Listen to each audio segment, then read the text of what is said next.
I finally got it. After a year of eating dirt and doing other people's laundry tier chores, I finally had a spirit stone in my hand. It was sitting in a little jade box the girl at the counter carried out to me, fist-sized, clear as river ice, with a faint mist crawling around it like it was breathing. The most expensive thing I had ever touched in my life. I closed the lid before anyone could sneeze on it. Thank you. You're welcome, senior brother. Take care.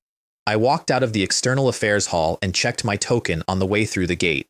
3 points left. 3.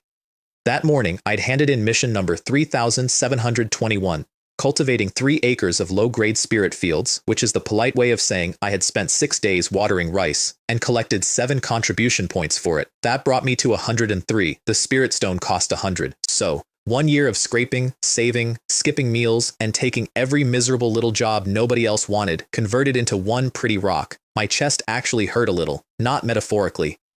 There was a real physical pang somewhere behind my ribs, the kind you get when you watch your entire savings walk out the door wearing a smile. But it was fine. It was fine. Because if my idea worked, that rock was about to change my entire life. Let me explain what I mean by my idea. And to do that, I have to tell you about the single most disappointing gift the universe has ever given anybody.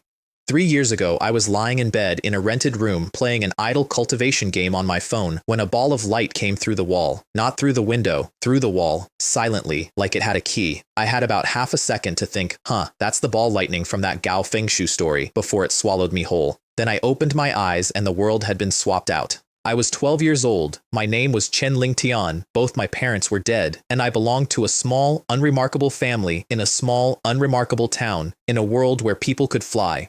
Now, I had read enough books to know exactly what happens next. You get the system. You get the ring with the ancient soul in it. You get the arrogant fiancé who shows up to break off the engagement in front of the whole clan so you can humiliate her 300 chapters later. You kick a brick and the brick turns out to be a divine artifact. I got a panel. Just a panel. The same character page from the idle game I'd been playing when I died, floating in the back of my skull, except the name at the top had been changed to mine. It showed my realm. It showed my techniques. It showed little numbers next to them that went up when I practiced. That's it. That's the whole thing. No inventory, no shop, no system voice calling me host, no skill points. It couldn't do anything except tell me, very politely, exactly how mediocre I currently was. I did not accept this quietly. Over 3 years, I tried everything. I tried feeding it gold. I tried silver. I tried jade. I tried killing things in case it was the kind of panel that wanted experience. I even wrote a book, an entire novel, which I will absolutely be coming back to later because I had a theory about collecting faith. The panel did not care about faith. The panel did not care about anything, which left one last idea, the one big idea. The one I'd been saving a year for. Spirit stones are the hard currency of this world, real money, the stuff you can't fake. And in every game I ever played, if you want the good features, you don't grind, you pay. So I was going to top up. I applied for a cultivation chamber from the dean of students that afternoon. There's a spirit spring behind our courtyard, and they built a little sealed room next to it where the air is so thick with spiritual energy it feels like breathing soup. Every outer sect disciple gets 3 free uses a year. I had one left, because of course I did. I have never in my life used the 3rd free anything before December. I sat down on the cushion. I took out the jade box. I opened it. May the 3 pure ones, Buddha, God, and Tathagata bless us. We must succeed. Then I held that 100-point rock in both hands, squeezed my eyes shut, and said out loud, in the sacred silence of a cultivation chamber built by a 1,000-year-old immortal sect. Top up. Nothing. Recharge. Recharge. Recharge via the interface. Nothing. No chime. No glow. No panel expanding to reveal a shop menu. My status page sat there in the back of my head exactly as it had for 3 years, displaying my numbers with the enthusiasm of a bank statement. Cool. Very cool. Love that for me. I sat there for a while with a fortune in my hands and absolutely nothing happening. As expected, I said, I shouldn't have had any hope. And that was it. That was the last idea I had. 3 years of theories, and the final one died in a soundproof room where nobody could even hear it. Here's the part where the story is supposed to swerve, right? Where a voice says pathetic host detected, initializing, and the whole thing turns around. It didn't. So I did what you do when your last plan dies, and you're still holding 100 contribution points worth of concentrated spiritual energy that will absolutely not refund. I used it to cultivate. Because I'll say this for me, I don't sulk on the clock. The clock is expensive. I had maybe 2 hours left in that room and a spirit stone I'd already paid for, and my technique, Water Origin Art, the free one they hand out to every peasant who walks through the gate, was sitting at 987 out of 1,000 on the third layer. I'd been grinding at that number for months. I was so close I could taste it. I closed my eyes. I circulated, and the stone came apart in my hands. That's the only way to describe it. Spiritual energy came pouring out of that rock and into my meridians in a flood, so much of it at once that my whole body swelled with a sound like a river breaking through a dam. Every cell in me opened its mouth. The stone went gray in my palm, visibly, like ash spreading through paper, and my bottleneck, the wall I'd been throwing myself at for 4 months, went soft. Now, all of it, right now. Boom. It broke. Spirit essence came flooding through me at nearly twice the volume it had been 30 seconds earlier. The air around my body rippled. I opened my eyes and I had to sit there breathing for a second because I couldn't quite believe the number in my head. Lingyuan Realm, 7th layer. I opened my hand. The spirit stone in my palm was a dead gray pebble. A year of my life, and it looked like something you'd kick out of a shoe. But you know what? I'd take it, because 7th layer isn't nothing. In this sect, the realm has 9 layers, and they're grouped in 3s. 1 to 3 is early, 4 to 6 is middle, 7 to 9 is late. I had just walked out of the middle of the pack and into the back third, late stage. There are 100,000 outer sect disciples in the Cloud Water sect. 100,000, and they're not all like me. Most of them have families. Rich scholars, poor warriors, they say around here, and they've got it backwards on purpose. Cultivating costs money, and the kids who make it are the kids whose clans ship them pills and stones every month like care packages. Me, I get a stick of incense. I'm not exaggerating for the joke. Once a month, the Chen family sends me 1 bottle of concentration incense, which helps you focus while meditating, and costs exactly 1 contribution point. 1. It's the cheapest thing in the sect that still technically counts as a cultivation resource. Meanwhile, there's a direct line Chen descendant 3 courtyards over who gets a spirit stone every month from the same family, from the same treasury, because his parents happen to be somebody. And here's the thing that probably tells you the most about me. I'm not mad about it. The family isn't run by my parents. Nobody owes me anything. They took an orphan from a side branch and gave him a bond-maintaining gift each month. And honestly, that's more than they had to do. When my mother and father died, I never met them. Understand? I inherited this body with the grief already installed. I was left a few plots of land and a couple of falling down houses. And when the Cloudwater sect came recruiting, I sold every square foot of it back to the clan in exchange for 1 spot in the entrance exam. 1 spot. That's it. I burned the last bridge my parents left me at 10 years old to buy a lottery ticket. The elders very politely suggested I not do that. I did it anyway. Then I spent a year in the lower house grinding a basic chi training method with a game panel in my head telling me my numbers were going up, and at the end of that year, when they ranked 10,000 kids by realm and took the top third, I squeaked in at the absolute tail end of the list, last name on the last page, but on the page. So no, I'm not the protagonist. I've made my peace with it. Whoever's writing this book clearly got bored of me around chapter 2. Anyway, I stabilized my new realm until the manager came to kick me out, and I walked home a 7th layer cultivator with 3 contribution points and no plan. That's the part that mattered, the no plan part. The next morning, the 3-day bell went off across the mountains, and 80-odd of us came out of our houses like startled birds and flew for Chaoyang Peak. I say flew, we leapt. Real flying, sword under the feet flying, requires the true essence realm, which is 1 whole tier above where I was standing, and might as well have been the moon, but Dean Shu can do it. He came in over the plaza on a sword, robes the color of moonlight, true energy stirring the air behind him into a little whirlwind that caught the light. He stepped off. The sword light folded up under his feet and slid itself back into its sheath, and he landed like the ground had been waiting for him. 80 teenagers looked up at him with their souls in their eyes, including me. I'm not above it. In my last life, I lived on a planet where nothing was magic, and every man alive has at some point wanted to fly on a sword. Coming here was the first time that stopped being a joke.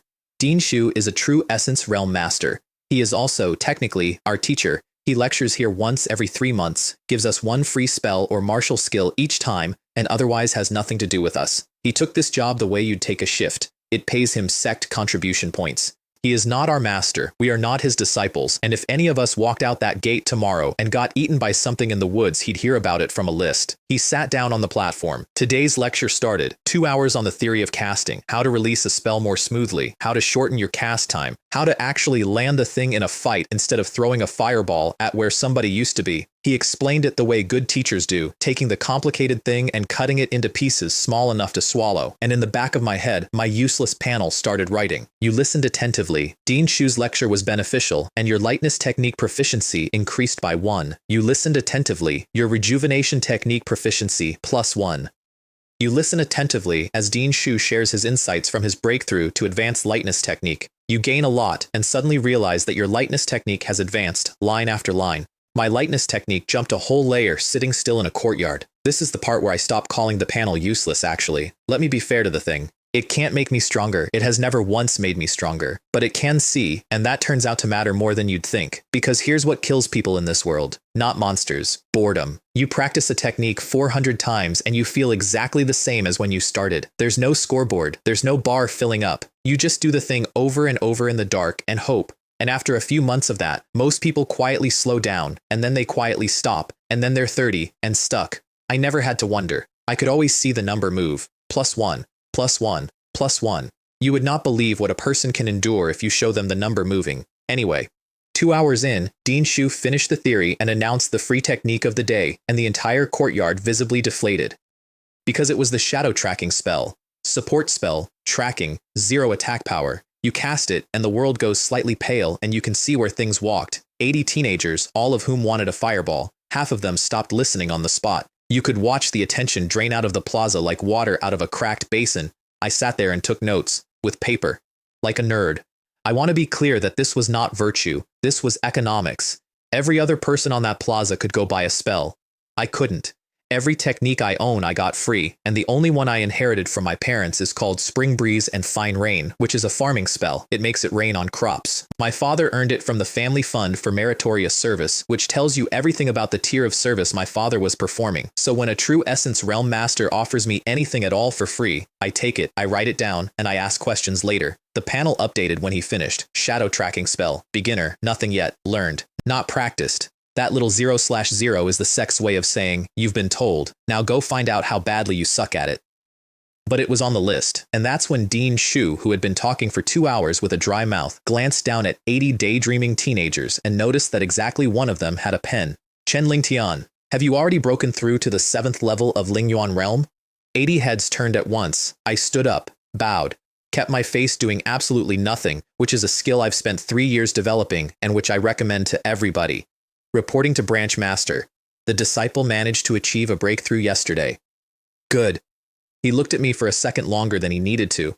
I remember when you first came, you were at the 3rd level of Spirit Essence, ranked at the bottom of the entire 17th branch courtyard. I didn't expect that in just 2 years you'd have caught up with most of your fellow disciples. Then he turned to the plaza. You should all take Chen Lingtian as your role model and cultivate diligently so as not to tarnish the prestige of my Cloudwater sect. Do you understand? Yes, Branch Master. Great. Fantastic. 80 people who have never spoken to me in their lives have now been told to be more like me. That's the kind of gift that comes with a receipt, but it got better, and then it got much worse. Within our Cloudwater sect, strength is paramount. The capable rise and the weak fall. Chen Lingtian has broken through into the late stage, becoming the 20th of us to reach it. According to custom, the seating arrangement should be adjusted to 20th. Does anyone have any objections? Let me explain the seats, because the seats are not seats. Chaoyang Peak Plaza has 8 rows, 10 to a row, and you sit by rank. First row is 1 through 10, closest to the platform. Second row is 11 through 20, and so on down to the back, where the weak sit and squint. Your row decides how many cultivation resources the sect ships you every month. First row eats better than second row. Second row eats better than third. And this is the actual knife. The top 20 of each courtyard go straight into the outer sect grand competition. Everybody from 21 down has to fight a courtyard preliminary first for 10 slots. So when Dean Shu said 20th, what he actually said was, somebody is getting evicted. Reporting to Branch Master, we have no objection. Then Chen Lingtian, come sit in the second row. I walked up. The whole line shuffled back 1 seat to fill the hole I'd made, and the guy at the end of the second row, the guy whose spot I was about to sit in, did not move for a second. His name was Guo Kai, Lingyuan's 6th layer, at the peak of it, which is 1 whole layer below me now. But that doesn't tell you anything about him, because Guo Kai did not get that seat by breaking through. He got it by walking up to person after person after person and challenging them for it. He had held the 20th chair against all comers for a long time, and inside the 17th branch courtyard, he was known as the strongest man below the late stage. He had a nickname and everything. They called him the Iron Claw Bear. He looked up at me as I came down the row, and I have never in my life seen a person want so badly to hit someone. For about a second and a half, I think he was going to do it. Right there, in front of a true Essence Realm master. Then he unclenched his hands. Not yet. Even a guy with that much fight in him could do the arithmetic. 6th layer against 7th layer is not a gap you close with attitude, Dean Shu noticed. Of course he noticed. He frowned very slightly and said nothing, which is its own kind of sentence. Guokai gathered his things and moved to the 3rd row without a word. I sat down in his chair with my face doing nothing. The atmosphere was, and I'm choosing my words carefully here, a little damp. Even the 1st row turned around to look. 80 people all silently recalculating where a farming kid fits in their world. Then Dean Shu, having thoroughly ruined my morning, decided to ruin everybody's. Our sect's outer sect grand competition held every 3 years will be held in 6 months. You must cultivate diligently and strive for a good ranking to enter the inner sect. Fine. Expected. I know that some of you in the 17th branch courtyard have failed to advance twice in a row. This is your last chance. Prepare well and don't say you weren't warned. And the middle and back rows went white. Here's the rule. You get 3 shots at the grand competition, or 10 years, whichever comes first. If you haven't made intersect by then, you don't get thrown out. That would be merciful. You get sent out, assigned to the sect's expansion campaigns, which is the polite way of saying you get handed a sword and pointed at whoever the sect wants dead this decade, for the rest of your life. Unless you somehow claw your way to true Essence Realm on your own, out there, on nothing, which happens roughly as often as lightning strikes the same idiot twice, and you keep the title. That's the part that gets me. You're still officially a Cloudwater Sect Outer Sect disciple. You just don't get the resources, or the lectures, or the chamber, or anything. Forcibly graduated, sold to the school. I looked at the rows behind me and there were people back there sweating through their robes, and one guy whose face had gone the color of old paper. 3rd attempt, 6 months.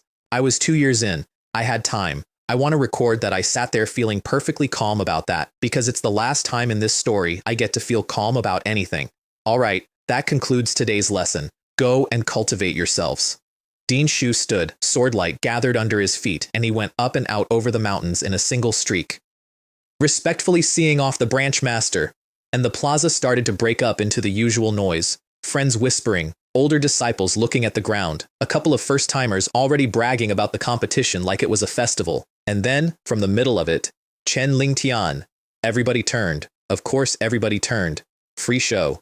Guokai was standing at the edge of the 3rd row, glaring at me with a heat you could have cooked on. I lost this time, but don't be too smug. I've already felt the bottleneck loosening. 10 days, half a month at the outside, and I'll be at the 7th layer too, and then you'll be giving that seat back. He didn't wait for an answer. He snorted, turned, and walked off through a crowd that was enjoying this enormously. I stood there with my face doing nothing.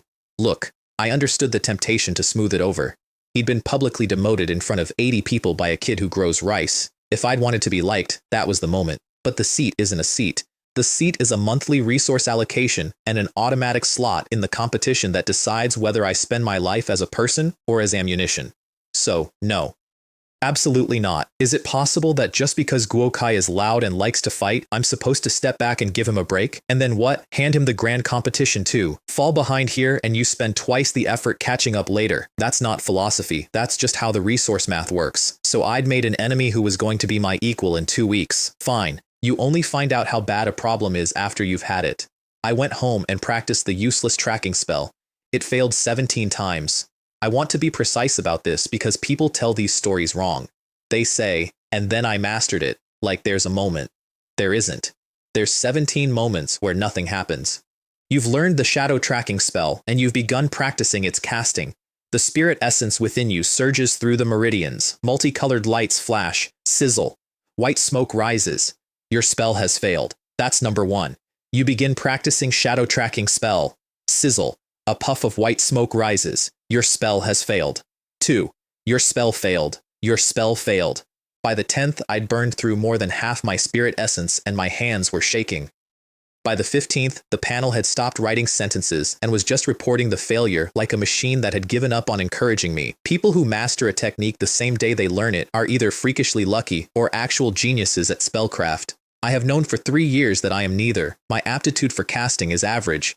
That's not modesty, that's a measurement. I can watch the number and see exactly how average I am. So I sat there, went back through all 17 failures in my head, worked out what my hands were doing wrong, and tried one more time, and something in my chest went quiet, and the energy in my fingers moved smoother than it ever had, and buzz. A pale light bloomed across my eyes and filled up my pupils, and the room changed. There were traces everywhere, faint, messy, overlapping smears of where things had been, where I'd walked, where I'd set down a cup. Your shadow tracking spell proficiency +1. After much practice, you have successfully mastered this spell. Shadow tracking spell, level 1, 1 out of 10. I sat on the floor of my little room, half dead, seeing ghosts of my own footprints, and grinned like an idiot. It's a garbage spell.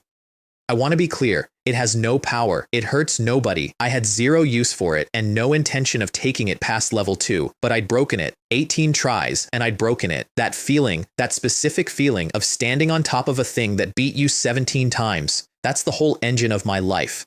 I don't have a bloodline, I don't have a treasury, I have that. Over the next several days, I sealed myself in and ground everything. You have diligently studied and digested the knowledge from Dean Shu's lecture. Your spring breeze and fine rain proficiency +1.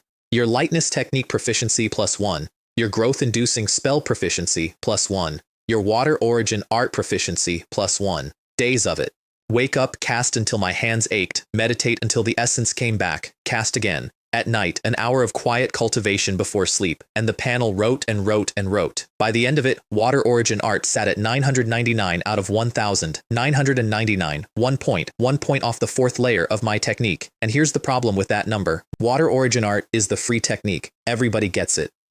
The first 3 layers are famously unremarkable. Your essence comes out a bit deeper and smoother than average, and that is the entire feature list. It's the technique you cultivate when you can't afford a real one. But the 4th layer changes. At the 4th layer, the technique starts producing essence with properties, actual attributes. It stops being water flavored and starts being water. Nobody in the 17th branch courtyard has ever done it. Not once in the history of the courtyard. Not because it's impossible, because it's stupid. The clever kids with families all traded up to better techniques years ago. Nobody serious spends 4 years grinding the free option.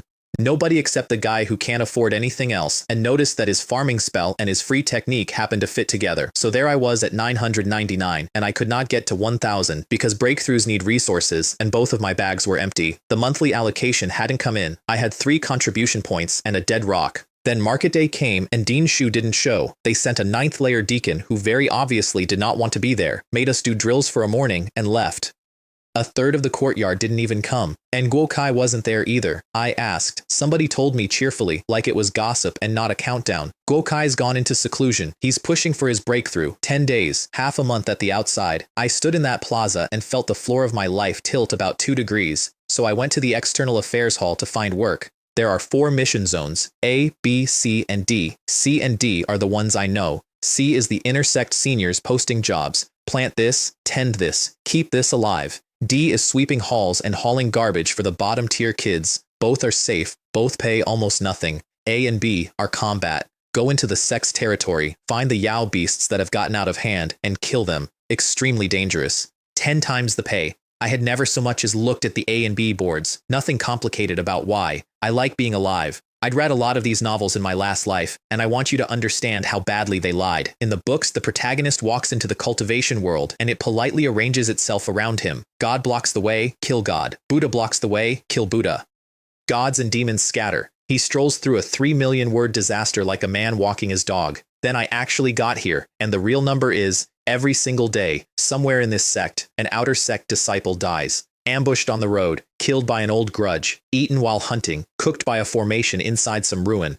100,000 of us, and the arithmetic just grinds along in the background, and no executive anywhere spends a single afternoon on it because we're the cheap part. So, zones C and D, 2 full years, cherishing my life, and I'll be honest, 3 years in this world had gone by so smoothly it was insulting. No fiancé broke off any engagement. No ring on my finger contained an ancient ancestor. No brainless villain appeared at any point to sneer at me so I could establish my dominance. Nobody in the courtyard mocked me for my low cultivation when I arrived. No steward shook me down. The one time I tried to find a bargain in a market, a merchant swindled me out of my savings, and I still hold a grudge about it, and that is the single most eventful thing that has happened to me. 3 years. Bland as a daytime drama.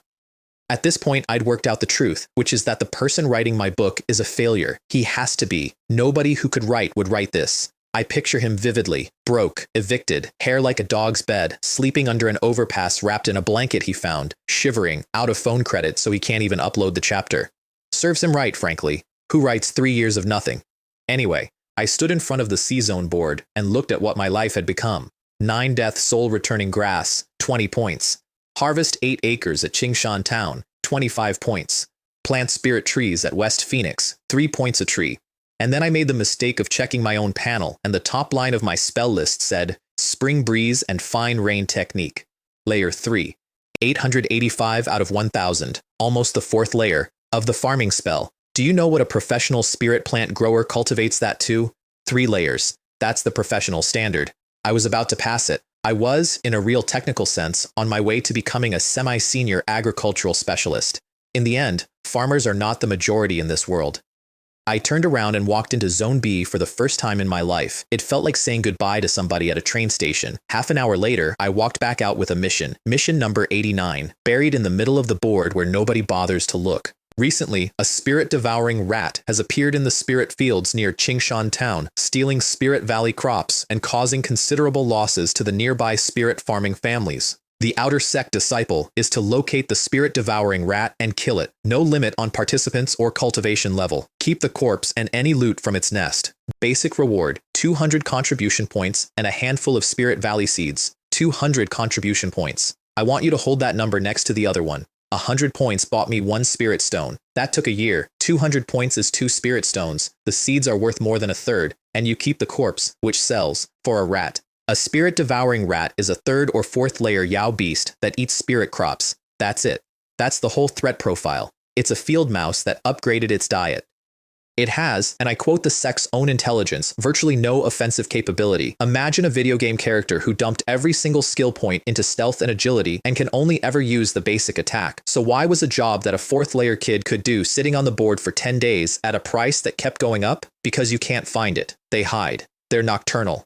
And once they turn into Yao beasts, they learn to erase their own tracks. You can watch a field every night for a month and never see one, and it will happily eat your entire harvest in front of you. To catch it, you need the shadow tracking spell, which almost nobody in the Outer Sect has because branch masters rarely teach support spells, and even when one does, like ours did last week to a plaza full of teenagers who wanted fireballs, nobody bothers to learn it, and nobody's going to spend precious contribution points buying a spell that can't hurt anything. The Sect apparently had exactly one guy who specialized in it. They called him the rat-catching expert. He'd taken a job somewhere remote and couldn't get back, so the price kept climbing and the board kept saying no. And then a broke 7th layer farmer who takes notes at lectures walked past. I took the mission. I went home, packed, got my sword, the standard issue longsword every Outer Sect disciple gets, which I want you to remember later, and went down the mountain. 170 li south, alternating lightness technique and cloud smoke steps the whole way, because if I was going to be running for a day, I might as well get paid for it. You've been using lightness technique to travel. Your practice along the way has made you more proficient. Lightness technique proficiency +1. You've been using cloud smoke steps to get around. Cloud smoke steps proficiency +1. After a period of cultivation and application, your initial rudimentary understanding of cloud smoke steps has become clear. Your cloud smoke steps has achieved minor achievement. I laughed out loud on an empty road. I got a breakthrough for walking. Qingshan Town sits in a bowl of flat land maybe 10 kilometers across, ringed by hills with trees 20 feet tall scattered up the slopes. 200 years ago, it was Qingshan Village and nothing at all, and then one night a spring came up out of the ground and started leaking spiritual energy. The Cloud Water Sect sent people. They poked around, found no ancient treasure, measured the output, decided it wasn't worth garrisoning, and walked away. Then every small cultivation family within 100 miles came and killed each other over it. The Li family won. That was 200 years ago. They diverted the spring, cut 20 acres of spirit fields out of the basin, and turned a village into a town of 100,000 mortals. Every year they hand 50% of the harvest to the Cloud Water Sect, and in exchange the sect acknowledges that the Li family owns the spring and doesn't let outsiders take it. That's the whole deal. That's the entire relationship. 50% forever. I've decided it's more like paying the local crime family for a window that doesn't get broken. The clan head was waiting for me at the edge of town with his relatives lined up behind him, which meant he'd had someone watching the road. Li Wenlong, 50, 60 years old, slightly overweight. Small eyes, a mustache, and a face I recognized instantly from about 900 hours of period drama in my previous life. If you have ever seen a war film where a fat man in a small town enthusiastically explains to the invaders where the villagers are hiding, you have seen this man's face. He came at me at a trot. Is that the Cloudwater Sect immortal who accepted the mission to annihilate the spirit-devouring rat? Truly a young talent, worthy of a disciple of the immortal sect. I am Li Wenlong, clan head of the Li family. Your Excellency is new here, and I apologize for not welcoming you properly. A banquet has been prepared at my humble abode. I felt my ears go hot. Clan head Li is too kind. I'm unworthy of young talent, let alone immortal. If you don't mind, please just call me Chen Lingtian. I want to be very clear that this was not humility. This was accuracy. There are 100,000 of us. 100,000. Being an outer sect disciple of the Cloudwater sect means that people are polite to you if they feel like it, and if they don't feel like it, you're nothing. Only the inner sect gets called Immortal Master by strangers, and they get called it because they've earned the right to be terrifying. Also, I'd done my homework on the way down. The Li family's founding ancestor was an outer sect disciple of the Cloudwater sect who failed to advance in 3 grand competitions across 10 years and got reassigned to managing mortal affairs. In his old age, he heard a rumor from an old classmate about a spring, quit his post, took a handful of nephews who could cultivate a little, went to a village, fought a very ugly fight, and won. That's the founding legend. That's how basically every small cultivation family under the Cloudwater sect gets started. Some tired man who didn't make it, going out with what he had left. And if he'd lost, the sect would not have raised a finger. Clan head Li kept talking. He was extremely good at it. Within a minute he was calling me Brother Chen, and I could feel myself starting to like him, which is a bad sign about a man. Clan chief, please don't be so polite. I've come because someone has asked me to resolve the spirit-devouring rat problem. I'd like to see the spirit fields so we can make plans as soon as possible. His face changed, not the polite change, the real one. It's all because of that damned rat. This season's yield has dropped by at least 30%. Brother Chen, you must get rid of it for me. 30%. And the tribute they owe the sect is calculated on acreage, not harvest. It does not go down because something is eating the crop. We went through the town and out the back, into a low valley behind it, and stopped in front of a wall of fog. Li Wenlong took out a jade talisman and fed spiritual power into it, and the fog opened up. It was, I want to be fair, a very cheap illusion array. Bottom of the market stuff. It confuses people and does nothing else. I could tell because there was no moisture in it. Real fog is wet, and this wasn't. You could break it by closing your eyes and walking in a straight line. But they'd bought it, and it was theirs. And they'd put it around the only thing that mattered. Through the fog and down a passage, and then the ground opened up into the basin, 20 acres. 3/4 of it was spirit rice, heads full and heavy, green rolling in waves when the wind crossed it. The last quarter was every color you can imagine, spirit plants in rows. A little stream came around the whole thing with mist standing off it. I stood there for a second longer than I meant to. This is it, said Li Wenlong, and then he pointed, and his voice went ugly. That damned spirit-devouring rat. We spotted it half a month ago. We've had people out here day and night. It ignores them. It comes in every night, wrecks the field, and leaves without a scratch. He was grinding his teeth. I got it. Spirit grain is planted once a year. Once.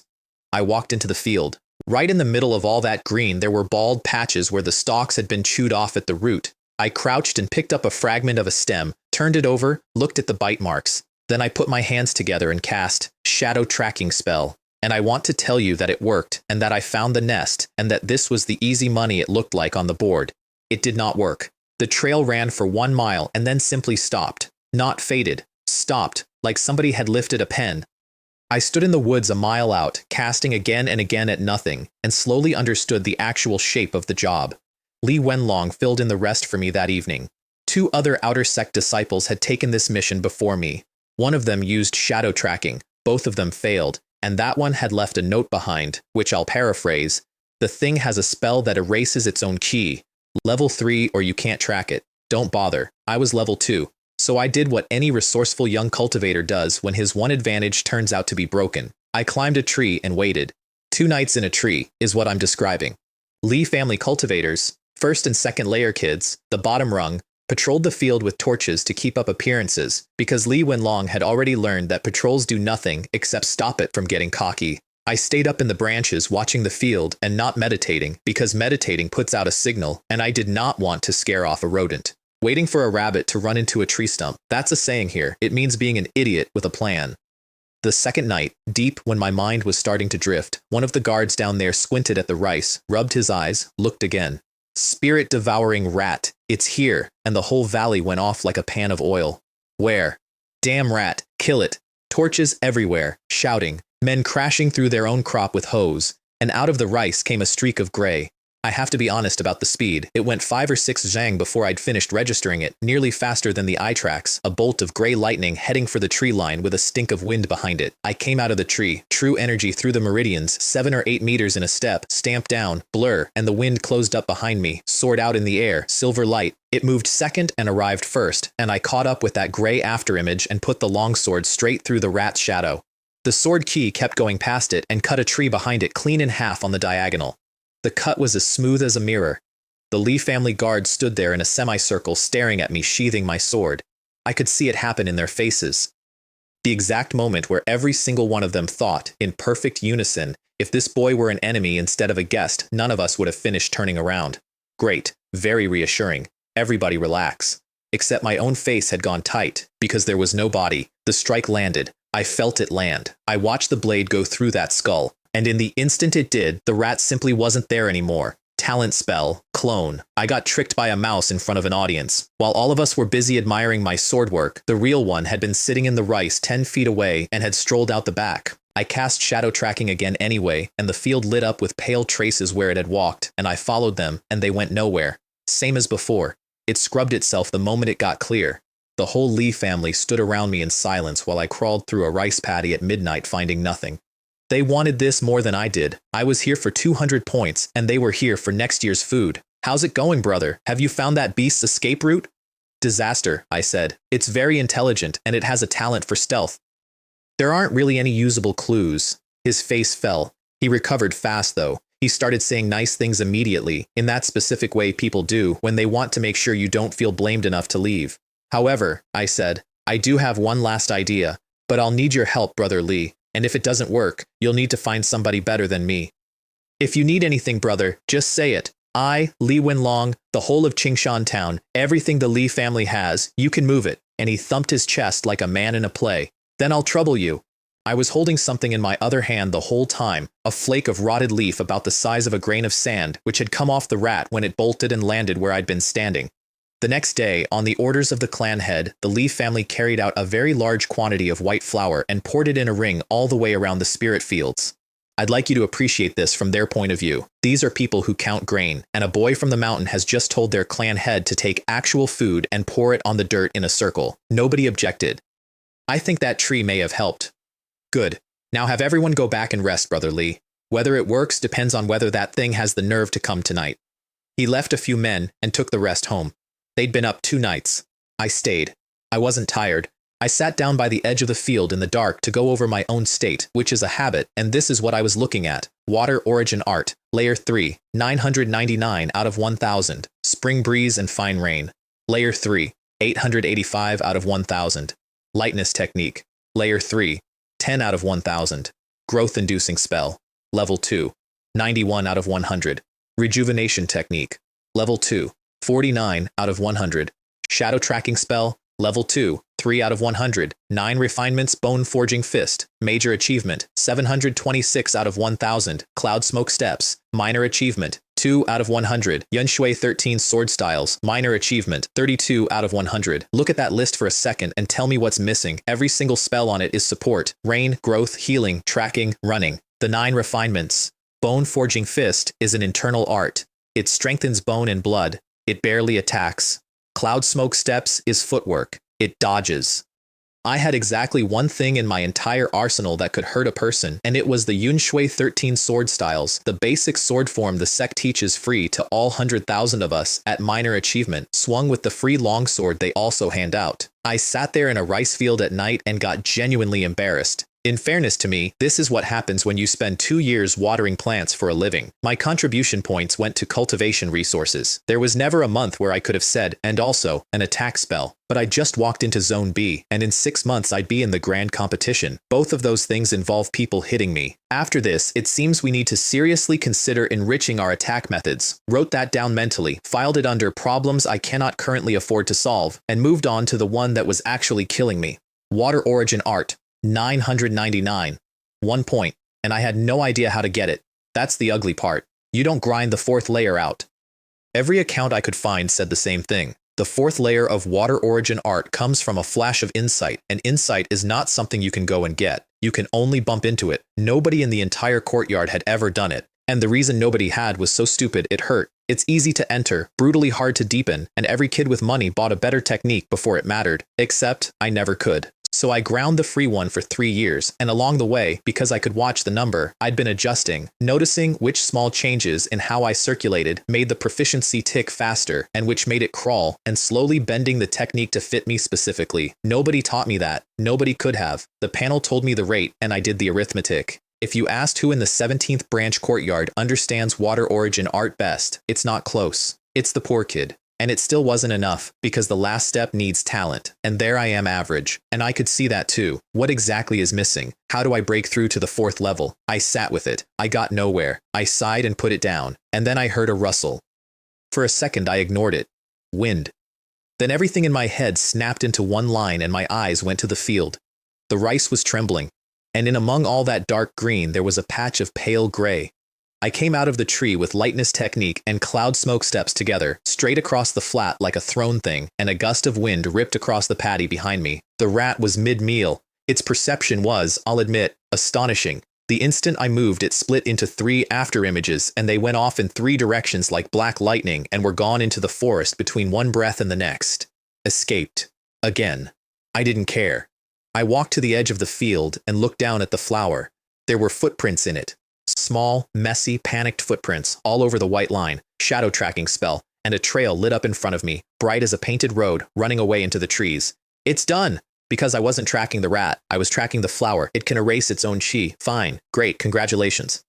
It cannot erase somebody else's flower off its own feet, and my level 2 garbage spell doesn't need to be good at finding a stealthy Yao beast when the Yao beast is wearing a costume. That's what the rotted leaf told me the night before. The thing that had been on it, if I can't find it, find what's touching it. I went into the trees at 4 or 5 zhang a step, straight through the illusion array without slowing down, following a line of white.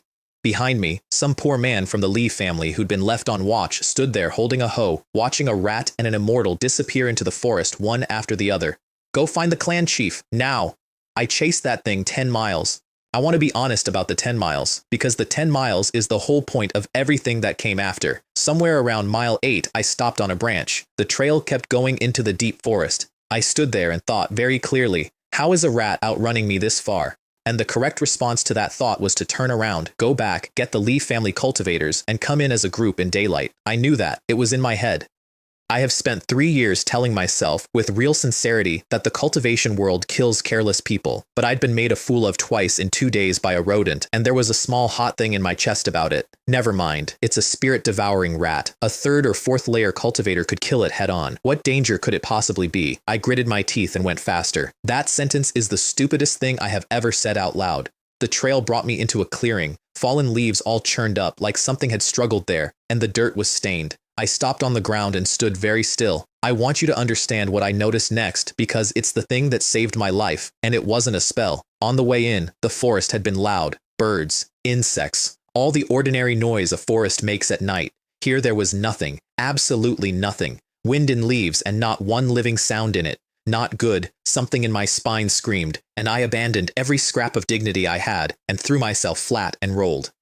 A black shape tore through the air where my head had been, so fast it shrieked, and the wind off it went across my scalp carrying a fish stink that made my skin crawl. It missed and hit a tree as thick as a man's chest, and the tree came apart, not fell, came apart, in fragments, like something dropped on stone. I scrambled up and finally got a look at what was in the clearing with me. Crimson vertical pupils, dark red scales, 20 meters of body flowing out of the grass like poured water, gathering itself into coils, and a flat, unhurried gaze that had already decided what I was. Red refined demon python. Adult. I knew the entry. I'd read the Sect codex like a good student. Adult red refined demon python. Generally possesses Ling Yuan realm, late stage strength. Talent spell, spews poisonous mist, controls toxins. Once bitten, no cultivator below true essence can resist the venom. Innate ability, constriction. Once wrapped, even a 9th layer cultivator cannot escape without special means, and can only be crushed to death. Recommended countermeasure, 3 or more 8th layer cultivators working together to kill it with minimal casualties. 3, 8th layer, minimum. I was one, at 7th, with a sword the sect gave me for free. The blood froze all the way up from my feet. That is not a figure of speech either. Being looked at by something that has already classified you as food does something to your body that you do not get a vote on. A rat mission. This started as a rat mission. I did not run. I want to be clear that this was not courage. This was arithmetic, done very fast, by a man who has read the entry. That thing moves like a whip. If I turned my back to it, I would have my head in its mouth before my second step landed. Running was the fastest available method of dying. Facing it, there was maybe, a sliver. So I stood still, and it stood still. I don't know how long. It felt like a minute. It felt like a year. Then it came. It went off like a black bolt through the space between us, dragging the air with it, hood wide, and it was the single most horrifying thing I had ever seen, and I felt a small, insane flicker of relief. Because in this world, the attack that kills you is always the one still coiled. Once it's committed, it's just an object in motion. I threw everything into my meridians and my whole body drifted sideways like smoke, and 20 meters of muscle went past my ribs by a hand's width. Dodged it. I had about half a second to enjoy that. Then the black mist hit, poison fog, rolling out with the wind of its own strike. It swallowed me whole while I was still in the air with nothing under my feet. My head went sideways. My internal energy staggered and started to come apart. The lunge was a feint. The lunge was always a feint. The fog was the real move. Then the air went thick. That's the innate constriction, and nobody ever tells you it isn't just the body. The air itself turned to mud all around me, and I could not move an inch, and while I hung there dizzy and glue, 20 meters of python came around me in coils and closed. I screamed. I heard my own bones creak, actual creaking from inside my chest, and a pressure so total that it wasn't even pain yet, just the certainty that pain was about to arrive and then stop mattering. Once the Crimson Serpent has you, without companions or special means, even the 9th layer just dies. And my mind went white and stopped producing thoughts. Is it over? I was sinking. That's the closest word. Something in me was going down into a place with no bottom, and then, out of nowhere, no, absolutely not. I have been cultivating for 3 years. 3 years of counting contribution points and skipping meals and grinding a free technique in a rented room. I sold my parents' land to buy 1 lottery ticket, and I have not once gotten to look at this world properly. I have not seen anything yet. I'm not reconciled, and the world went black and white. I don't know how else to say it. Everything drained out except sensation, and I could feel every single coil, every point of pressure, the exact texture of demonic power layered around me, the viscosity of the air, the specific way the force squeezed inward and inward and inward like water finding the shape of a jar. Water. Something in my chest opened. Boom. The true essence in my body changed. And in the back of my skull, my useless panel, the panel that couldn't be recharged, couldn't add points, couldn't do anything but watch, started writing into the blank space at the bottom of the page, "You are in grave danger." At the brink of death, you have been struck by an epiphany created from the demonic power of the red refined demon python. You have grasped the true meaning of water origin art. Water origin art proficiency +1. Your cultivation technique. Water origin art has broken through. Water origin art has advanced to the 4th level. Water origin art, layer 4, 0 out of 10,000. Spirit essence characteristics, softness, resilience. Note, the highest good is like water, which benefits all things without striving. 1 point. It had been sitting at 999 for 4 months, and I got the last point of it at the bottom of a snake, because the thing killing me was demonstrating the answer. I did not stop to read any of that. My essence had gone strange all through my body, and I did the only thing my hands knew to do, which was let it out, around me, over me, into every place the coils touched. Soft, resilient. The python, which had been methodically crushing an easy meal and was rather enjoying itself, discovered that its prey had turned into a loach. Whoosh, I came out of it, and the snake just stopped. I mean it.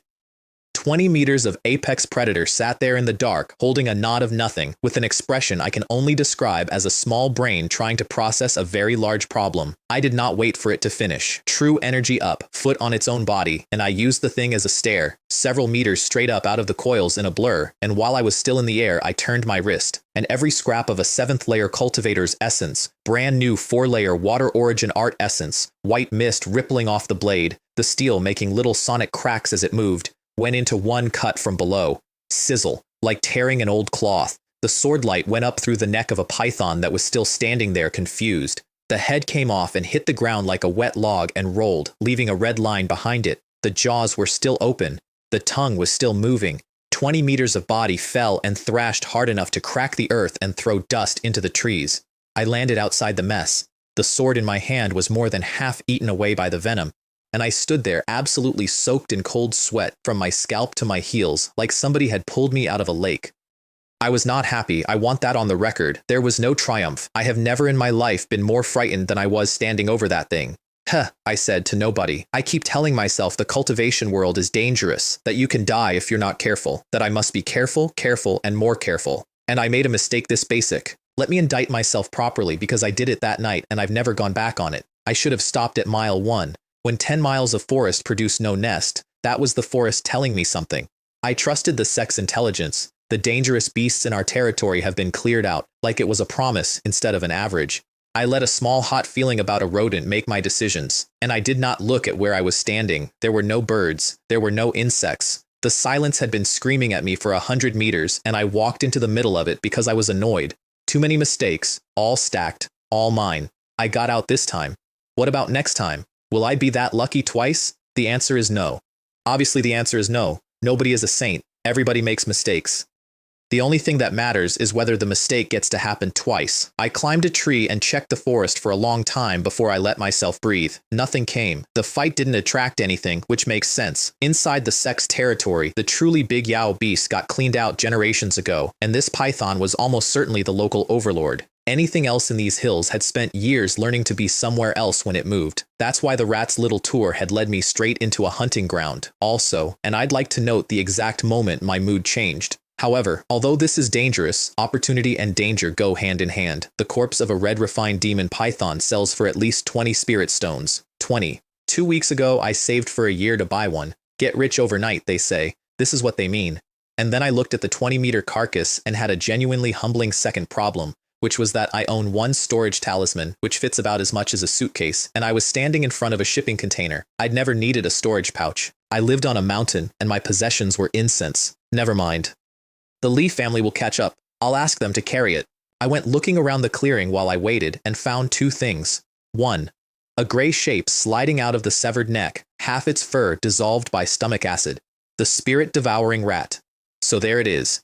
It ran here because this was the nearest hole. The python ate it, and I came sprinting into a predator's dining room with my nose to the ground.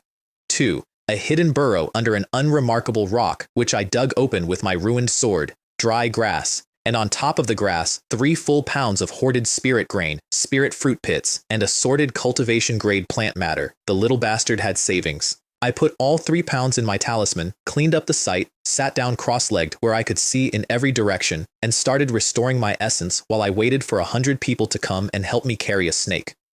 Li Wenlong arrived at the head of a small crowd, following the mess I'd left through the forest. Young Master Chen, your sudden departure really worried me too. He came through the grass and stopped talking, because at eye level 12 feet away was a severed snakehead the size of a cart staring at him. He took a step backward, involuntarily. A man who has been running a cultivation family for 40 years. Red refined demon python. Even dead, even in pieces, that head still had enough killing intent hanging off it to push a crowd back. The tiger dies, and the terror stays. Young Master Chen, this is...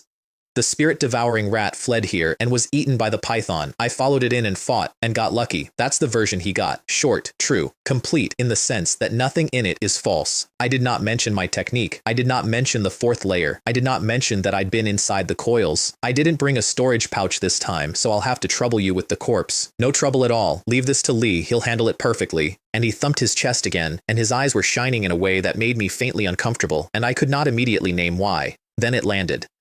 The look on his face was the look of a man who has just spotted a very good ladder. They hadn't brought a pouch either. Didn't matter. Under his direction, the Lee family lashed the 2 halves of the snake together with rope like a barn crew moving a beam, collected the half-melted rat, and prepared to haul the whole thing out on shoulders. And then a man came over to talk to me. He was middle-aged, 30-something, with a kind face, and he had clearly been pushed. 3 of his relatives had physically shoved him toward me and were now standing back at a safe distance, pretending to be busy. Immortal master, do you still want this? He was pointing at the ground. I looked, and then I looked at his face, and at the faces behind him, and at what they were all actually staring at, which was a patch of dirt, the dirt where the blood had gone in. To me that was ruined soil. Genuinely. I had already mentally categorized it as mess. To them it was the blood of a late-stage Lingyuan great demon. Their own clan head is a 6th-layer cultivator. Every man standing in that clearing was 1st or 2nd layer. Not one of them would touch a resource like that in their entire lives, not once, not ever, and they had come to ask permission for the mud. It's fine, I said. You can handle the rest yourselves. And I want to be clear about something, because it would be very easy to tell this part like I was being generous. 2 years ago, I would have been on my knees in that dirt with them. 2 years ago, a scrap of anything was treasure. If I had walked into that clearing at the 3rd layer of spirit essence, I would not have acted one bit better than these men. I'd have scraped that ground clean and thanked heaven for it. The only difference between me and the man asking permission is timing. They cheered. They actually cheered. And then they went through that clearing like a harvest. Every scale that had come loose, every scrap of flesh, every handful of stained soil, down to bare earth, in about 4 minutes. And they carried a dead god out of the forest on their shoulders, singing. The victory banquet was that night in Qingshan town, and the whole town turned out. Because in the mortal world, the Li family are kings. I sat at the head table with Li Wenlong and the important people, and everybody else was, functionally, atmosphere. I hadn't wanted to stay. My plan had been to go straight back up the mountain and turn in the mission, but he'd been genuinely useful. When he found out I had no storage pouch, he went into the family treasury, came back with one, loaded the python into it, and handed it to me. Also, I want to be honest, it was a cultivation family with 200 years of history, and I was extremely interested in what a family like that eats. The answer is spirit grain as the staple. Roast spirit pig is the main, and every side dish made from spirit plants. All of it low grade, all of it plentiful. It was the first real spiritual meal of my life. I had been in this world for 3 years, and I had never once had a meal that was worth eating for reasons other than not dying. Every contribution point I'd ever earned went into things that made the number go up. There was never a version of my budget with food in it. I ate until my stomach hurt and I could feel it happening, that specific, low warmth of a body being handed more than it needs. My newly stabilized 7th layer sat there absorbing it. That one dinner was worth about half a month of grinding. The guests and the host enjoyed themselves immensely. And then, right at the end of the night, Li Wenlong brought over a kid, 12, 13 years old, dull-looking, standing there with his hands at his sides. Brother Chen, I'm very sorry, but there's something I really need to trouble you with. Oh good. This is my deceased elder brother's son. His name is Li Yong. He has decent talent, but our spring is already at its limit supporting 20 acres, and we can't create a better cultivation environment for the child. Your Cloudwater sect is large and powerful, and the spiritual energy on the mountain is abundant. So, Brother Chen, could you take him as your servant? Besides handling your daily affairs, he can use the qi at the mountain gate to lay a foundation. And then, over my visible frown, this is a gift from a Yang to you. If you have some free time, perhaps you could give him some guidance. I would be even more grateful. And he pushed a storage talisman into my hand. Now, I want you to understand that I was actually angry, not performing. Angry. Set aside that he stuffed a human being at me without asking, in public, at a banquet, in front of his entire clan, in a setting engineered so that saying no would look like an insult. The Li family owes me. If I hadn't come, the rat would have kept eating their field, and that's the small part. The big part is that there was an adult red-refined demon python living 10 miles from their town, and none of them knew. Sooner or later, some other outer sect disciple takes a rat job, walks into that clearing, and doesn't come out. And then the sect notices, and then the Li family is standing in the middle of an incident with an inner sect investigation attached to it. The compensation and the cleanup for something like that would have cost them more than everything they've made off that spring in a decade. I did that for them. For 200 points. So no, he Chen Lingtian owes the Li family nothing. Why should I take this boy? Why should I house him, feed him, and settle him at the mountain gate? It's a small thing. I know it's a small thing. But he did not respect what I wanted, and that's not a small thing. I stood there with my jaw set and thought, with total sincerity, even if I, Chen Lingtian, starve to death, die outside, or throw myself off this building, I will absolutely not do Clan Head Li this favor. Then I put my spiritual sense into the storage talisman he'd shoved into my hand. 15 spirit stones, neatly stacked. The next morning, I left Qingshan town at dawn, with a follower. Look, 15 spirit stones. 15. I had touched exactly one in my life, and it had cost me a year. Chen Lingtian shamefully yielded to Spirit Stone. He's a little kid. I keep him indoors. I don't let him wander into trouble. I answer his questions about cultivation when I've got a spare hour. And when the outer sect assessment comes around next year, I make sure he can pass it. That's the whole job. 15 Spirit Stones. I made peace with myself in under 9 seconds, and I'd do it again. Li Yong looked back once at the edge of town, one look with something in his face, and then didn't do anything else at all for 170 Lai. He just walked behind me, silent, dull, entirely uncomplaining. I approved enormously. A non-confrontational personality is exactly what I want in a person living in my house. And for the record, I only took this job at all because the Lee family are clean. 200 years, no blood feuds, no entanglements, a pleasant working relationship. If they'd been the kind of family with old enemies and unfinished business, the kind where taking their kid means inheriting their war, then 50 spirit stones wouldn't have moved me an inch. One careless yes, and you're standing in the middle of somebody else's 100-year vendetta. I've always been very clear about where the lines are. I found out much later what happened in that study after I left. Li Wenlong's eldest son, Li Hua, stood in front of his father with the look of a man who has been holding his tongue for 6 hours. Father. Li Wenlong put down his teacup. Are you wondering why your father went to such lengths to curry favor with Chen Lingtian? Yes, father. Although Chen Lingtian is at the late stage of Lingyuan realm, he is one ordinary member among the 100,000 outer sect disciples of the Cloudwater sect. Making an acquaintance wouldn't be a problem, but was it worth such a price? Sending my younger brother Junshan to serve as a slave? There it is. Not the nephew of a dead brother, his son. The banquet alone cost 10 spirit stones worth of spiritual materials, enough to host a visiting clan chief, 15 more in the talisman, and a boy out of his own household. Hua did the arithmetic out loud, put all of that into their father's cultivation instead, and Li Wenlong could have broken through into the late stage himself.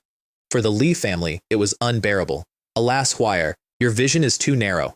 And then he taught his son the actual rules of this world, which I think are worth writing down. In a mortal's eyes, our Li family is a local tyrant, an emperor in miniature. In the cultivation world, we are a small, insignificant family and nothing more. The cultivation world is unpredictable and constantly changing. Today you may look down on a piece of trash. Tomorrow that piece of trash may be a power you cannot reach. So be careful with people. Even the most down-on-his-luck cultivator should not be underestimated because we do not know what he will become. And if we make an enemy of him while he is weak, it will bring annihilation on the entire Li family when he is strong. At the same time, we don't have the capital to bet again and again before we've confirmed a man's value. We can't do things we aren't sure about. Then he told him what he'd spent the last few days doing, which was having me investigated. Born into a small family, orphaned, from a remote branch of cultivators who farm. 2 years ago, he passed the Cloudwater Sect's assessment at almost the lowest cultivation on the list, Lingyuan 3rd layer, and barely made it into the 17th branch courtyard. A collateral branch member with almost no family support who reached the 7th layer in a little over 2 years entirely by himself. Huaer, do you know what that means? And his son grinding his teeth because he did not want to say it. Genius. That's right.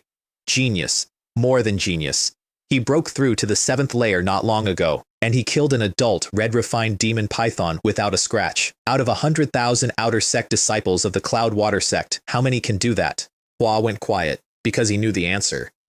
The people who kill an adult red refined demon python at the 7th layer are either famous prodigies or the sons of great families carrying inherited martial arts, and I was visibly neither. 3 years at the least, 6 or 7 at the most. It is almost certain that Chen Lingtian will enter the inner sect through the grand competition. And what are a few dozen spirit stones against the friendship of an inner sect disciple before he becomes one? The only reason our ancestors were able to hold the spring at Qingshan Town and build this legacy at all was a past collaboration with a Cloudwater sect man, his connections, his network. And then his son left, and Li Wenlong sat alone in the study for a while. Genius, he said. So this is genius. He was looking at nothing, because when he was young, his father sent him to the Cloudwater sect outer sect too, with the full backing of the family, hoping he'd reach the inner sect and lift the Li name. 10 years, full support, and he broke through to the 6th layer of spirit essence and was, at the end of it, an ordinary member of the outer sect. He was screened out, which is completely normal. Which happens to almost everybody, and he came home and took his father's chair, a mediocre man who lost, watching the ones who reached 7, 8, 9 without apparent effort and stepped through the gate he never got through. And then 30 years later, a boy walked into his town and killed a late-stage demon at the 7th layer, and Li Wenlong recognized the shape of it immediately because he had spent 10 years of his life staring at that exact shape from underneath. That is why the clan head of Qingshan Town was scraping and grinning at a broke teenager who grows rice. Meanwhile, the broke teenager was walking home thinking he'd gotten away with something. Genuinely, that entire time, my own assessment of me was, lucky guy, upper middle of the pack, 19 people in this courtyard alone are ranked ahead of me, and let's not even discuss the other 100,000. Both readings were correct. That's the thing about position. His and mine were just different places to stand on the same mountain. I turned in the mission at the External Affairs Hall. 200 contribution points, which took my token to 203, one handful of Spirit Valley seeds. 6 or 7 days of work, and it came out better than the entire previous year of farming. That's not surprising once you see the machine. The higher your realm, the better the work you can take, the faster the resources come in, which raises your realm. It's a wheel, and the only hard part is getting on it. A month ago, I had never touched a spirit stone. Now I was carrying 15 in cash, and that didn't count the python. I dropped Li Yong at my house, told him to stay indoors and not get into anything, and went down the mountain to sell a snake. The outer Sect market is a real market. There are 100,000 of us up here, and we all need things, so a whole economy grew in the foothills. Permanent shops from Cultivation World trading houses, mortal towns along the roads, the works. The Sect runs its own Yao Beast shop. I went in first because I am a reasonable person. They offered me 18 spirit stones. I walked back out into the street with my face like weather. 18 spirit stones? Do you really think I'm some clueless sucker? 10% under market minimum. On a red refined demon python that's 2 full stones, and probably more because that snake is a popular animal. The skin makes low-grade defensive artifacts, the bones forge weapons, the fangs are a rare poison material, even the meat sells to restaurants as a spiritual ingredient. If you find somebody who actually needs one, 30 is not a crazy number. This is outrageous, truly outrageous. This sector's shops are shady. I said that out loud, on a public street, and then went and set up a stall in the square with the individual vendors, like a man selling vegetables. I laid out 20 meters of dead python and 1 half-dissolved rat on the ground. You would not believe the crowd. To kill an adult red-refined demon python safely takes 3 8th-layer cultivators. Their corpses do not show up at market. Within 10 minutes, I had people circling and lowballing me at 20. I said no. Highest offer that day was 22, which was 4 better than the Sect, and still not what I wanted, so I sat there like a fisherman. It's a dead snake. It's not going anywhere, and neither am I. Next morning, an out-of-town middle-aged cultivator, 9th layer, came through, looked at it, ground his teeth, and said 27 for the python and the rat together. I thought about it for exactly as long as it takes to look thoughtful. Sold. 27 spirit stones, which put me at 42. 42 spirit stones. I want to describe this accurately. That man was clearly desperate. 23 or 24 is the normal price, and 25 is already generous, so 27 means he needed it for something today. Not my business. His problem became my money. I walked away from that square carrying more wealth than I had ever conceived of owning, and I got physically dizzy. It is exactly the feeling of living paycheck to paycheck on 4,000 or 5,000 a month and then winning the lottery. Not the money, the vertigo. Your brain has a shape for how much you can have, and it doesn't stretch, it just breaks. 42 spirit stones, and immediately my head started scheming, because 42 stones of pure cultivation would take me a long time to burn and wouldn't raise my strength much in the short run. And from here on, the way to get resources is to take Zone A and B missions, which means fighting things, which means the Python was not going to be the last one. To live a better life, some protective measures are indispensable. Magical artifacts, martial skills, spells, techniques, anything at all raises combat power faster than pouring spirit stones into growth. Skills I can trade for at the Sect with contribution points, cheaper than outside. So the spirit stones should buy a weapon. And there was a very good reason for that, which was lying in my storage talisman looking like a chewed spoon. The free longsword I killed a python with had been half-eaten by venom on contact, so I walked to the middle of the market, to a pavilion with a plaque that says Bai Bao Pavilion. I had walked past that building maybe a dozen times in 3 years and never once gone in. There'd been no point. You go into Bai Bao Pavilion to spend spirit stones, and until 16 hours ago, I did not have any. It's the kind of shop that can go 3 years without a sale and not care. I went in with my heart in my throat and my hands sweating, and there were about 4 people inside. An old man came out from the back with a smile. "Welcome to Bai Bao Pavilion. May I ask what this young fellow Taoist needs?" I bowed. "Properly. Greetings, senior. I've come to purchase a magical artifact to enhance my strength, ideally under 40 spirit stones. I wonder if your establishment has anything suitable. I would be grateful for your advice." And I want to explain why I told a shopkeeper my exact budget and my exact ignorance, because that is not how you're supposed to buy things.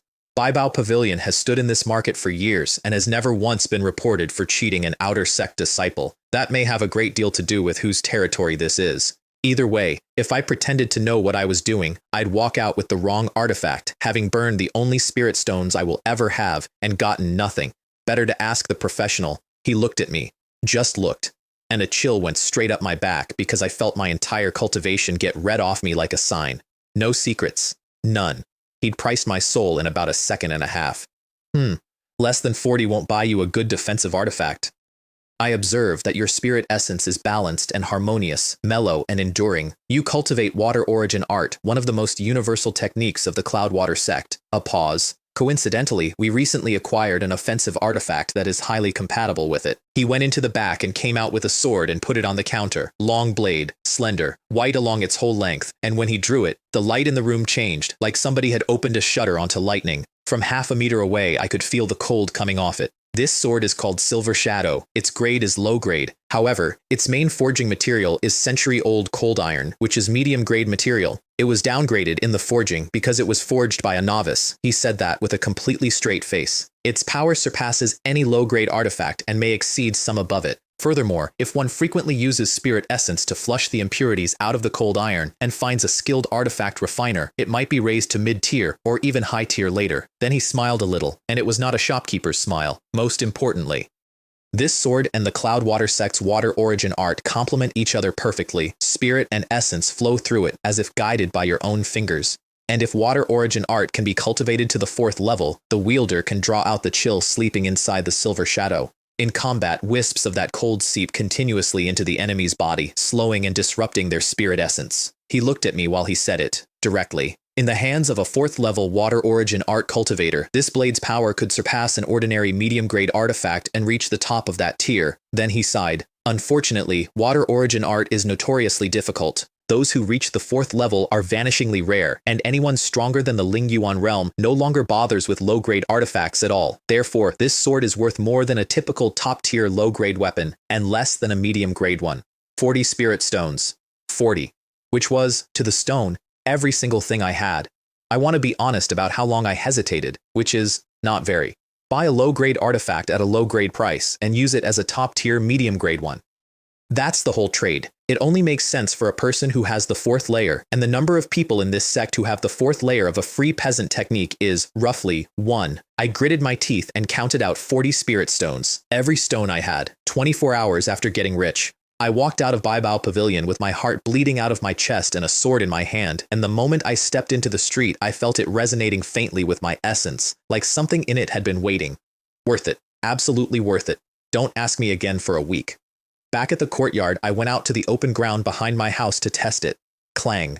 The blade came out and the wind shook. A single stroke, a single step, and cold light went across the sky. Falling leaves curled up in the air and came apart into pieces. The sword chi kept going and left a deep mark in a tree 20 feet away. I stopped. The wind died. I stood there looking at an entry-level magical artifact and grinning like a lunatic. Great. Those 40 spirit stones were well worth it. An artifact is an artifact.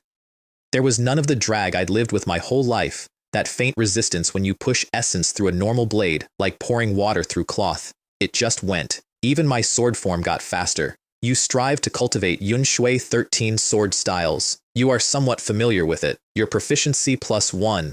One practice session and the number moved. If it kept moving at that rate, I'd hit major achievement on my sword form soon, but that wasn't the good part. I went over and looked at the cut I'd left in the tree. There was no ice on it, nothing visible at all. Only when you put your hand near the wound could you feel it, a coolness, slightly different from the air around it. And that's exactly right. That's the entire point. If it were ice, an opponent would feel the attribute the first time you connected and start defending against it. But this is nothing. This is a temperature, with 4 layers of water origin art behind it. My essence is soft and it's persistent. It doesn't bounce off, it seeps. In a real fight, wisp by wisp, it goes into the other person along with the cold they will never notice, and it accumulates silently for as long as the fight lasts.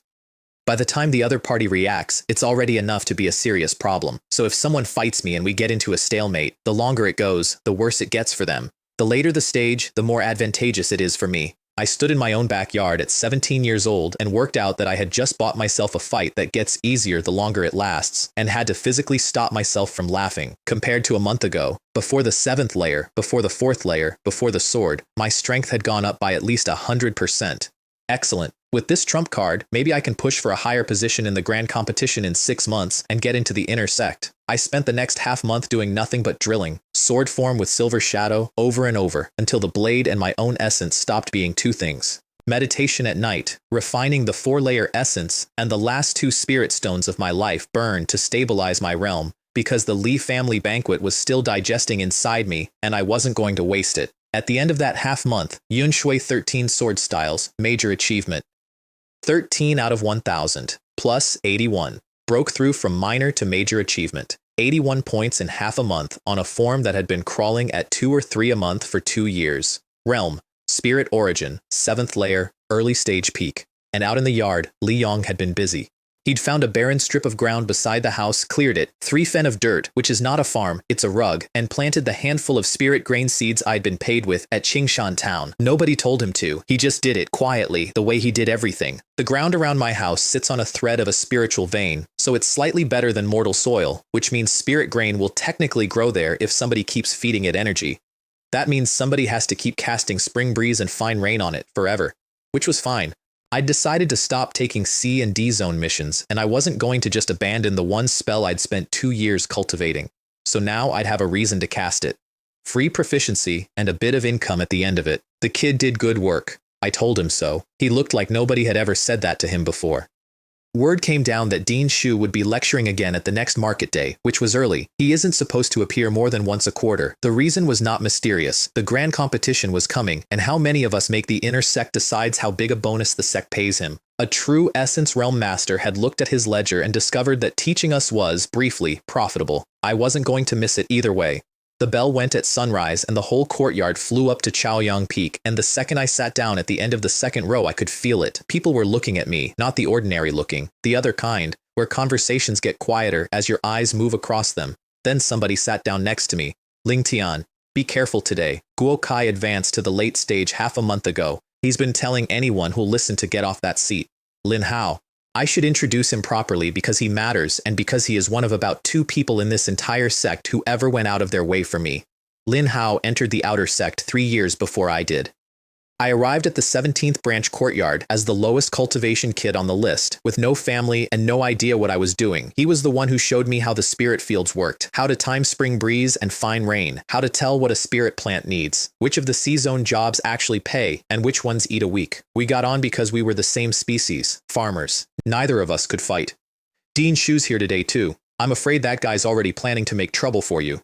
He was genuinely worried and genuinely angry on my behalf, which is a specific combination you only get from people who like you. That guy Guo Kai, last time I passed by, I heard him telling people that you're a useless cultivator who's been hiding in the sect and doesn't even dare go out and hunt low-level Yao beasts. He's holding a grudge about the seat. Watch out. I would like it on record that I was, at that exact moment, sitting on a red refined demon python's resale value, but I didn't say that. Don't worry, I said. If he really does provoke me this time, I'll teach that guy a lesson. Lin Hao looked at me the way you look at a friend who has just cheerfully volunteered for something. Sigh. Ling Tian, if you really can't win, there's nothing shameful about admitting defeat. Which was kind. It was genuinely kind. He had no idea, and he was trying to give me a way out that wouldn't cost me my dignity. Don't worry. I know what I'm doing. And I didn't explain, partly because there was nothing to gain from explaining. However you describe yourself, people's picture of you stays where it was until you do something in front of them. Performance is the only argument anybody actually accepts. And partly, honestly, because I had a sword in my storage pouch that nobody had seen yet, and I had already decided not to draw it. Lin Hao went back to his seat looking unconvinced. I settled myself, and then I felt somebody staring. Guo Kai was in the first seat of the 3rd row, directly behind me, and when I turned my head he lifted his hand, made a blade of it, and drew it across his own throat twice. Then he smiled at me. I turned back around with my face doing nothing, and something in my chest that had been perfectly calm 2 seconds earlier stopped being calm. It settled, but it took a moment. Dean Shu came down on his sword and gave his usual encouraging opening remarks, which are 100% boilerplate, and started the lecture. Today, martial skills. How to use them in combat, how to maximize damage, what to watch out for while cultivating them, how to speed up your training. And specifically, he spent most of it on the 2 most common martial skills in the Cloudwater Sect Outer Sect. The 9 Refinements Bone Forging Fist and the Yunshui 13 Sword Styles, which is to say, the 2 free ones, the 2 I have. He described the fist form honestly. It's internal. It circulates the essence, strengthens bone, builds the body, and it is not aggressive. He also said something that most of the plaza let slide right past them. Once the 9 Refinements Bone Forging Fist reaches major achievement, its power is not to be underestimated, and a few of its moves, done properly, are frightening. Then the sword form, named after the sect, taught to everybody without exception.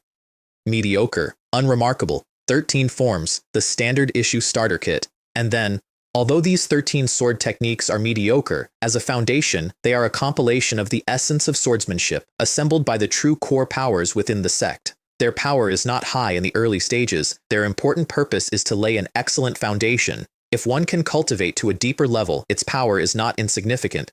This is a sword technique with a low minimum, requiring enormous effort to cultivate, but with an extremely high ceiling.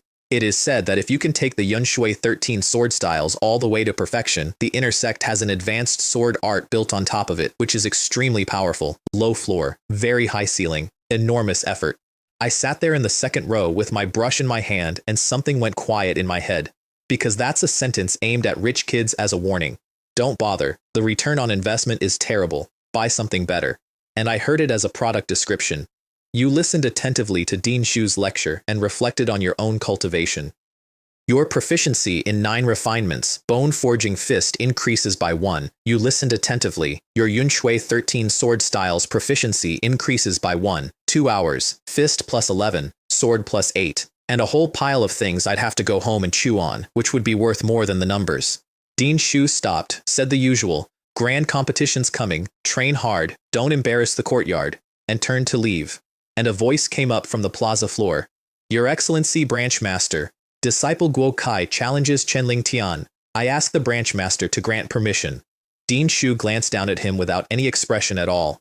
In that case, let's begin. That's it. That's the whole ruling. Duels between disciples aren't prohibited here. Resources get allocated by rank and rank gets decided by hitting people, and the sect considers that a feature. He wasn't going to stop it. He probably wanted to see it. Guo Kai was already in the arena before the sentence finished. I stood up and came down after him, and I want to describe what he looked like standing there because it explains everything he did afterward. He looked like a man about to be paid back for 6 years. 2 months ago I said it, don't assume that just because you got into the late stage early, it means anything. Today I'll show you what you're made of. With your pathetic skills, you're nothing but a joke. I frowned, not for effect. I've never thought of myself as particularly great. On the contrary, you're the one ranked lower, so why do you keep provoking me? Humph. If you hadn't taken that position and claimed the resources that should have been mine, I would have broken through a month ago. Enough nonsense, come on, today I'll teach you a lesson, you piece of trash. And that is where the last of my calm went. You really think you've got this in the bag? Fine. He moved first. He shouted, and his chi went up like a wave, and he stamped once. The arena stone cracked under his foot and threw up a visible cloud of dust. And then he was a smear of motion coming down at my head with a fist that had the entire weight of a very angry young man behind it. Heavenly Gale Dragon Tiger Fist. And I heard a tiger. Not metaphorically. Somewhere inside the sound of that punch, there was the roar of a big cat, faint, layered underneath, and the air came at me like something descending a mountain. The plaza cheered, out loud. As expected of Guo Kai, that's the Iron Claw Bear. His Heavenly Gale Dragon Tiger Fist is already at major achievement. He's caught a trace of the real tiger in it. Even a 7th layer early stage cultivator couldn't take that move. They weren't wrong. Guo Kai loved to fight the way other people love music. He'd earned that nickname over 6 years of walking up to strangers, and now he'd stepped into the late stage and everything he had went up a tier with him. 15th and 16th ranked disciples in the crowd were watching that punch and quietly deciding they'd have lost too. I shifted my feet and let it go past my ear. The fist hit the air where I'd been, and the air made a sound like a struck drum. And while his arm was still out there, committed, I came in underneath and put my palm at his chest. Not a fist, a palm, from close, rippling, essence spilling out from between my fingers as a fine mist. Defense into offense in the space of one breath. The plaza made a noise. And Guo Kai's face, I got to watch it happen, went from certainty to what? He twisted in midair with his whole body, essence erupting, hands turning into claws with pale black smoke swirling between the fingers, and got a guard up on pure reflex. Bang! The air detonated between us. Visible ripple. Both of us went back a step in the dust. He landed and stared at me. Very good. I didn't expect you to be able to do this. I underestimated you. His expression had gone dark, and I understood why. His plan for the morning had been to end me in one move, and then, this is the part that tells you who he is, turn around while the crowd was still hot and challenge the 15th ranked disciple and take that seat too.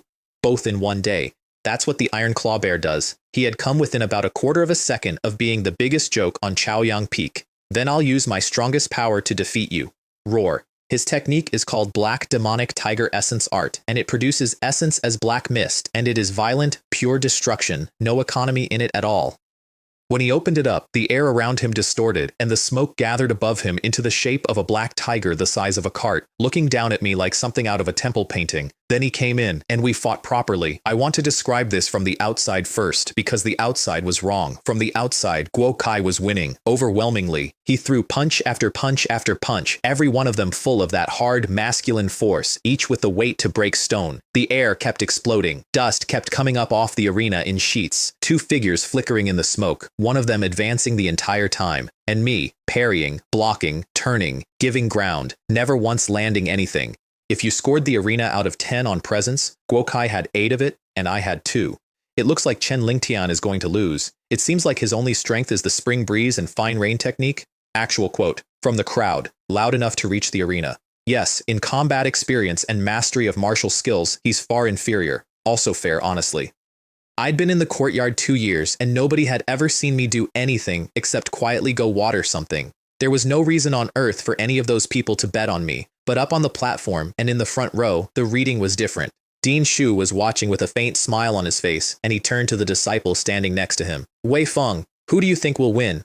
Gao Tianyu is the number 1 of the 17th branch courtyard, 9th layer, middle stage, which is 2 whole layers above me and about as far away as the weather. He comes from a big outside family. He is the courtyard's realistic candidate for True Essence Realm, and Dean Shu had been quietly cultivating a relationship with him for a while, because if he can drag a future True Essence master into his own lineage, that's worth more than any teaching bonus. Gao Tianyu thought about it for a moment. Currently it seems that Guo Kai is overwhelming Chen Lingtian, who is at a significant disadvantage, but however, Black Demonic Tiger Essence Art and Heavenly Gale Dragon Tiger Fist are powerful, but they lack staying power. They consume too much in the burst. There's no follow-through. In comparison, Chen Lingtian cultivates Water Origin Art, which has also reached the 3rd level. That technique's essence is recognized as long-lasting and rich. Combined with the 9 refinements Bone-Forging Fist, which barely consumes anything to begin with, he hasn't spent much at all. He can last much longer. Then a pause. Furthermore, Chen Lingtian's spirit essence gives me a strange feeling. If nothing unexpected happens, Chen Lingtian should win in the end. And the number 2 of the courtyard, Wei Jian, polished, well-mannered, the kind of young master who greets everybody by name, gave Gao Tianyu a long look and agreed.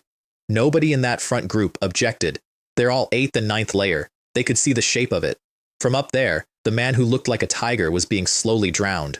I'm very pleased that you have such good judgment, said Dean Shu, and then he taught them the lesson he'd actually stayed to teach.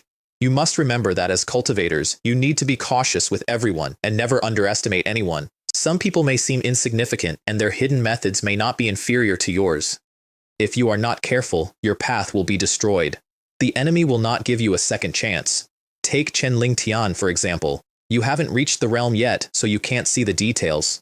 Chen Lingtian's Water Origin Art is unremarkable, one of many common techniques circulated in the outer sect. But if I am not mistaken, Chen Lingtian has already cultivated it to the 4th level. I would love to tell you I noticed the silence that fell on the platform. I didn't. I was busy. He has brought out the characteristics of the profound essence of that technique, and he can neutralize Guo Kai's evil qi in the middle of an exchange. The 4th layer of Water Origin Art, even across the entire Cloudwater sect, even among 100,000 outer sect disciples, is a phoenix feather. Moreover, this is Water Origin Art, which is known for being rich and mellow. After the 4th layer, that advantage compounds. Judging from Chen Lingtian's current state, his essence alone is at least twice that of an ordinary 7th layer cultivator. If Guo Kai does not finish this quickly and it becomes a long fight, Chen Lingtian will win, and Chen Lingtian's methods are not limited to the 4th layer of Water Origin Art. I observed that his 9 refinements Bone-Forging Fist is already at major achievement, touching the edge of perfection. His understanding of that fist form is probably unmatched by anyone in the entire disciple body. And then Dean Shu, who had come to this plaza to collect a bonus, sat there and had an actual feeling about it. Because both of those things, Water Origin Art and the 9 refinements Bone-Forging Fist, are the free ones, the basics, easy to learn, brutal to master, handed out to build a floor under teenagers. To get both of them to that depth, you're one of 2 people. Either you're a monster of aptitude who picks things up by looking at them and everything you touch becomes simple. Or your Dao heart is resolute. You can endure repeating a thing you cannot see yourself getting better at over and over for years, until eventually the practice itself becomes the mastery. Dean Shu, watching me get pushed backward across an arena, decided it was the second one. And he sighed, because at that age, with a heart nature that unstable, almost nobody can do what the second one requires. This disciple named Chen Lingtian is unlikely to stand out in the entire Cloud Water sect, or become famous throughout the cultivation world. But if he can hold that heart and keep going, he will never end up ordinary and mediocre. He won't drift into obscurity like most of the tens of thousands out there. He also said, out loud, to his top students, one more thing that I only heard about much later, and that I'd like to put here for scale. Guokai's title, invincible among his peers, sounds enormous when you say it. Inside our courtyard, it is enormous. But there is a man in the outer sect named Yan Kuangtu, who is first of the 10 talents, which is the list of the 10 strongest disciples among all 100,000 of us. 9th layer, 2 years in the sect. Undefeated since the day he walked through the gate, and not long before all this, a newly promoted True Essence Realm senior got annoyed at him for bullying juniors and decided to teach him some manners. Yan Kuangtu challenged him. A 9th layer Lingyuan cultivator, against a True Essence Realm master, went 876 moves, and then knocked the man out of the sky with a little prisoner's hand at perfection, and won. By a small margin, but won. The name went across the entire outer sect in a week. And these days he's telling people that at the grand competition he intends to defeat every single disciple who steps up, gather the momentum of an undefeated era, and use it to forge his foundation for the True Essence realm. Dean Shu, an intersect cultivator who broke through to True Essence years ago, said he admired the boy. That's the scale. That's what strong actually looks like around here, and Guokai's title only covers our little pond. Down in the pond though, things were going badly for the tiger, because the fight had gone long, and the fight going long is the whole problem with being a tiger. Guokai's meridians were beginning to tear. That's what happens when you run a technique that produces violent essence in explosive bursts and then keep bursting. Every exchange was doing damage to him that wasn't coming from me, and on my side of the arena, my essence was exactly where it had been when we started. He could feel that. That's the part that broke him. Every attack he threw went into me like a stone into a lake. Ferocious, loud, enormous, and then just gone, with a ripple, and the water still there. Damn it, how could this guy improve so quickly in just 2 months? And underneath that, the actual wound. Guokai has been in the 17th branch courtyard for 6 years. 6. He trained hard, he went out. He took the Yao beast hunts, the real ones, in the field, more than once nearly dying for it. He challenged everybody he could reach because fighting is how he grows. He clawed his way from the 3rd layer to the 7th with his own hands, and he has 4 years left on his 10-year clock, and he still does not know if he'll make the inner sect. And then there's me. 2 years. From the 3rd layer to the 7th. Never seen outside. Never in a life or death fight, as far as anybody knows. Hunched in the courtyard all day, occasionally emerging to go weed a field, an ordinary, unremarkable spirit farmer. He'd waited for the fair fight is the thing. That's what nobody in that crowd understood about him. On the day I took his seat, he wanted to jump me on the spot, and he didn't, because the gap was too big, and he knew it. So he went into seclusion and broke through and came back to do it properly, at the same layer, in front of everyone, to prove one specific thing. Fast cultivation does not mean strength. He guessed the beginning right. He could not guess the end. Why should I? He was shouting. His hands had split open from the force of his own essence, and there was blood running down his wrists. Why is it that you so-called geniuses can cultivate so easily? 1 day of your cultivation is worth 10 of ours. How can you be so powerful without doing anything? Why should you geniuses be favored by the heavens?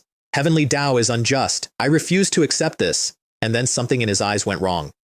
His essence surged out, and the black tiger above him thickened into something enormous and clawed, and he pulled his fist into claws and dragged darkness out of the air, and every disciple watching who knew anything went pale at the same time. That's the tiger spirit killing claw, human grade, low grade, a ranked martial skill. Everything I own is a foundation art. Ranked martial skills are a different category of object entirely. They take a cultivator's essence and detonate it, they have real attack power, and they let you challenge people above your level. They are also, at our stage, almost unusable. The comparison everybody makes is that if the Lingyuan realm is a child, then true essence is an adult, and a ranked martial skill is a sledgehammer. A child can barely lift it, but if the child does lift it, it will still kill you. In the entire 17th branch courtyard, the number of people who could execute even one ranked martial skill was fewer than 2. He'd had one the whole time. He'd been saving it. The crowd gasped. Even the disciples ranked in the top 10 went serious, and he came at me roaring. I refuse to accept this. Now, here is what I should have done.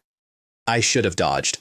Lightness technique, cloud smoke steps, step off the line and let it go past. Because I could see he had exactly one of those left in him. That skill was tearing him apart from the inside as he cast it, and afterward he'd be finished. Dodge once and I win by walking. That was the correct play. It was obvious. I had it in my hand, and I looked at his face coming at me, and I did not want to dodge. There's no clever reason. I've turned it over since, and there's nothing at the bottom of it except this. I did not want to beat him by stepping aside. He wanted a fair fight in his area of expertise. Fine. You're not convinced? I let him come. You disagree. But do you know? And this is the only speech I have ever made in my life, so I'm going to write it out. Over the past 2 years, while you were out battling Yao beasts, I was cultivating. While you were competing with your fellow disciples, I was cultivating. While you were entertaining your friends and having parties, I was cultivating. While you were traveling and enjoying the scenery, I was cultivating. While you were relaxing and sleeping, I was still cultivating. You think I have this power without ever stepping out of my door? You get bored and can't keep going after 2 hours of cultivation a day. I do more than 6 every day. You practice a martial skill 100 times, 200 times, and then you stop. I can't do it in 100, so I do it 1,000, 10,000. My effort is at least 3 to 5 times yours. What right do you have to disagree? And I want to be scrupulously fair here because a man was bleeding in front of me and I was the one with the advantage. The panel helped. It absolutely helped. I would not be standing there without it. But it never once made me stronger. Not a single point of what I had was given to me. Every scrap of it I ground out myself in a room, alone, for 2 years, while everybody else was living. And then the strangest thing happened. I stood there in the middle of the arena with a ranked martial skill coming down on me and made no move to avoid it, and somewhere deep underneath my ribs, something turned over. I don't know what it was. It arrived in the exact instant I decided not to move. It wasn't a thought, and it wasn't a technique. It was more like a shape I suddenly understood. I spread my hands, and the air around me rippled like the surface of water. Splash, splash, splash. There was a sound in the empty air like something heavy dropping into a pool, and then the air inside a 1-meter radius of me fell. Heavy. Pressure. 4 layers of water origin art went through my meridians on their own, moving with my hands, flowing through the space around me as naturally as water finds a slope. And they carried the final move of the 9 refinements bone-forging fist with them, the hardest one, the one nobody bothers with, the one I'd been grinding for 2 years in an empty yard because it was free. 9 refinements bone-forging fist, mountain crushing. There is a thing they say about water. There are no fixed formations in warfare, and water has no fixed shape.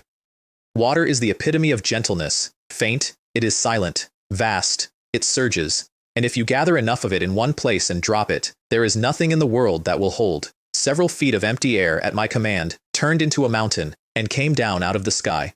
Up on the platform, Dean Shu, a true Essence Realm master with 100 years of experience, physically changed expression. A masterful integration, a stroke of genius, to be able to achieve such a level. Because he could see what had happened, which is that in the middle of a fight I had accidentally welded a technique to a martial art. Cultivation methods and combat forms are separate things. They are not supposed to fuse. Mine had, because for 1 second my state of mind matched what the 4th layer of water origin art actually means, letting nature take its course, and everything I owned lined up in the same direction at once. Rumble. The 2 of us hit.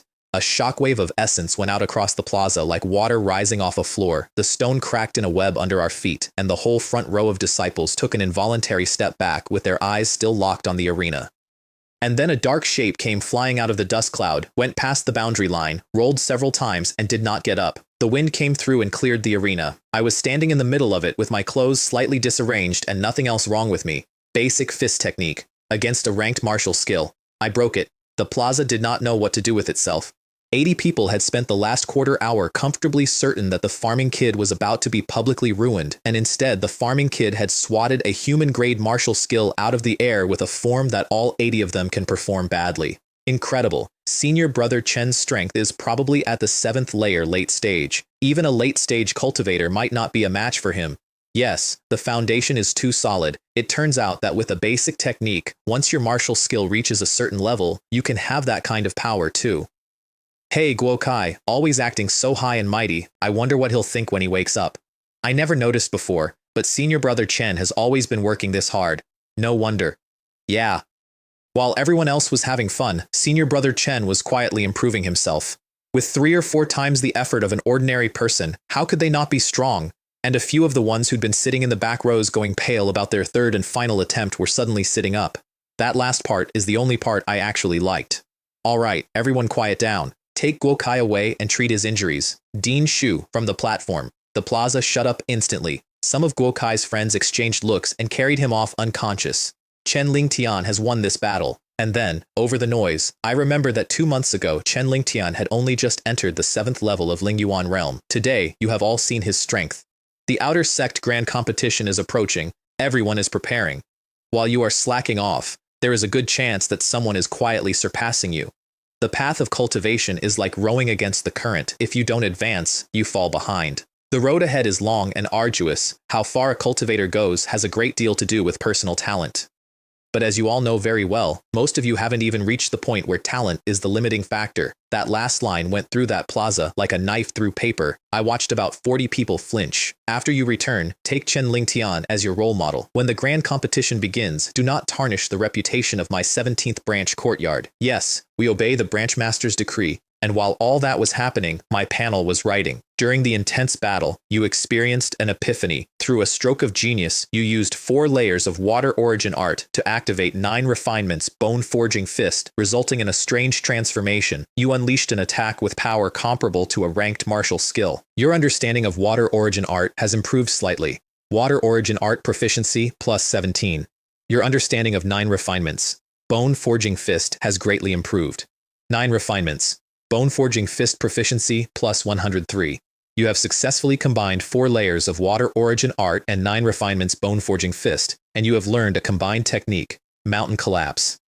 And then the page in my head, which had displayed the exact same 4 categories for 3 years, grew a 5th one. Special skills, mountain collapse, scale unknown, question marks. I had never seen question marks on my panel before. I didn't get to look at it though because Dean Shu's voice came down off the platform. Chen Lingtian, come with me for a moment. He took me up Chaoyang Peak, along a path under trees a couple of 100 years old, walking slowly with his hands behind his back. Kiyomoto, it's been almost 2 years since you joined the 17th branch courtyard. 2 years have passed, and I haven't given you much attention. You won't blame me, will you? I want to note that I had absolutely no idea what the correct answer to that was, and that I told the truth anyway, and got lucky. I dare not. The branch master's management of the courtyard is already the greatest care a disciple can receive. Without the branch master's guidance, I fear Kiyomoto would not have reached his current position. That was not flattery. Dean Shu spends most of his attention on the top of the class, which is what everybody does everywhere, but the lectures were real. He genuinely gets up there once a quarter and describes the actual bottlenecks a Lingyuan cultivator hits and how he personally got through them, in detail, for free. I built my entire cultivation on those lectures, all of it. If he'd been lazy about them, I would still be scraping along in the middle stage. Is it fair that he pours his real time into Gao Tianyu and gives the rest of us a quarterly seminar? It's not fair, but he isn't my parent. This world isn't fair, and I wasn't the only kid in that courtyard eating the short end of it. And the useful response to being treated unfairly is not to complain about it. It's to work until you reach a level where people find it convenient to be fair to you. He stopped walking, turned, looked me up and down. You're very good. And he meant it. I could tell he meant it, because he just watched me win the biggest fight of my life in front of everybody and then behave exactly the same as before. Branchmaster is too kind. Excessive humility is arrogance. He waved a hand. I remember you were a minor member of a small family within the Sect's sphere of influence. After joining, the help you received from your family was negligible. You have achieved what you have because of your own determination and persistent effort. I felt a bit awkward about that, and here's why. If I didn't have a golden finger showing me my own progress every single day, I don't think I could have done it. In my previous life, I was a salted fish. Genuinely, I had no discipline whatsoever. The reason people slack off in cultivation is that they can't see results, and the panel simply removed that failure mode from my life. That's real. But it's also true that the panel never lifted anything, so I let both facts sit there and said nothing. I observe your cultivation technique. Water origin art. It's already reached the 4th level, hasn't it? Phrased as a question, not one. I straightened up because this was the actual reason I was on this mountain. Yes, Branchmaster. Very good. Even looking at the entire outer sect of 100,000 disciples, those who take water origin art to the 4th level are very few. This technique, in the early stages, it seems unremarkable, with only slightly deeper essence than average. Reaching the 4th level produces a significant change. I'm sure you've felt what it did to your essence, so I won't belabor it. What matters is what comes next. Water origin art is one of the most fundamental and widely disseminated techniques in our Cloudwater sect. When the ancestral master founded the sect, he created several advanced techniques that lead directly to the Great Tao, and Cloudwater art is one of the simplified forms derived from them. And then, in the shade, for over an hour, a true Essence Realm Master taught me the parts of my own free peasant technique that come after the 4th layer. Material that had never appeared in any lecture. Material that there was no reason to ever put in a lecture, because nobody in the 17th branch courtyard had ever been able to use it. You received guidance from Dean Shu on Water Origin Art's subsequent cultivation. You suddenly understand. You grasp a question you hadn't been able to answer before. Water Origin Art Proficiency +7. You received guidance from Dean Shu. You gained some insights. Water Origin Art Proficiency +2. Water Origin Art Proficiency +1. Line after line after line. Not because he's a magician. Because I'd been sitting on 3 years of accumulated grinding with a lid on it, and he took the lid off. Everything I'd noticed and couldn't name got named. An hour of that was worth 37 points of Water Origin Art, plus movement on everything else. Now, I was under no illusions about why this was happening. Dean Shu's kindness has a shape. If I were still an ordinary disciple, if I hadn't put 4 layers of Water Origin Art and a major achievement fist form on public display 10 minutes earlier, would a true Essence Realm Master have kept me back after the assembly for private tutoring? Absolutely not. The path to immortality is long, and nobody knows what a junior becomes. So you guide the promising ones early and make friends, and if they grow into something, you have a friend who is something. And if they die on the road, you're out an hour. He was investing, and my honest reaction to noticing that was, good, keep going. Why on earth would I be offended? What's the alternative? Take the position that he treated me unfairly before, so now I'll refuse free instruction from a true Essence Realm Master out of principle. That's insane. That's actually insane behavior. I thanked him, bowed, and went down the mountain with a head full of things I couldn't have bought. Chaoyang Peak had mostly emptied out, but a few people were still cultivating in the plaza, and my morning had apparently traveled. I got looked at, a lot, from a nobody to a topic in 1 hour. Ling Tian, you're amazing. I didn't expect you to actually beat Guo Kai, that arrogant guy. I heard he's been completely silent since he woke up. He's really taken aback by this. Lin Hao coming up behind me and slapping my shoulder, absolutely delighted. That was just because Guo Kai underestimated his opponent, I said. I won by luck. Which was, I want to be clear, a lie of omission approximately the size of a house, because the fight everybody watched was not my full kit. I never drew Silver Shadow. I never used the Yunshui 13 sword styles at Major Achievement, a low-grade top-tier magical artifact with a cold in it, in the hands of a 4th-layer Water Origin Art cultivator, against a man whose whole style is burning himself down fast. Guo Kai would have lost harder and sooner, and everyone would have seen a great deal more. The soul under this teenager's body is an adult. I enjoyed the admiring looks. I'm not made of stone, but there is no version of me that empties his pockets onto the table in public for applause. When you can keep a card, you keep the card. Hey, why are you always so gloomy and old-fashioned? Being young and spirited is what we should be doing at our age. Lin Hao, exasperated. Then his tone shifted. It's a pity I've had something come up lately. Otherwise, I'd have gathered people and thrown you a victory banquet and told everybody that although we're not good at fighting, we're not the kind of people who can be pushed around either. And I stopped listening to the second half of that sentence. What happened? I haven't seen you much lately. Do you need any help? It's nothing. The family just ran into some problems. I should be able to handle it myself. If you need anything, I'll do what I can. I mean it. Don't worry. When that time really comes, Ling Tian, you'll be my support. And he laughed and we talked for a while, and then he went off down the path. And I stood there watching him go with my eyebrows down, because now that I thought about it, I hadn't seen him in weeks. He hadn't come to the last lecture at all. Lin Hao is 3 years ahead of me in this sect. When I showed up here as the lowest ranked kid on the list, with no clan and no money, he's the one who taught me how to make a living out of spirit fields. If it weren't for him, I would have wasted a year figuring out what he told me in an afternoon. Fine. If something really happens, I'll help if I can. Which is a thing I said to myself on a mountain path and then went home and forgot about for 2 months. I'd like that noted for later. I spent the next 5 days sealed in my room digesting everything Dean Shu had given me. That's not a metaphor either. Guidance from a true Essence Realm Master is a buff with a duration. While the memory is fresh, you can adjust your actual practice against it, and every adjustment converts into proficiency. Once it fades, it's gone, and the only thing left is whatever you manage to fold in. So I didn't sleep much. 5 days later, Water Origin Art, Layer 4, 213 out of 10,000, plus 185. Spring Breeze and Fine Rain, Layer 3, 897 out of 1,000, plus 10. Lightness Technique, Layer 3, 17 out of 1,000, plus 6. Growth Inducing Spell, Level 2, 94 out of 100, plus 3. Rejuvenation Technique, Level 2. 54 out of 100, plus 5. Shadow Tracking Spell, Level 2. 5 out of 100, plus 2. 9 Refinements, Bone Forging Fist, Major achievement, 979 out of 1000, plus 147. Cloud Smoke Steps, minor achievement, 11 out of 100, plus 7. Yun Shui 13, Sword Styles, major achievement, 36 out of 1000, plus 23. Combination special move, Mountain Collapse, scale unknown.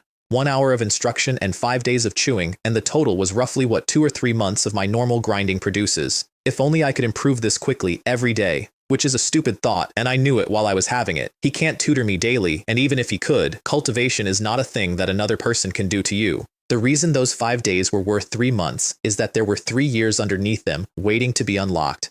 Then the boost ran out, the numbers went back to crawling, 10 or 20 attempts for a single point. And I sat in my quiet room feeling the specific melancholy of a man who has gotten used to fast progress. And then I looked at the question marks.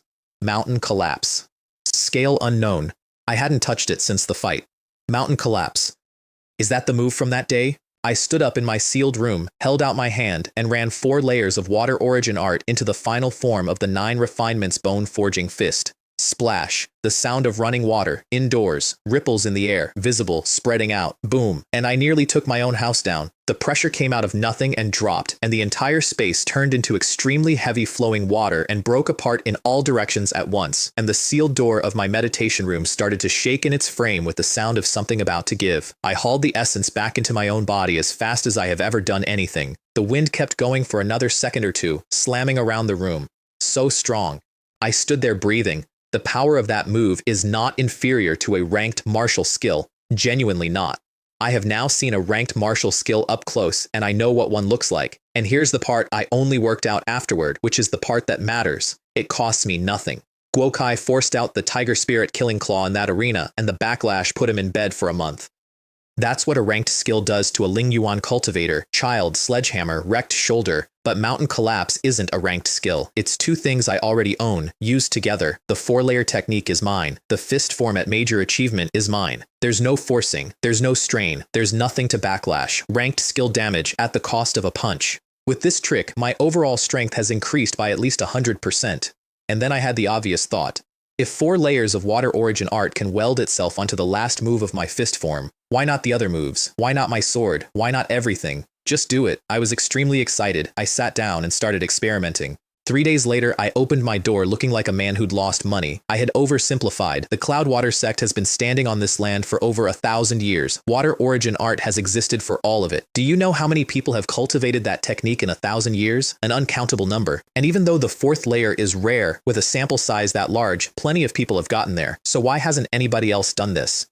Are all of them stupid? Obviously not. The only remaining explanation is that fusing 2 things into something that multiplies is extremely difficult, and I got it once by accident. 3 days of failures gave me the reason, and the reason is annoying. The reason it worked in the arena is that I had just had an insight into my own state of mind, and that state matched the 4th layer's actual nature. In the moment I gave up dodging and chose to meet the thing head on, something in me went with the flow, which is precisely what the highest good is like water means.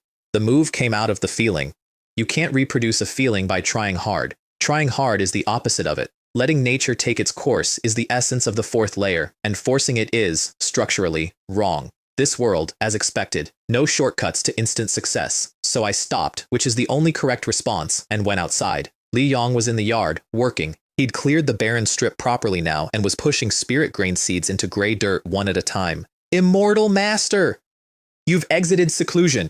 He put down his tools and saluted me, which he does every single time, and which I have completely failed to stop. Having a 12-year-old call you master when you are 17 feels exactly like employing child labor. And there is a 15 spirit stone talisman in my storage pouch that means I don't have a leg to stand on when I try to argue about it. Also, the kid is stubborn. Clan head Lee told him he'd been sent to serve, so he genuinely regards himself as a servant, and no amount of "please stop bowing" has made a dent. No need to be so formal. How's the clearing going? Master, these 3 fen of spiritual fields are completely enough for the seeds, but because of the lack of spiritual energy in the land, I still need to go to the waterfall below Chaoyang Peak and fetch water every day and water them so the yield won't drop too much. Then, respectfully, I ask that Master bestow some magical artifact for fetching water to make it easier for this lowly one to carry it. This lowly one made my head hurt. No need.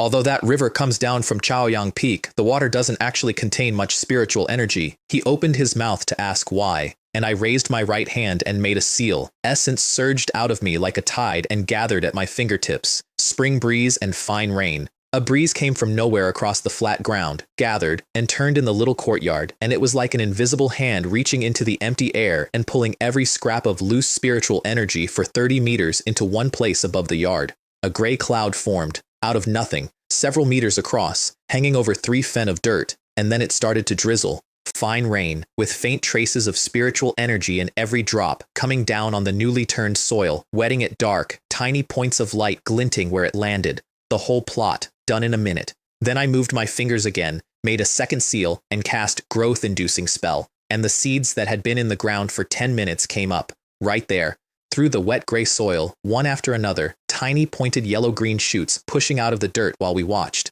I turned around and Li Yong's mouth was open. His face, which, I want to stress, has one expression, and that expression is dull, had come completely apart. This is... And here's what I found out later he was actually thinking, because he told me, months after. He'd watched cultivators cast spring breeze and fine rain his entire life. That's what the Li family does. And in Qingshan town, the procedure is, draw a bucket of water from the spirit spring, carry it by hand to the edge of the field, and then have several cultivators together burn their essence to turn that specific bucket of spring water into rain over that specific patch. Several men, a bucket, one patch, and I had made clouds out of empty air with my hand. For a mu of field, his family needs 3 or 4 cultivators working carefully over several days before the seeds sprout. I'd done it while talking. And then he thought about his father. Because Li Wenlong gets drunk sometimes, and when he does, he talks about the immortals of the sects who can call the wind and the rain, who can change the weather by moving their fingers. He wanted that. He went to the Cloudwater sect for 10 years to get it. And he came home, and by middle age he understood that flying on a sword and going free above the world was a thing he had made up when he was young. So he lives silently in a mountain ditch of the cultivation world, one of an enormous number of people nobody will ever hear of. Li Yong used to not understand why his father sighed like that. Standing in my yard watching rain come out of nothing, he understood. He looked at me the way you look at someone standing on top of a wall you have spent your entire life climbing, and his small hands closed into fists at his sides, and he finally understood exactly what his father had paid to put him here. I did not notice any of this at the time. I was busy being a responsible adult. All right, whenever I have free time, I'll cast it. A Yong, you just loosen the soil and weed as usual. I stopped there deliberately, by the way. Growth-inducing is exactly what it sounds like, and using it too often is pulling up seedlings to help them grow. Occasionally, to give a plant a push, fine. Every day, and you damage the crop's own development.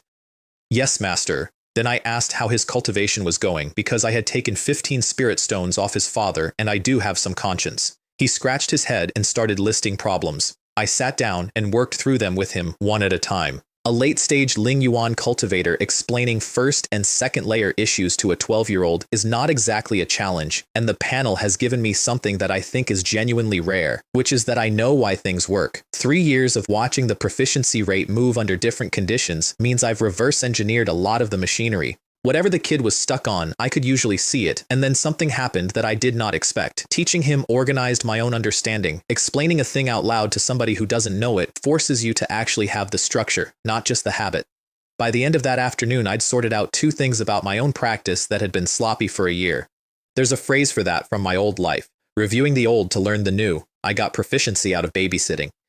After that, I settled into a routine, and I'll describe it once so you understand what the next few months looked like. Up early, more than 6 hours a day of repetition, martial skills, spells, over and over. It is exceptionally boring. It is boring the way factory work is boring, but I could watch the number tick, and every time my will started to go, the number would move and hand it back to me. At night, at least an hour of meditation before sleep, every day. For 2 years, that had been the shape of my life, and by then it wasn't discipline anymore, it was just what I did.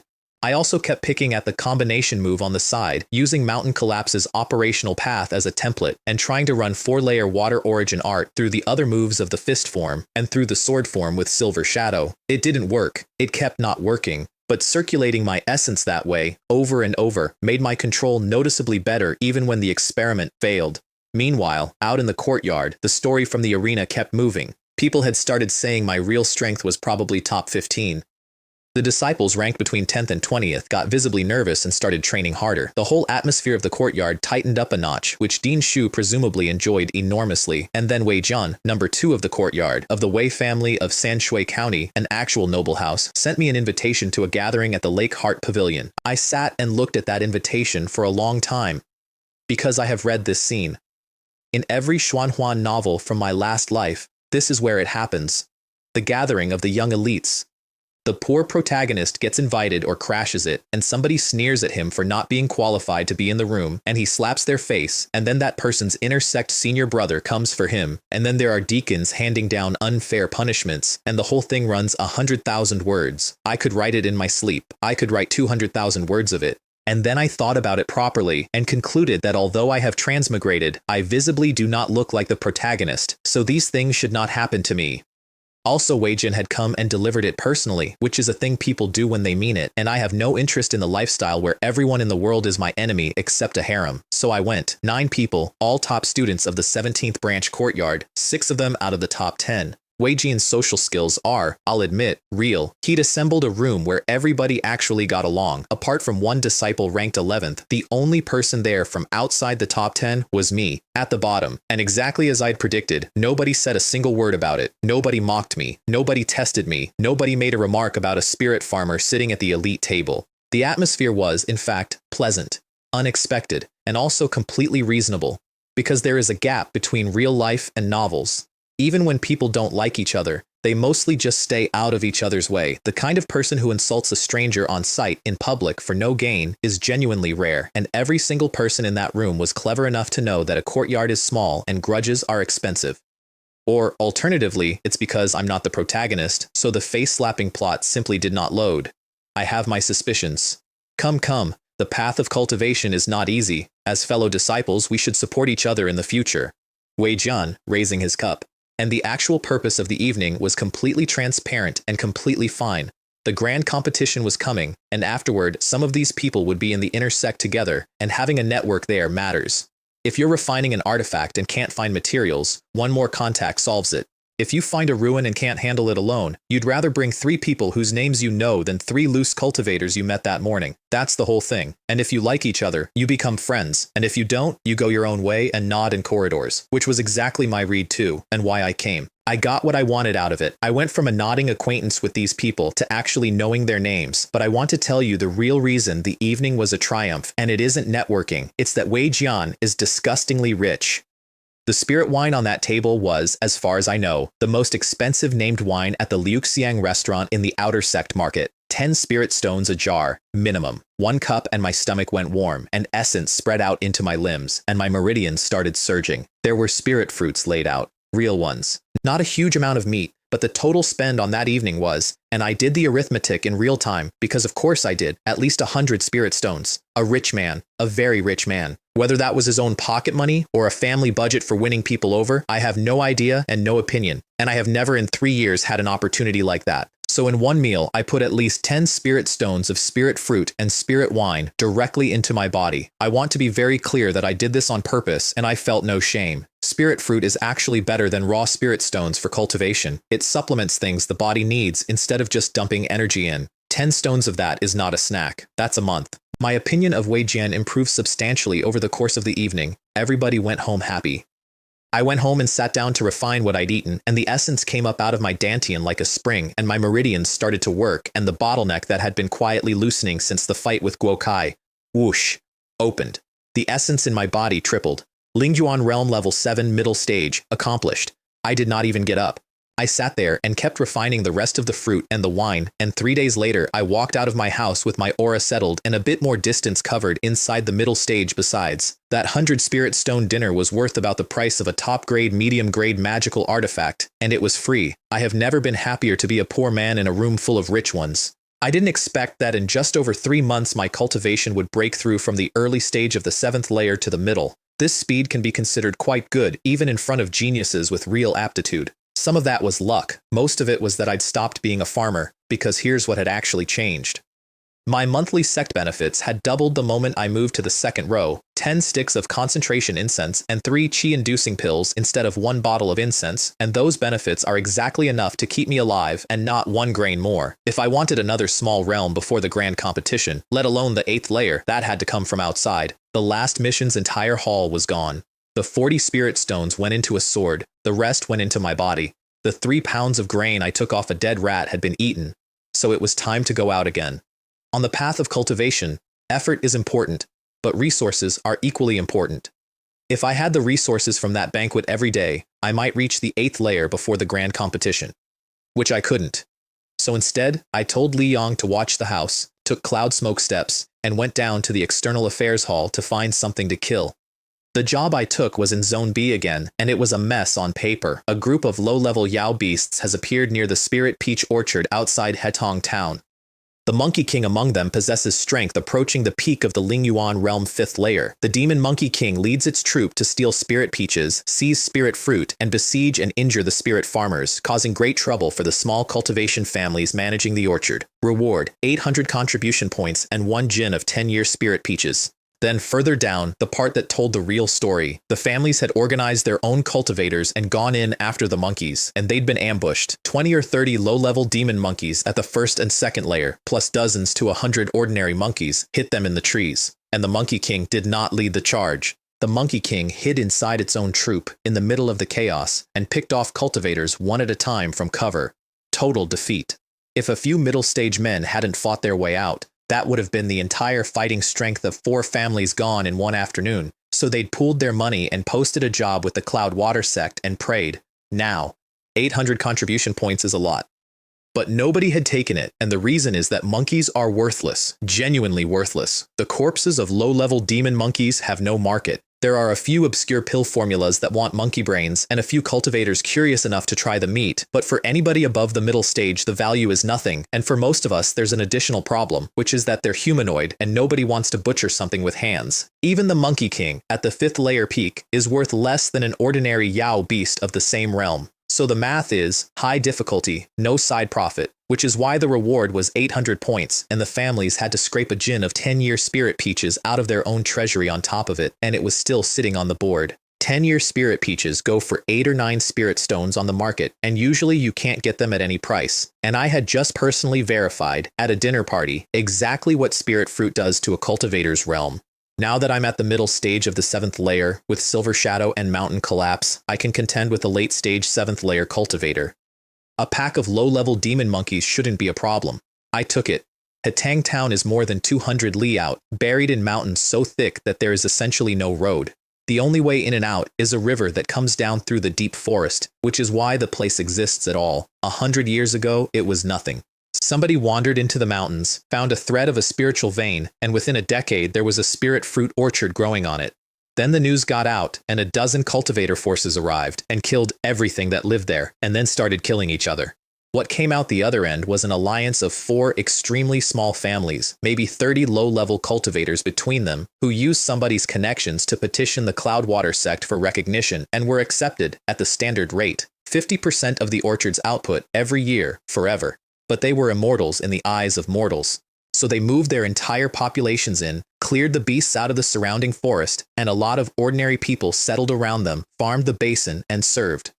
100 years of that, and the river traffic turned it into a town. The man who met me was the head of the Luo family, 5th layer, early stage, and his ki was unstable. He was injured. He was the only clan head still on his feet, and the first thing he told me was that the mission was wrong. The number of ordinary monkeys had more than doubled, 200 and up, and the demon monkeys, the ranked ones, 1st and 2nd layer, had gone from 20 or 30 to at least 50.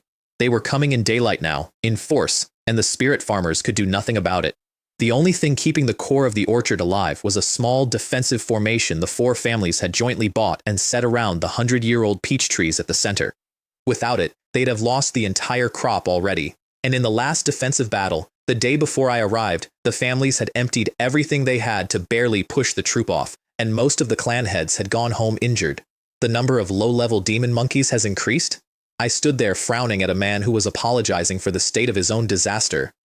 What on earth happens in a forest that doubles a monkey population in a month? And I want to record exactly what I did next, because it is not what I would have done a month earlier. I hesitated. I have been in this world 3 years, and I have died once already, in a clearing full of silence, because I let a small feeling override an obvious warning. That is not a lesson you get twice. Resources can be earned again, but if a person is gone, they are truly gone. Luo saw it on my face immediately, and his own face went to something I did not enjoy looking at. My Lord Immortal, we really have no other options. You must help us. Several days have already passed. Those monkeys have surely finished recuperating. The next attack is likely fast approaching. And I understood exactly where he was. In the last fight, using a formation, with every family fighting together, they had held the line at the 100-year trees, and paid for it with every clan head injured and several spirit farmers dead. The troop had outgrown them. It was now simply larger than they were. If I walked away, that was the end of Hetongtown, and everybody standing in that room knew it.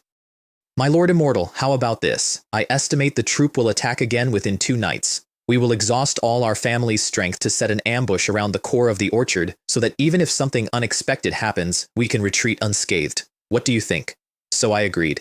But I said the condition out loud, in front of everyone, before I agreed to anything. If the monkeys turn out to be beyond what I can handle, I leave. Immediately. No argument, no discussion, no attempt to talk me around. They find somebody else. I said that to a man whose town was going to die without me, and he did not object even slightly. Neither did any of the other family leaders. They were grateful for it, because of the difference in cultivation and the difference in status. Here's how the world actually works, and I worked it out standing in that hall. If you use a feudal empire as the model, the Cloud Water Sect is the imperial court. These little families are landlords and rich farmers who pay tax, and I'm a constable with a badge. These people are the lowest rung of the cultivation world. They exist inside the sect's shadow by permission at the cost of half of everything they grow. If I turned around and rode home right now, there would be no consequence to me of any kind. None. Nobody would even ask. So them thanking me for warning them I might abandon them is not politeness. It's accurate pricing. I had them take me straight to the orchard to look at the ground. Meanwhile, the 4 families emptied themselves out. Every armed man they had, including mortal guards, over 100 young and strong men, led by their low-level cultivators, went into layered defensive positions around the spirit fruit orchard, patrolling day and night. And I went and hid. That was the whole plan. They hold the line and make noise. I stay in the dark. When the troop attacks and the Monkey King comes out, because it will come out, it always does eventually, I kill the Monkey King and the rest collapses. They came the second night. Silver moon, high stars, torch lines moving through the trees around the orchard, looking from above like fire snakes. And then a foul wind came out of the forest from nowhere. They're here. The shrieking started. That specific high zzzz that goes straight through your skull, echoing off the whole valley at once. Dark shapes came through the night canopy so fast the rough forest floor might as well have been a road.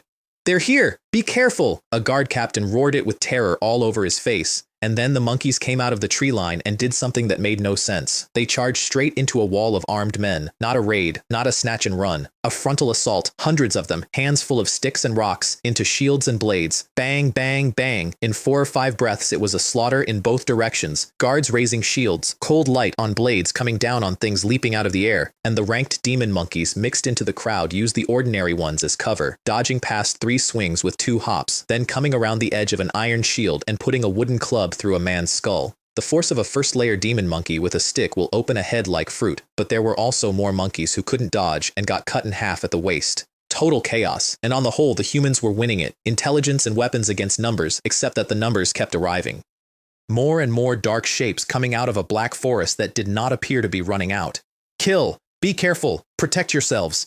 Damn beasts! And in the middle of that, the head of the Luo family, watching his own clansmen die, made hand seals with his eyes splitting. Flame explosion technique. A fireball a foot across gathered in front of him, throwing hard light across 100 faces. Go! It went out screaming, lit the sky, and hit the middle of the troop. Boom! The flames blew outward, and the shockwave gathered the scattered fire into a rolling torrent, and inside a radius of several jang the air visibly bent. A dozen monkeys turned into charcoal instantly. The ones on the edge were thrown out of the blast with half their bodies black, breathing out more than in. For 1 second the battlefield stopped, and the whole valley smelled like burnt fur. Good. Long live the clan chief. The guards screamed themselves hoarse, and the morale went straight up, and the troop actually flinched. and the man who'd thrown it stood in the middle of his own cheering people with no expression on his face at all, panting, because that single spell had taken 30% of everything he had. I want to give you his arithmetic because he did it out loud in his own head, and it's the reason the night went the way it did. The troop was over 500 now. 500. It had doubled again since the last attack, and the ordinary monkeys, the unranked ones, the plain animals, had been eating stolen spirit fruit and were now roughly as strong as a grown man each. The ranked ones he could kill with a wave, but for anybody who wasn't a real cultivator, one first-layer demon monkey took 3 or 4 armed mortals to hold. He was going to run out of essence long before they ran out of monkeys. This won't do. I must at least force that Monkey King out. So he gathered a second flame explosion, took another 30% off himself, and threw it at the densest part of the pack. And the monkeys in the target zone, I saw this from a tree, and I'm not going to forget it, made human faces. Terror. Actual human terror, all of them at once, because they had watched the last group become charcoal and they knew what was coming and their legs would not work. And then something behind them roared. Roar. The sound came off the flat ground with a visible wave front that swept outward, and a figure 2 meters tall came up out of the middle of the troop. Black demonic ki so thick it looked solid, whipping around it like a collapsing flood. The Monkey King. Pitch black fur standing up in spikes like steel needles, fangs out past its lips with saliva coming off them. Red eyes, and it was roaring at the sky like something that had walked out of a war. Everybody around it stopped moving, and then it swatted the fireball out of the air. I want to be precise. It was still in the air, mid-leap, and its palm, the size of a cattail leaf, gathered demonic ki and came down and met the flame explosion. Boom! The flame storm went out in every direction and lit the entire orchard white, and then the demonic ki coming off that thing simply covered the fire and drowned it. Gale winds, and within a few breaths, the firestorm was gone, like water had been poured on it. Lingyuan Realm 6th Stage. This Monkey King has broken through and become stronger again. Somebody screamed it from the guard line. Not 5th layer peak, 6th, high 6th. And it wasn't finished. It leaped 8 or 9 jang in a single step and came down like a meteor, and the ground under it collapsed and threw dirt up in waves. Then it roared and slapped forward with one palm. There was a golden light screen in the air ahead of it. The little golden bell shield formation the 4 families had bought to protect the 100-year-old peach trees at the core. The thing that had saved the harvest, rated to hold anything below the 6th layer. It shook once like a mirror and cracked and shattered. Oh no! Be careful, Dodge! Too late. The palm went through the broken formation without slowing, and the guard cultivators standing behind it screamed and went off their feet like dead branches in a storm. The monkeys went insane, squeaking, shrieking, morale visibly overwhelming 100 armed men, and Luo, who had thrown 2 flame explosions and had almost nothing left, took the edge of it, retreated in a very undignified way, and spat a mouthful of blood onto the ground. Then he ignored all of it, looked at the sky, and shouted, I asked the immortal of the Cloudwater Sect to take action and slay this fiend. And in a tree above the orchard, I sighed. There went the ambush. My entire plan had been to stay in the dark, wait for the Monkey King to be busy, and put a sword through it from behind before it knew there was a third party present. That is the correct way to kill something. That is how professionals do it. But you cannot sit in a tree and watch 100 people get taken apart underneath you while you wait for a better angle. I came down out of the branches like green smoke and stopped between the Monkey King and everybody else. I'd been watching the whole thing, of course. I'd seen it come out of the pack. I'd seen it kill a fireball. I'd seen it break a formation. High 6th layer, minimum. How is it just a notch stronger than the mission description? I do not want surprises like this. I want easy killing jobs. I want to accumulate experience and challenge people later. But here's the thing that made it fine. 7th layer and 6th layer are not one step apart. Late stage and middle stage of the Lingyuan realm are separated by the depth of your essence, the strength of your attacks, and the speed of your body, and in all 3 of those, the late stage doesn't beat the middle stage, it suppresses it. That's comprehensive. That's the whole gap. This thing was ferocious. It was also, from where I was standing, the single best sparring partner I was ever likely to be handed for free. Die. I don't know when Silver Shadow came into my hand. Somewhere between one thought and the next, and then I was an afterimage crossing several jang with a cold light going out ahead of me like a silver dragon uncoiling. The Monkey King felt it. Every steel needle on its body stood up, and its demonic chi went off like a flood, whipping up a visible storm. Roar. And it did not dodge. It brought that millstone of a palm around to swat the sword light out of the air exactly the way it had swatted the fireball, which would have worked last time I fought something, but this was not a refined mortal weapon. This was a low-grade top-tier magical artifact with a 4th layer water origin art cultivator's essence poured into it, and a 6th layer Yao beast that has never in its life needed to learn defense. Tearing sound. Silver Shadow opened that palm from edge to edge, deep, down to something pale. Squeak! It snatched its hand back like it had been stung, screaming.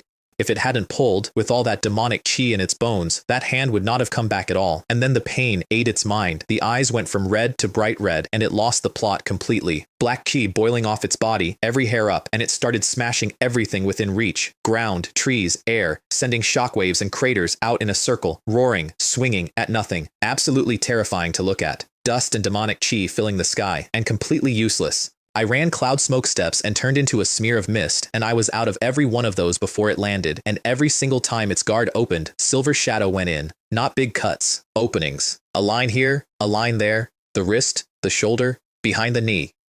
Inside a few minutes it had dozens of cuts on it, and the demonic chi around it was coming apart in patches, and I hadn't taken a scratch. My clothes weren't even disarranged, and while I was doing it, because this is the entire reason I came out here, you've been fighting. Your use of Cloud Smoke Steps has improved. Cloud Smoke Steps Proficiency +1. You've been fighting. Your Yunshui 13 sword styles has become more integrated. I was getting paid twice. Eventually it broke.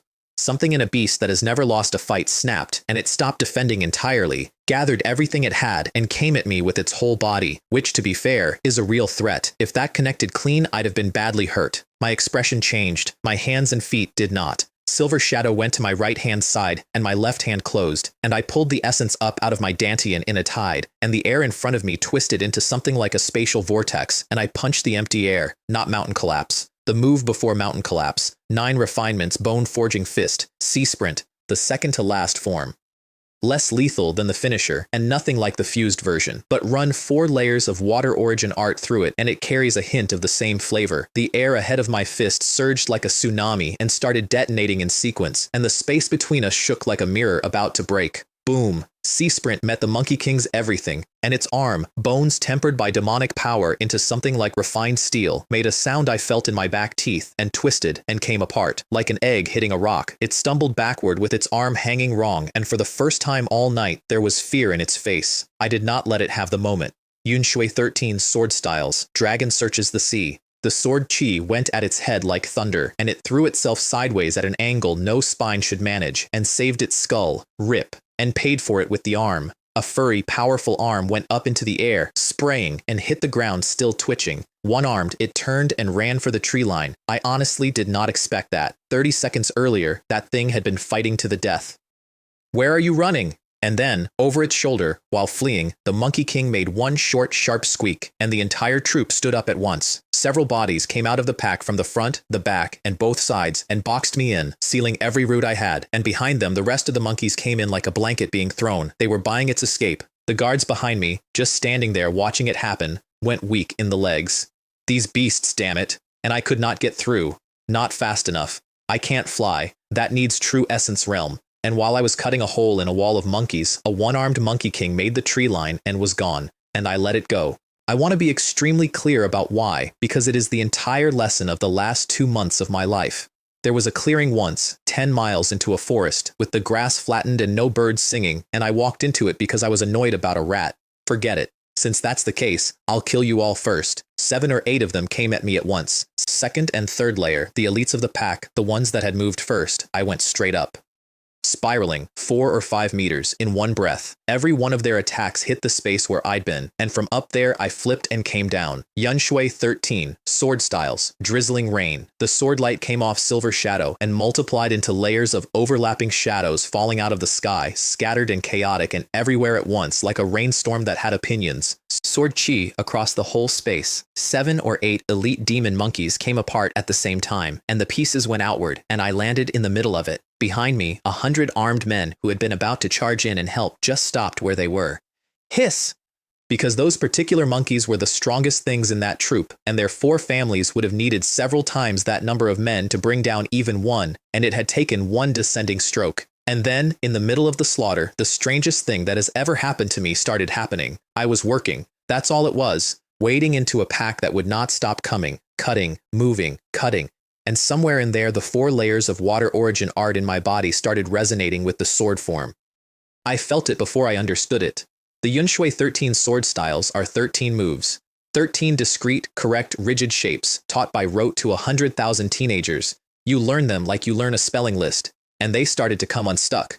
The momentum began to change under my hands. It stopped being 13 things and became one continuous thing, like a gentle wind, like a spring drizzle, unbroken, going on, and inside that softness the sword got worse, much worse, deadlier. The more monkeys I killed, the harder it resonated, and at some point it was like a fish that had lived in a tank its whole life, going over the side of the tank and finding out what water is. The killing intent stopped standing out in the air and turned inward. The cold, sharp lines the blade drew went from stiff to flowing. So that's how it is. You fought many demon monkeys alone. You gained insights during the battle. Your proficiency in the Yunshui 13 sword styles has increased. +1. You gained insights during the battle. Yunshui 13 sword styles proficiency +1.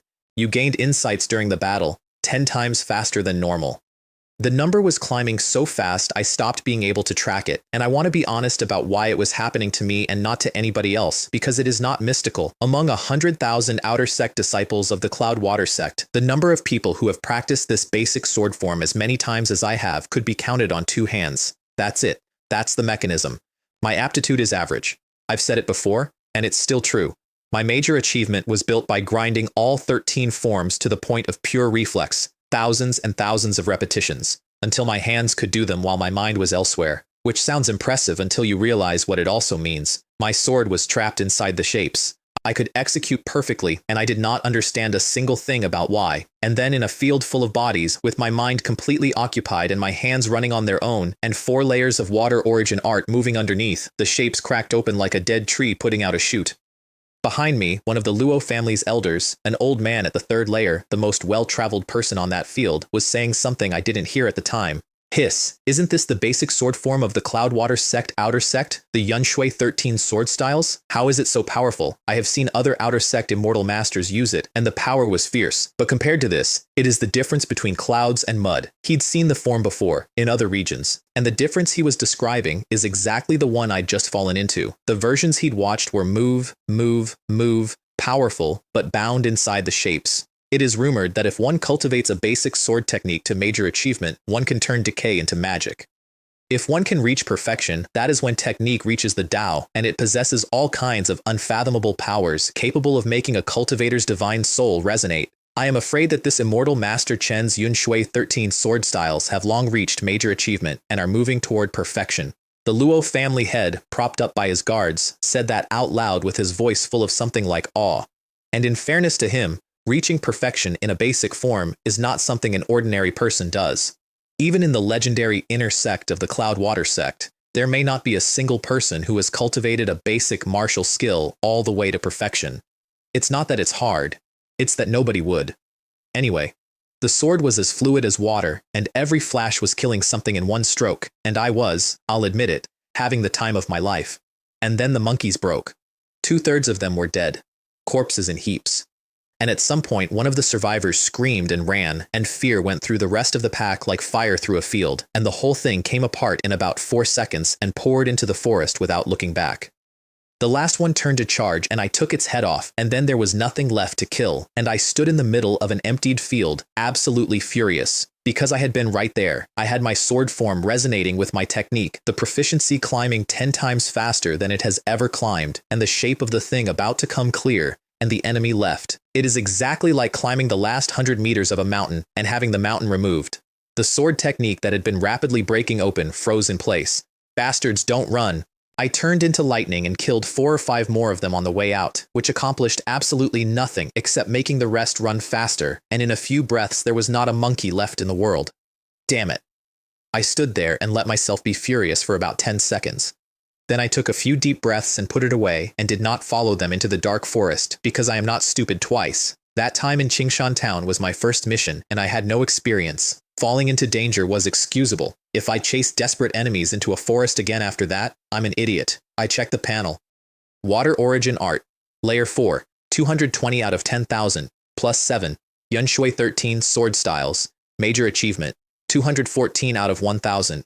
+178. Cloud Smoke Steps. Minor Achievement. 16 out of 100. +5. 178 points on the sword form. 2 or 3 months of grinding in about a quarter of an hour, which comforted my wounded heart somewhat. And also, and this turned out to matter more than I knew, I still remembered the feeling. It didn't come with me, but the shape of it stayed. If I went back and worked at it carefully, I could probably get a little further on memory alone. So, substantial gains, no full success. I stood in a field of dead monkeys and made peace with a partial victory, which is a skill you develop out here. Then I turned around and had a conversation with the Luo family head. Head of the Luo family, I recall your mission report to the Cloud Water Sect stated there was a Monkey King at the 5th layer, along with 20 or 30 low-level demon monkeys. That Monkey King's strength is approaching the peak of the 6th layer, and the low-level demon monkeys have exceeded 100. That is far from what you described. When you posted the mission, did you perhaps withhold the truth? And I watched a man's blood pressure change. Immortal, you are mistaken. These Yao beasts have truly undergone a mutation recently. The address slipped from fellow Taoist to Immortal in one sentence, which told me exactly how frightened he was, and he had two very good reasons. One, if I decided this was a fraudulent posting and walked, he had nothing left to stop the Monkey King's revenge. Two, the Cloudwater Sect's penalties for lying on a mission report are severe, and these 4 families exist entirely at the Sect's convenience. Immortal, think about it. If the troop had possessed this strength before, our families would have been wiped out countless times already. How could we have lasted until today? It must be that the Demon Monkey King obtained some unknown opportunity, not only increasing its own strength, but causing the monkeys under its command to mutate into Yao beasts. Sweat on his forehead. And here's the thing, he was right, and I already knew he was right, because I'd been sitting in a tree watching both sides for 2 nights. The king had come up out of nowhere, and the whole population had gone with it. Something had happened to those animals, so I let him sweat and said nothing, because the question I actually needed answered was much worse than whether he'd lied. If a demon monkey king can jump like that in a month, what else is in those mountains, and how fast is it growing? I wanted very badly to know what the opportunity was, and I decided not to find out. Stay low. Don't take risks you don't have to. I am not going to walk into an unknown for a small profit twice in one season. Head of the Luo family, since this matter has undergone a mutation, I can only return to the sect first, report it, and let them send other capable individuals to handle it, which is a real procedure. When a mission mutates, you report it and it gets escalated, and I turn to leave. Wait, Immortal, please stay. That night I was sitting cross-legged in a guest courtyard the Luo family keeps for important people, with a stick of mind-calming incense burning on the table, holding a jade box. Inside it was a peach, white with a blush of red, like something carved out of jade, with fine fuzz over it like a layer of gauze. A 50-year spirit peach, not the 10-year kind from the mission, 50. Grown on a 100-year tree beside the microvein spring at the center of the orchard, one of the most precious things the 4 families jointly own, not technically a ranked spiritual object but close enough that the classification argument is academic. I have no idea what it's worth. I genuinely can't estimate it. I've been poor my entire life in this world, and this is outside my experience. But spirit fruit doesn't just give you energy and realm, it opens meridians, and it can slightly permanently improve your aptitude. Conservatively, it's worth at least as much as Silver Shadow. They sent it over that same night, out of the family vault, to make sure I understood they were serious. Forget it. With a harvest like this, taking a little risk is worth it. Let me lay out the arithmetic, because I did lay it out. If I turn around and go home, even having reported the mutation honestly, that is a failed mission. No basic reward, no 800 points, no 10-year peaches, 6 days of travel for nothing, and this 50-year peach goes back in a box. And when I actually thought about the danger instead of feeling it, the danger was low. Guo beasts are territorial. 1 mountain, 2 tigers. The saying works here too. If there were something in those hills stronger than the Monkey King and its entire troop would have been eaten years ago rather than swaggering around a spirit orchard. Their existence is proof of the ceiling. The king is down an arm and badly hurt, and tomorrow I would not be going in alone. The 4 families would be sending everything they had up the mountain with me. The path of cultivation is fraught with danger. Walking it requires being steady, but at the same time, one cannot endure and avoid everything. Otherwise, growing up like a flower in a greenhouse is actually even more dangerous. I picked up the peach and bit into it, and I want to describe the taste and I can't. The whole thing turned to liquid the instant my teeth went in, and it did not so much go down my throat as arrive in me. I finished it in about 4 bites without even properly tasting it, and sat down to refine it. Half an hour later, the medicinal power came up out of my stomach and spread, and my whole body went warm, and my meridians felt like they were being held over a fire in the best possible way. Whoosh! The essence in my body started surging like something boiling, throwing itself at the walls of my meridians over and over. I ran water origin art and let it work. My dantian got bigger by increments. The density of what was inside it climbed. 2 hours later, there was daylight outside the window, and I opened my eyes, and the room lit up for a second like lightning had gone off in it. Peak of the middle stage of the 7th layer. 2 hours. I could feel the wall to the late stage sitting right there, close enough to touch. 10 days of quiet cultivation back at the mountain, and I'd be through it. Not bad. A single spirit peach was actually able to raise me a whole small realm, and it had been 10 days since the last one. For scale, the sect average for going from the 7th layer to the 8th is 3 years, and that's for the disciples good enough to reach the late stage at all, the actual elite of the outer sect. Out in the wider world, people spend 10 or 20 years on one realm in the late stage and consider it normal. I had gone from entering the 7th layer to the middle stage peak in about 3 months. At that rate, with luck, I could be at the 8th layer before the grand competition, and then I would genuinely have a shot at the inner sect. Since I've accepted the item, I must take people's money and help them eliminate their disasters. This mission has turned into a huge profit. I just hope there won't be any accidents going up the mountain, and that the harvest surprises me. I stretched and opened the door. They had assembled in the town square, and it was not what I expected. Hundreds of men, blades, spears, swords, halberds. The 4 families' cultivators moving through them, organizing lines. And when I came down out of the air onto the platform, hundreds of faces turned up at once, and a low buzz went through the crowd. Is that the immortal from the Cloudwater sect? So young. I heard that when the Demon Monkey King led the attack last night, that immortal took its right arm off with one sword and made it run. Then he went into a pack of hundreds by himself and turned the ground by the orchard into a river of blood. That's right, they carried over 100 bodies out of the fruit forest. It was horrifying. Envy, admiration, all of it aimed at a 16-year-old standing on a box. And the thing is, from where they stand, they're right. I'm on a peak they will look up at their entire lives and never climb. But the crowd was wrong. Head of the Luo family, what is going on with these people? Because the core of that square was the 4 families in neat blocks, and then around them, in ragged clumps, were several hundred men who were clearly not clan, hunters, and Jianghu wanderers with swords on their backs, in travel clothes from out of town. Immortal, you may not know, but this is all thanks to your benevolence. Many Yao beasts died last night. You did not care for those things and let us handle them, so I took the liberty of distributing them to everyone who participated according to contribution. Although those low-ranking monkey Yao are of no use to cultivators above the middle stage, they are, after all, Yao beasts. Their flesh and blood not only help mortals in cultivation, but can also greatly help the children in their families cultivate qi sensation and walk the path of cultivation. After the news spread, many hunters and Jianghu wanderers from Hetang Town gathered here wanting to go up the mountain and fight the Yao beasts, at least to earn a future for their children. And I stood there and stopped talking for a while. Because I need to explain the threshold, and I'd rather explain it properly than be glib. In this world, being born immortal is a locked door. An ordinary human body is turbid, that's the word they use. Unless you're born with one of the legendary constitutions that come along about one time in 100 million, you cannot, on your own, pull spiritual energy out of the air and use it.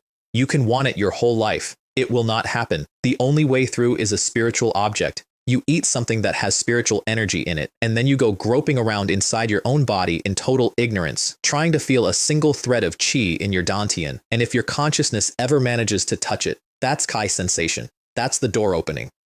After that, you can follow a technique, and you're in, and whether it works is luck. Pure, stupid luck. A genius whose cultivation will later be explosive might burn through dozens or hundreds of spiritual objects before sensing anything. A hopeless talent who will grind at the 3rd layer for 40 years might do it on the first try. There is no pattern. Nobody has ever found one. So for the overwhelming mass of humanity, the entire strategy is collect any spiritual object you can, by any means, and hope it works the first time.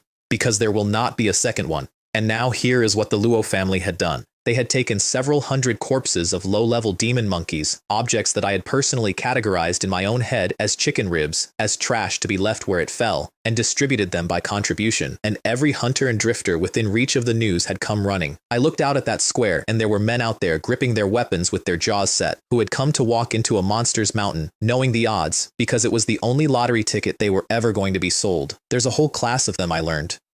The Jianghu, martial artists. In the mortal world, they look like the top of the world, and most of them treat martial arts explicitly as a stepping stone. You learn to fight so you can go into the mountains and find a spiritual object without dying immediately. They're the transitional class, halfway people, and even that barely works. A martial artist who reaches the innate realm can just about punch through the demonic qi of a 1st or 2nd layer Yao beast. Just about. Hunting one is not realistic. Surviving one is considered a good outcome.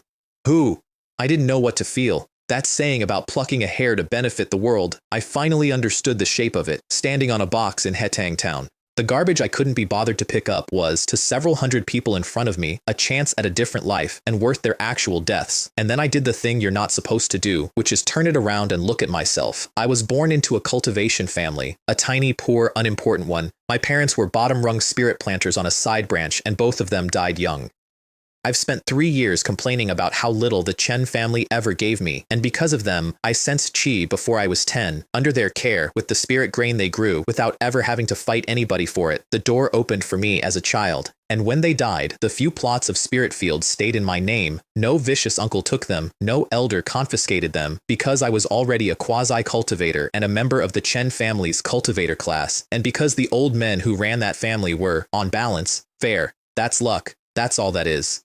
That is pure luck, handed to me before I could walk, and I sold it for 1 exam slot and have been complaining about the exchange rate ever since.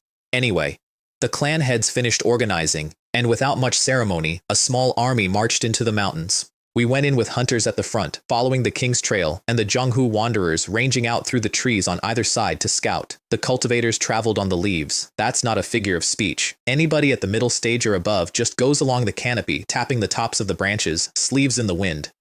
Underneath us, 100+ mortals were fighting their way through undergrowth, sweating, occasionally looking up, and I want to put down the dark thought I had while looking down at them, because everybody there had already had it. If something goes badly wrong, the immortals get out. Obviously, we're faster, and we can leave, and 100 men on the ground become the thing between us and it. Every single person in that column understood that. The hunters understood it. The wanderers understood it. The Luo family guards understood it. They came anyway, because if you never take a risk, when exactly is the immortals' opportunity supposed to arrive? Nothing falls out of the sky. You go and fight for the sliver. And, in fairness, that Cloudwater Sect immortal is already being extremely generous with the corpses. Half a day in, the hunters brought us to a steep barren rock mountain. Bare stone, a few desperate trees in the cracks, and cave mouths scattered among the boulders up top. And when we arrived, the mountain moved. Monkeys came up over the rocks and into the trees in a wave and covered every surface in sight, every boulder, every branch, every patch of scrub, baring their teeth down at us and shrieking, no fewer than 500. The mortals in the column gripped their weapons and went quiet. The Demon Monkey King's lair must be here, Luo beside me, sounding grim. It is just that we killed so many last night. Why are there still so many? And last time we came up the mountain, that beast knew how to ambush us. Why is there not even a lookout this time? Good questions, both of them. And doing the arithmetic, including last night's dead, the king commanded somewhere close to 1,000 animals. I watched the 4 families' cultivators look at each other and go pale, and I watched the specific ones who had been quietly resentful about spending a 50-year spirit peach on an outsider stop being resentful, all at once, in the same second. The clan head was wise after all. Because if I had turned around at the town gate, which I very nearly did out loud in front of them, nothing on this earth would have stopped that. Let's attack. Let's take this opportunity to wipe them all out. And the hunters and the wanderers bent their bows. Swish, swish, swish. Arrows came off that slope like locusts. Last night the monkeys had attacked in the dark under cover, and arrows had been nearly useless. This was daylight, on open rock, with almost no trees to hide behind, and a couple of 100 men who shot for a living. Monkeys came off the boulders in rows with shafts through them. It was working, and then several larger shapes came up through the pack, a size bigger than the rest, wrapped in thick demonic ki, screeching in all directions. Lieutenants, giving orders, and the entire troop, which had been panicking under an arrow storm, scattered and got behind trees and boulders in about 4 seconds, and then started picking up rocks and throwing them back down at us. Both sides in complete chaos inside a minute. Let's go as well. First kill the low-level demon monkeys among the troop. And I drifted up off the ground like green smoke and crossed 20 or 30 jang and landed in the middle of the nest. Luo and the other middle-stage cultivators looked at each other, sighed audibly, and came after me. More than a dozen ranked monkeys came at them immediately, and they gathered into a mutually supporting formation and started working, which is exactly what you should do at the middle stage. And I stood in the center of the pack with Silver Shadow out and pointed it at them. And some of them backed away, genuinely backed away, staggering, refusing to advance with fear in their faces, because they recognized me from the orchard. I had been in that field last night for about a quarter of an hour, and it had left something in the survivors that I could see from 4 meters away. If there had been more of you last night, I said, perhaps my Yunshui 13 sword styles would have reached perfection. They did not understand a word. I said it anyway. Unfortunately, I hope that today you can help my basic martial skill reach the next level. Then I turned into a gray bolt of lightning. Swish, swish, swish. snow-white swordlight in layers, like lightning blooming in empty space, agile as a dragon, moving between bodies. Every stroke opened something and took a life. More than 10 ranked demon monkeys in the first pass. None of them could see me, and then somebody bigger came out. A fourth-layer demon monkey came through the pack with a mountain of rage behind it, swinging with the force to crush stone, and at the same instant, 4 third-layer ones swept in from the front, back, left and right, sealing every retreat. That's a real ambush. Executed properly, 5 ranked Yao beasts converging like that would make a 6th-layer peak cultivator take it seriously, and a moment's carelessness gets you opened up. My expression didn't change, because I hadn't noticed it as a threat. Hiss. Nobody saw the strike. Not the monkeys, not the guards, not Luo. There was Chen Lingtian standing in the middle of 5 converging bodies, and then 1 flash, and then 4 of them dropped at the same instant, the 5th still in the air with nothing left to land on. And my free hand came out sideways into the 4th-layer one's face. The air compressed. Massive essence tore through its demonic key and hit its skull. Splat. The entire head went down into its own chest like a ball being stepped on, and the body went sideways like a dropped puppet. The monkeys around me cleared a wide, empty circle and would not come into it. Beasts are cruel. Beasts are also afraid of dying. Too weak, I said. It seems the epiphany from last night is something that can be met but not sought. What a pity. Which was, honestly, the mood. Last night I'd had a quarter of an hour where the proficiency numbers went vertical, and I could feel the shape of the Tao inside my own sword form. Today I had a mountain full of animals that couldn't hold a candle to it. There was still residue though. The leftover glow of last night's realization was still in my hands, and the number kept moving as I worked, just not the way it had. Behind me, several of the Jianghu swordsmen had stopped fighting entirely and were staring at the air, not blinking, because they used swords. And they were watching sword chi go through a mountainside, and something was starting to form in their heads, the embryo of a technique, put there by watching.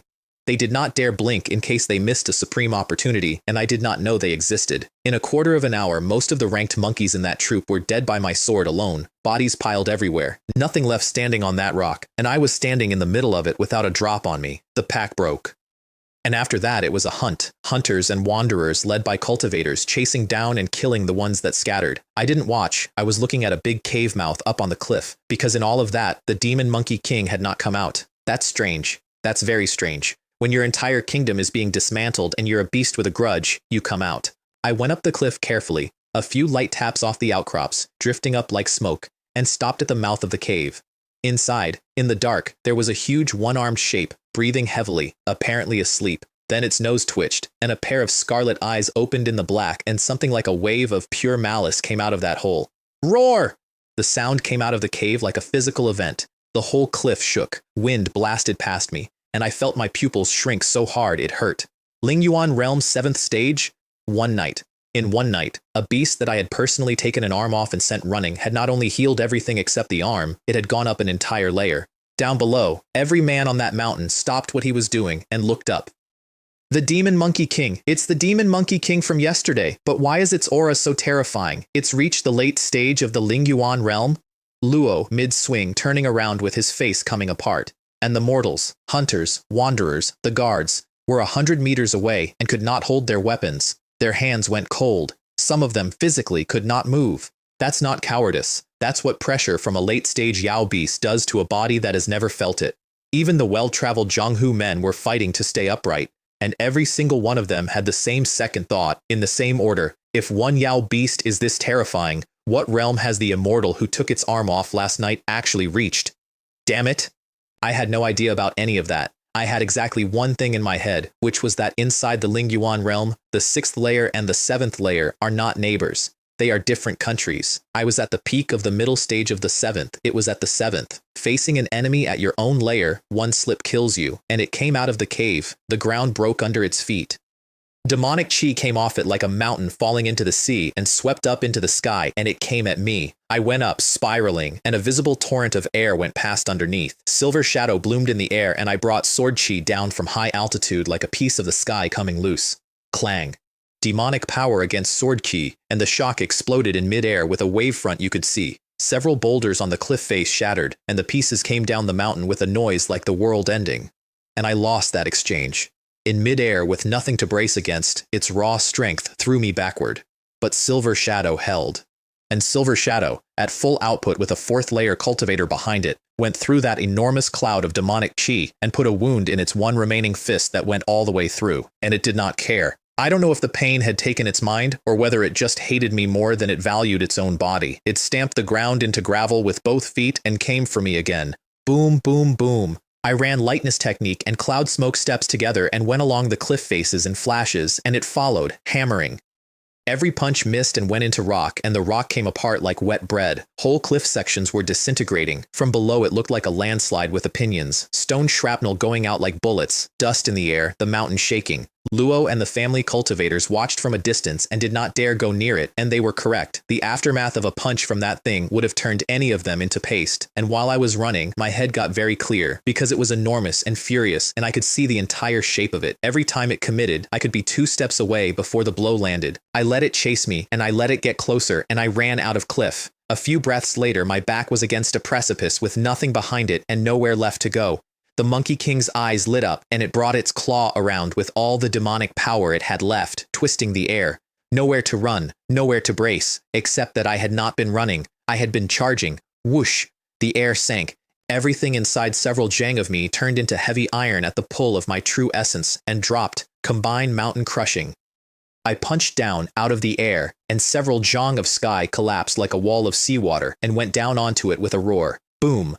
The two forces met like a spark hitting the ground, and the shockwave went out and took the cliffs with it. Whole faces coming down around us, gravel falling out of the air in the gale, the valley below filling with dust. For a second it looked like the end of the world in there, but underneath it, the demonic chi around the Monkey King collapsed layer by layer, and the massive hand it had raised to meet me made a sound like every bone in a body giving up at once and shattered and twisted. Roar! It screamed, and screaming did not help. Its arm went, and then a second punch went into its chest and caved it in, and its whole body went down out of the air like a cannonball and put a crater in the mountain. And I did not stop. I spun in the air, flipped Silver Shadow over in my palm, and came down through the dust like a falling star. Slish. A hideous head went up into the sky, turned over once, and hit the ground. The body stood there for a moment with a mirror-smooth line across it, and then it fell. I landed and let out a very long breath.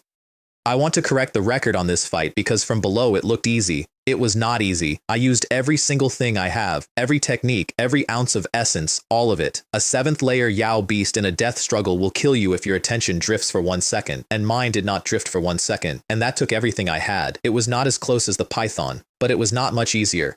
It's finally dead. And then I went and looked in the cave, because a troop of 20 monkeys does not become 1,000 in a month, and a mangled 6th layer king does not heal overnight and go up a layer, and I wanted to know what was in there. Luo and a few of the others came up after me and offered to scout ahead, which I let them do, because a volunteer walking in front of you is better than no volunteer walking in front of you. The cave went 10 meters and opened into a space about 100 square meters across. Dry weeds everywhere, half-eaten fruit thrown around, and the smell of monkey thick enough to make cultivators flinch. And then Luo, poking around the natural stone seat where the king had obviously spent its time, made a noise. So that's it. He was digging in the corner soil. Monkey King wine. It's actually Monkey King wine. He hauled out a jar, then another, then 2 more. And it's Monkey King wine brewed from medium-grade profound moon fruit. 4 jars. 3 of them had their clay seals already broken, with nothing left inside but dregs. 1 was still sealed. He carried one of the empties over to me, and even the residue at the bottom was throwing off a smell so rich my whole head went light, with spiritual energy visibly coming off it. This demon Monkey King must have obtained medium-grade profound moon fruit somewhere and brewed these 4 jars. No wonder the troop grew and expanded that fast. No wonder it recovered from its injuries in 1 night and then went up a level. The profound moon fruit itself has healing properties, and wine brewed from it would be far stronger. Then his face fell into an expression of pure grief. It's just a pity we arrived too late, letting this vile beast ruin 3 whole jars of treasure. I want you to appreciate the situation, because it is genuinely funny. A monkey found a stash of medium-grade spiritual fruit somewhere in those mountains. And instead of eating it, it brewed it, which is a thing monkeys apparently do, and then drank 3 jars of it over about a month and shared enough with its subjects that 200 plain animals turned into something you'd need 3 men to hold, and 50 ranked monkeys became 150, and then a broke 7th layer farmer killed it and took the last bottle. I have never had a medium-grade spirit fruit. The most valuable thing I have ever eaten is the 50-year peach from 2 nights ago. And that peach, that single quasi-ranked peach, took me from the middle stage to the middle stage peak in 2 hours. 3 jars of wine made from something 2 full grades above it had done what it did to that monkey, and the 4th jar was in Luo's hands. If that came to me, Then even accounting for how much harder the late stage is, it was probably enough to put me through the 7th layer late stage. Possibly the 8th. Immortal Chen. This time the killing of the Demon Monkey King was entirely your own doing. This wine should belong to you. And he handed it to me. I looked at him. Because I want to be clear about what he was doing. This man's 4 families had just spent a 50-year peach out of their vault, plus 800 contribution points, plus every man they had, and they had lost people. And here was the actual prize of the entire mountain, and he was giving it away without being asked. Immortal, you need not decline. If you had not acted, who knows what destruction this Demon Monkey King would have caused after recovering, and if not for you, we would never have been able to kill it and enter this place at all. Everything here should belong to you. He looked at the jar while he said it, and it hurt him. The suppression of the demon monkeys here was entirely the merit of the immortal alone. Moreover, with just our few families, we actually cannot protect such a precious treasure. And there it is. That's the real sentence. That's the sentence that explains why small families give things away. If word gets out that 4 tiny families in a mountain town are sitting on a jar of medium-grade Monkey King wine, they will not have it for a month. Somebody will come. The Cloudwater Sect's name deters the vast majority of people, and the vast majority is not all of them. Giving it to me was the only version of the story where they still exist next year. If the immortal feels bad about it, then please give us these 3 empty jars. The residue inside might work as a wine starter. When the time comes, we can try brewing with the spirit fruit from our own orchards. Perhaps it could open a new source of resources for our families, which is, I want to note, a genuinely clever idea from a man whose town nearly died this week. I let him press it on me twice, then put the jar in my storage pouch. They also turned up spirit fruit pits scattered around the place, and among them 5 red ones the size of a thumb, profound moonfruit seeds, the source of the whole disaster. Luo handed me all 5. I gave 3 back. He tried to refuse. I insisted. That's not virtue either. Those people had earned something out of their own catastrophe, and I did not need to take the last of it. And also, a family that owes you and likes you is worth more than 3 seeds. We turned the king's lair upside down, found nothing else worth carrying, and went back down the mountain. The mopping up outside was finishing. Everything that had run was being run down. Corpses on the ground for 100 meters in every direction, being cheerfully collected by several hundred men whose lives had just changed. The next day, outside Hetang town, I said goodbye at the gate. The Luo family bought the Monkey King's corpse off me for 20 spirit stones, which is over the odds. A 7th layer Monkey King should not fetch that, when a full 8th layer red refined demon python only makes 20 to 30. But Luo happened to know an alchemist who had recently put out a standing offer of 20 spirit stones for exactly that corpse, for the brain, for a pill. So the Luo family paid the alchemist's own price to buy it from me, which meant they made nothing on the deal at all. They did it to keep me happy, and to have a reason to go and hand an alchemist a favor. Win, win, win. And everybody knows it's a win, and nobody has to say so. I like these people. And Luo stood at the gate and watched me go, and then let out a sigh that I did not hear, and had a conversation with his younger brother that I only learned about much later, and which I'm going to put here because it's the best thing anybody said in Hetong Town. Sungye. Has the subsequent matter been handled? It has all been handled, big brother. Regarding the distribution of the demon monkeys, the Jianghu wanderers and hunters did not have any objections? No. Those who participated knew themselves that they did not contribute much. It was all the merit of that immortal Chen. Some even praised our families for being generous. Once the news spreads, the reputation of our Hetong Town families will improve even further. That is good. And Luo turned to leave, and his younger brother, who is a cultivator and therefore spends his life in a room, could not hold his question in any longer. But big brother, I really do not understand. That immortal Chen is one thing. With that kind of strength, it is not excessive for us to be on good terms with him. But those mortal peasants, why do we need to be polite to them? If we had withheld all the shares of the demon monkey corpses, perhaps it could have brought our family a few cultivators who successfully sensed qi. I assume they would not dare to have any opinions about us, disciples of the immortals. And his brother, who had just fought a war for his town, turned around and gave him a look that froze him where he stood. Sanjay, it is fine to think about these things in your heart, but if you actually do some of them, do not blame me for being ruthless. The young man swallowed and swore he'd only been talking. I assume you would not dare. Then Luo looked out at the town, at the 4 big houses at the compass points of it, and asked a question. Do you know that 100 years ago the family alliance in Hetang Town was not 4 families? It was 5. What? What happened to the 5th? And this is the story he told. 50 years ago, a cultivator of that 5th family hired an innate level martial artist to do a job. The agreed price was 1 tael of spirit grain. The martial artist did the job, risked his life doing it, and then the cultivator refused to pay, mocked him, beat him, and stood on his back in public and made jokes about him while he was on the ground. The martial artist got up and left, and the last thing he said was this: 30 years east of the river, 30 years west of the river. Don't bully the young because they are poor, and walked out of town, now. The cultivator did not simply let him go, of course he didn't. He followed him with murder in mind, and the martial artist was not a fool, and his methods were startling, and he escaped. So the cultivator used his connections and hired several low-level cultivators to help, and took the man's family hostage to draw him in. Those cultivators were found dead. All of them. So he went to his own clan and asked for everything, and the fifth family of Hetang Town turned out in force to hunt one martial artist. He got away, with his family, to another region entirely, and vanished. And the fifth family shrugged, because he was immortal, and mortals go away. 10 years later he came back and stood in front of their gate, and he was a Lingyuan 9th layer cultivator. Luo did not describe what happened next. That year, that family's character was not very good to begin with. Fortunately, we did not help them hunt that man, so we did not form any grudges. Perhaps it was also fear of the Cloudwater sect. After he destroyed that family, he did not make things difficult for us, but at the time, all 4 of our families felt lingering fear. Cultivating is a heaven-defying path. Personal opportunity and destiny are always hard to determine. How do you know that among those who participated in that mission yesterday, a major figure will not emerge in the future? Our family guards a spirit fruit orchard and has a steady stream of spiritual produce. The legacy just needs to be stable. There is absolutely no need to take unorthodox paths. Withholding those corpses might bring us a few seeds. It might also make a great enemy of the future, and by then the entire family would be implicated by you. It is simply not worth the loss.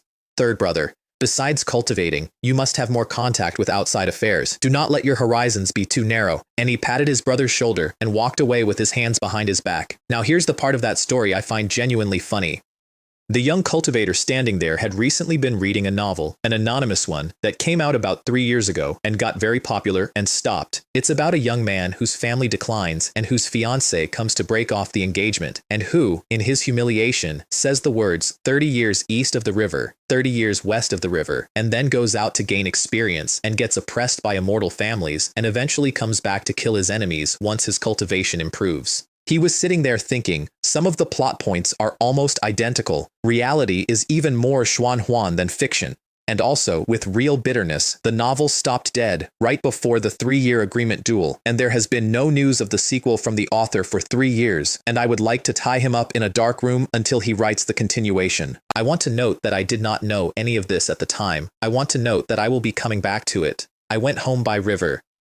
There's a wuxia thing from my last life about crossing a river on a single reed, and I had never had a chance to try it, so I stood on a reed and rode the current downstream like an arrow, throwing up white water with green mountains going past on both sides. I was in an outstanding mood. 20 extra spirit stones in my pouch, a jar of Monkey King wine, 800 contribution points, and a gin of 10-year peaches waiting at the hand-in. What a huge profit, said out loud. On a river, alone. Then, since I was celebrating, I took out the wine. I slapped the jar once, and the clay seal came off by itself, and a smell came out of it that made the essence in my body physically restless. I am not a drinker. I've had a cup here and there in 2 lives. Nothing I have ever drunk in either of them was 1/10 of that. Gurgle. It hit my tongue, and it wasn't a taste, it was an event. And then it went down and turned into a warm current that fell straight into my dantian, and then, boom. Spiritual energy and wine power came out of my dantian into every meridian I have at once, and the essence in my body went off like a tsunami, and the small wall in front of me, the one I'd estimated at 10 more days of quiet work, was simply not there anymore. Spirit origin 7th layer, late stage, achieved. 1 mouthful. I stood on a reed in the middle of a river and laughed at the sky. And then the sky answered.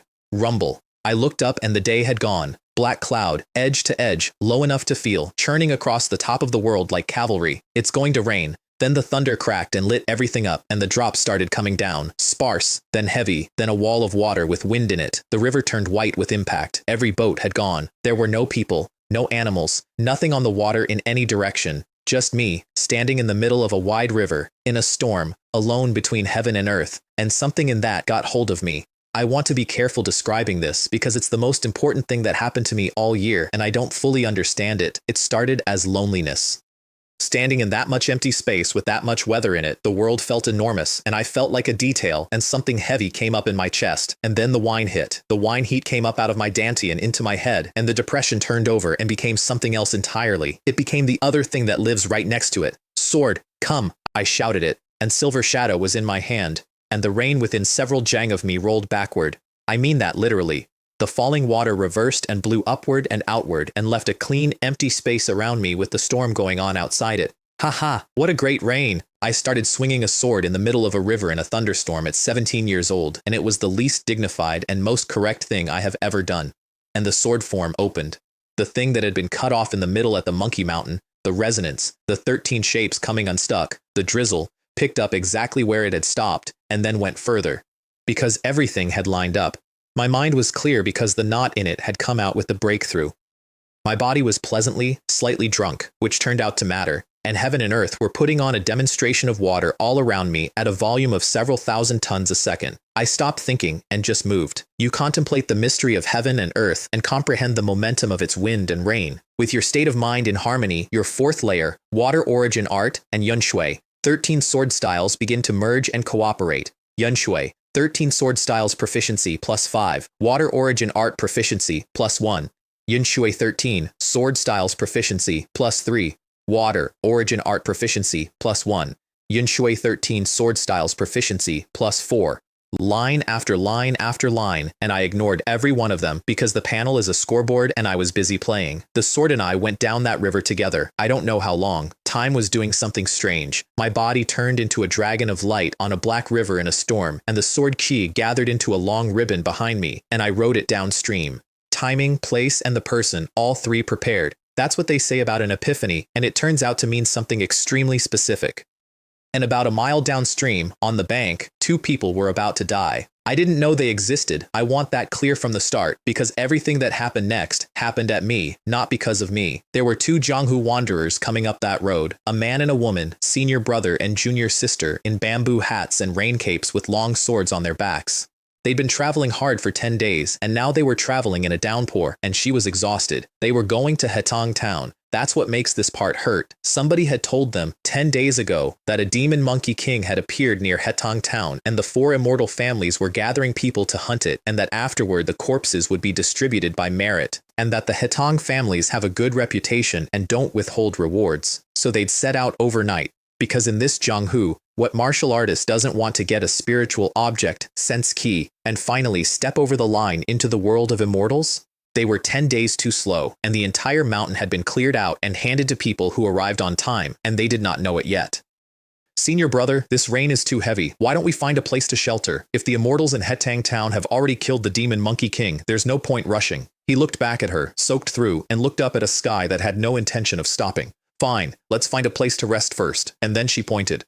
Senior brother, there seem to be some people ahead. We should be able to find a village. There was a crowd by the riverbank. Faintly, under the rain, there was the sound of children crying. They were skilled and they were bold, so they went straight in, and at about 10 zhang they saw the whole thing at once. A group of village men and women on their knees in the mud, kowtowing at the river, and in front of them, a wooden cage with 2 children in it, 6 or 7 years old, rags, and 4 shirtless men carrying that cage down into the water. The muddy river was already coming through the bars. The older one, a girl, had her arms around her little brother, who was screaming, and she was hauling on the cage frame, trying to get them both higher, and the water was already past their waists. Her face was completely white.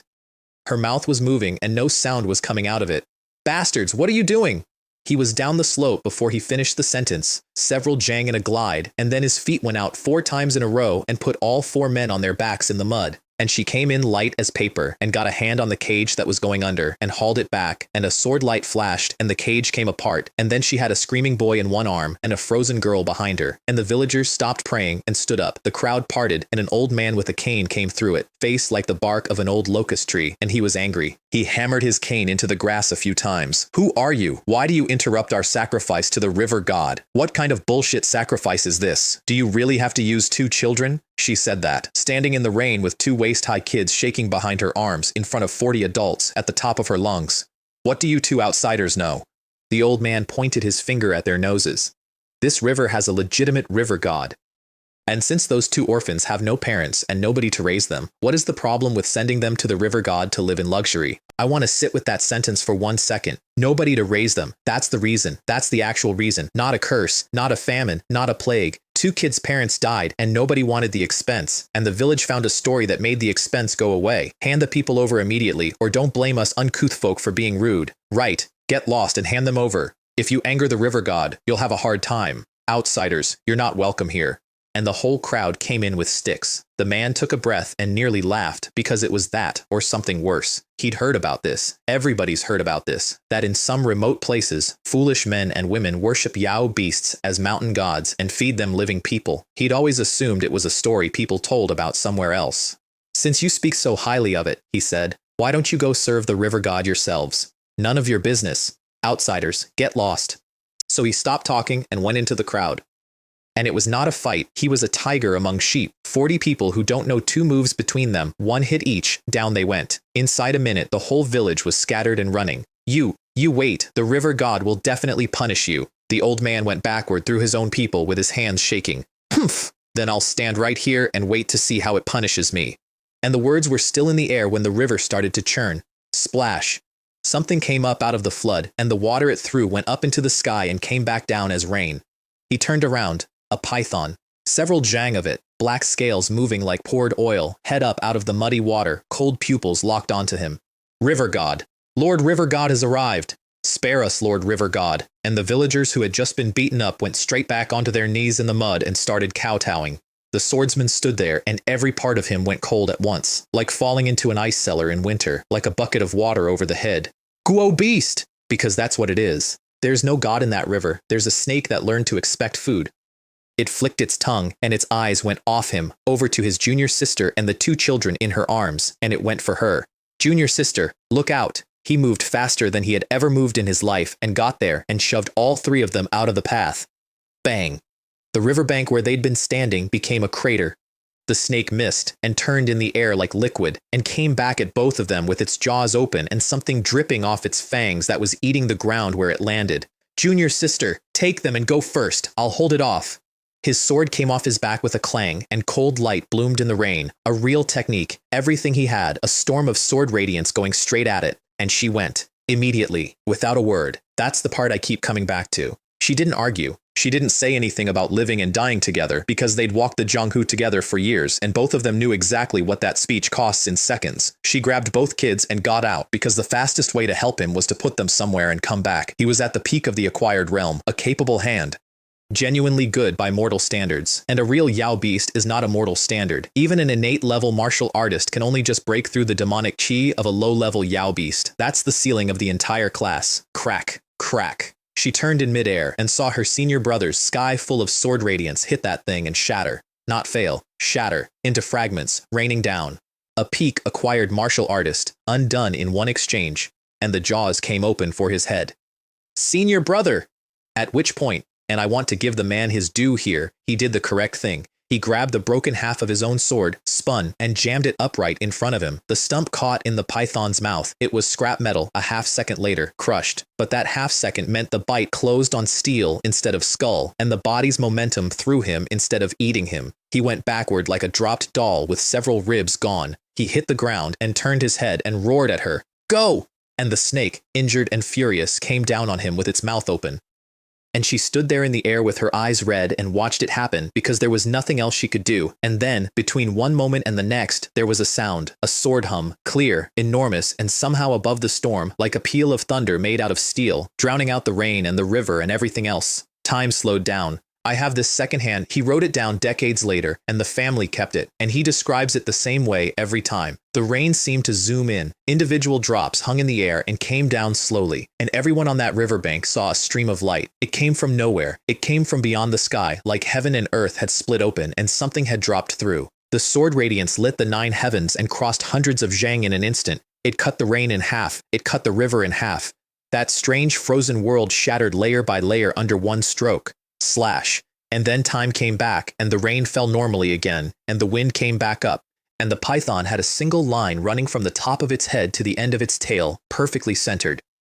And then the two halves came apart and fell away on either side of him. The cut was as smooth as a mirror. The senior brother was lying in the mud, soaked to the skin, with nothing at all in his head. And out of the corner of his eye, at the far end of where that light had come from, hundreds of zhang away, in the middle of the river, in the driving rain, he thought he saw the figure of a youth holding a sword for about half a second. And then it drifted away into the mist over the water. Then his junior sister landed on him, and that was that. Now, here's what I knew about all of this at the time. Nothing. I want to be very precise. I did not stop. I did not look. I did not go over. I did not check whether anybody survived. I was in the middle of an epiphany, on a river in a storm, and something down the bank pinged as a low-level Yao beast about to kill a person, and my hand moved, and I kept going. It was, from the inside, the least significant event of my afternoon. What actually happened afterward, they wrote down. The two of them collected the python, both halves, and left with the two children. And all four of them ate it, and all four of them sensed qi. All four.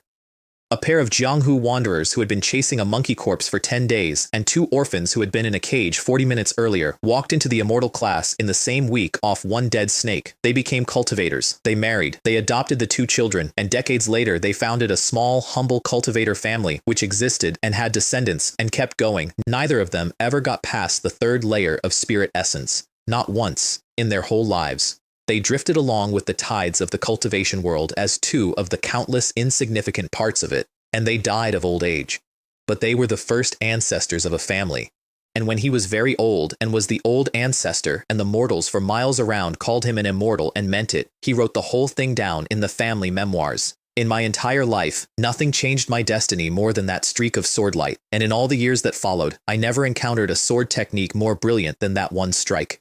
He and his wife spent decades, trying to reconstruct it.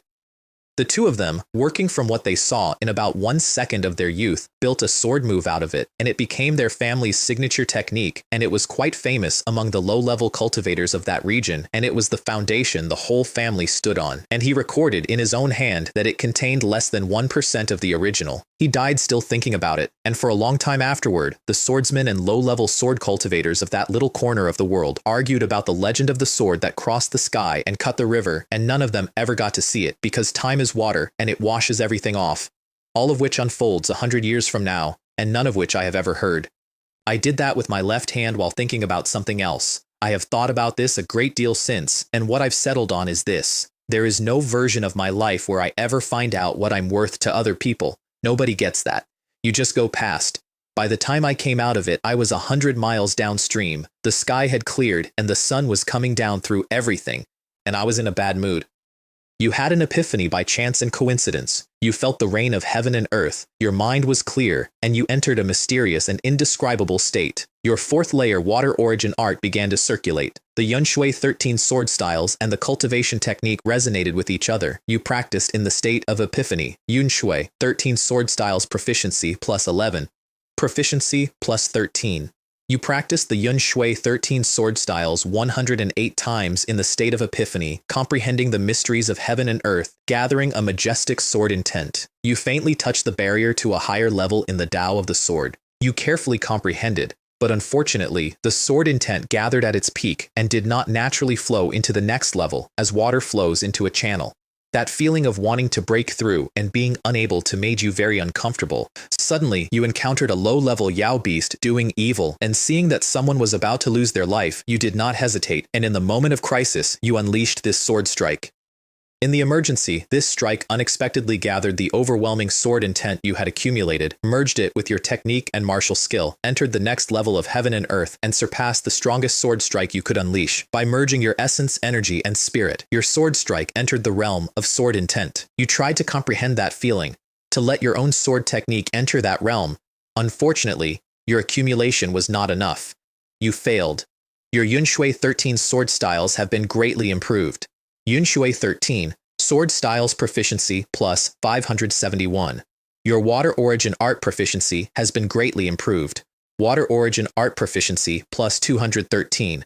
571 points on the sword form, and Yunshui 13 sword styles, major achievement, 999 out of 1,999. Again, it happened to me again. Let me explain what actually occurred there, because the panel is being polite about it. I spent an hour on that river gathering sword intent. genuinely gathering it, 108 repetitions inside a state of communion with the world, stacking momentum, right up to the edge of perfection. And then something down the bank was about to kill somebody, and my body spent the entire reservoir in one stroke without asking me. That strike was past my realm, not slightly past. It was a 9th layer strike at minimum, probably above that, and I'm fairly sure it brushed the true essence realm for about a quarter of a second. Everything I had accumulated, all of my essence and energy and spirit, welded into one line and thrown across a river, and when it was gone, it was gone. The momentum vented, the realization vented, and my sword form stopped 1 point outside the door and stayed there. If I'd had 5 more minutes, I would have walked in. Forget it, I said, to a river, in the sun. The Yunshui 13 sword styles reached the peak of major achievement in a single day and is about to enter perfection. That's already a very good harvest. And that's true. Even short of the door, my strength had gone up by at least 30% in an afternoon, but I'd like it noted that this is now twice that I have gotten to 999 and stopped. I didn't go straight home. I had a theory and I wanted to test it, and testing it required doing something I had never once done in 3 years, which was slow down. Here's the theory. All 3 of my big breakthroughs came out of a state of mind. In the Python's coils, when I stopped fighting the pressure and let it move around me. In the arena, when I chose not to dodge. On the river, when the loneliness turned into something with wine in it. Every time, the thing that unlocked it was that my head matched what the 4th layer of water origin art actually means. The highest good is like water, which benefits all things without striving. So, what if I stopped striving? The trip home should have taken 2 or 3 days. I took 10. I went at a walking pace with a calm mind, practicing on the road, deliberately trying to hold a state that was neither hurried nor slow, and comparing how the 4th layer fit against my fist form, my sword form, and everything else. And along the way, I did something I had genuinely never done since I got here. I looked at things, mountains, forests, the green going on for miles, lakes, towns with people in them, crowds moving in market streets. Farmers out in fields with their backs bent, doing what my parents did, 3 years in a whole other world, and I had spent all of it in rooms, and my head got quiet in a way it hadn't been since I arrived, and my proficiency rates went up, cloud smoke steps in particular, noticeably, so I was right, and then, about 8 days in, it stopped working, completely. The numbers went back to normal, and no amount of serenity moved them at all. I sat down and worked out why, and the answer is genuinely funny. The state of mind wasn't producing anything, it was releasing something. 3 years of stored-up grinding, sitting there compressed, and a compatible mind let it out fast. Once the reservoir was drained, holding a peaceful heart bought me exactly nothing, which killed the beautiful plan I had been quietly building for 8 days, which was, cultivate like a salted fish, hold a nice attitude, become powerful, turn around and go back to the right path, which is grinding. The road to immortality is long, and you restrain yourself and look at your own heart, and then you go and do the reps. 10 days for a 3-day trip though, worth it. I came home with a deeper view of my own practice than I'd had in a year, and I'd seen a lake. I handed in both missions at the External Affairs Hall, collected everything, and went home. The 17th branch courtyard was exactly as I left it, except quieter. Everybody was grinding for the grand competition, and the usual noise of teenagers had gone way down. In my yard, Li Yong was hauling spring water to green shoots an inch tall. I told him to step back and cast spring breeze and fine rain over the whole plot, and it came out a level better than when I left. Denser, faster, more of it. The kid made a noise. Then I looked at him properly. He was at the peak of the 2nd layer of Lingyuan realm. He'd arrived at the 1st, in a few months. That is a good deal faster than I went through the entrance assessment, and I want to note it now because at the time I registered it as mildly interesting and moved on. I spent an afternoon on his problems again. My understanding of technique cultivation had gone up a whole floor since the river, and things he was stuck on were now visible to me from across the room. Then I went inside and got back to work.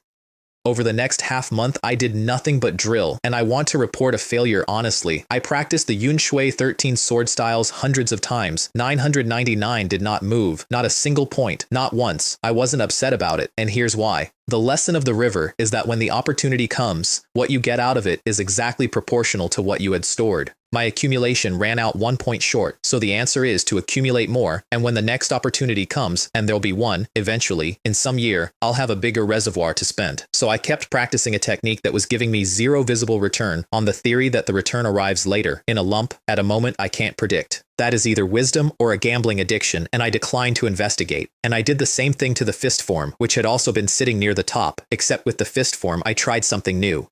Every night, after grinding until I couldn't lift my arms, I'd find somewhere quiet, sit down, take one sip of the Monkey King wine, hold that water mine from the river, and use Mountain Collapse as a blueprint to try to fuse the fourth layer into the other moves. It almost never worked. But under that method, the daily proficiency gain on the 9 refinements Bone Forging Fist ran at 3 to 5 times my normal head-down grinding.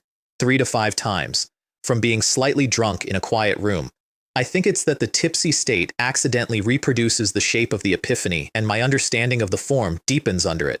I don't know. I only know what the number does. I ran that for 8 or 9 days, and then I had to stop. Because there was only half a jar of wine left. And I wanted to keep some of it as a starter, in case I ever collected enough spirit fruit to try brewing it myself. And I had a vague feeling I'd want the rest of it for something specific one day. Save what you can. That's not a philosophy. That's how I've lived my whole life here. But by the time I stopped, 9 refinements, Bone Forging Fist, major achievement, 999 out of 1,000, both of them. Both of my basic martial skills, sitting at 999 out of 1,000, both 1 point from perfection, both immovable. That is enough. Having practiced 2 basic martial skills to this level, in the entire outer sect, those who can do it are few and far between. I said that to myself with a bitter smile, because I know exactly why they're few and far between. After all, very few people are poor enough to only practice basic martial skills. That's the whole secret. That's it. Even the geniuses who take foundations seriously will take them to major achievement and then move on, because why on earth would you spend years polishing the free stuff when you could put those years into a real ranked skill with actual power? It's the correct decision. If I could afford to make it, I'd have made it. I couldn't, so I ground the giveaways all the way to the bottom of the well, and it turns out the giveaways are precisely the things that need the most time and effort to reach a profound level. All that searching was in vain, only for it to be found without any effort. Add it all up, a monstrously solid foundation, essence that's roughly twice what a 7th layer cultivator should have, and Mountain Collapse hitting like a ranked martial skill at the cost of nothing. Out of 100,000 outer sect disciples, there are not many at the 7th layer who could beat me, and against an 8th layer, I was confident I could survive a few exchanges, which is when it happened, which is when, full of strength and self-confidence, I started wishing somebody would come and provoke me. I want to be honest about this because it's embarrassing. I genuinely, actively wanted a brainless villain to appear. Just walking down a path, minding my own business, and somebody steps out and mocks me, and then I slap his face with a foundation so vigorous the passers-by gasp, and then perhaps I catch the eye of some fairy senior sister, and then some other villain competes with me for the fairy senior sister, and so on. I had the whole sequence loaded. I was ready. Half a month. Nothing happened. Absolutely nothing. Not one thing. The last time anybody bothered me was Guokai, and that was a resource dispute with a rational cause. Everybody else has no conflict of interest with me whatsoever, and by then I was slightly famous, so nobody was going to walk up and mock a person who publicly broke a ranked martial skill with a basic punch. Everyone had their own business. Most people were still cramming for the competition. Who would be so bored as to challenge me for no reason? Did I really think I had a protagonist's face that invites mockery? So I sat around in my house feeling the specific melancholy of a man who has been in seclusion for many years, emerged with divine skills, and found the world vast and empty with no one worthy of his hand. Then I noticed I was doing that, laughed at myself, and went back to work. 2 months to the competition, and I needed to go shopping. Let me do my accounts out loud, because this is my favorite kind of humiliation. 20 spirit stones in cash, from the Monkey King's corpse.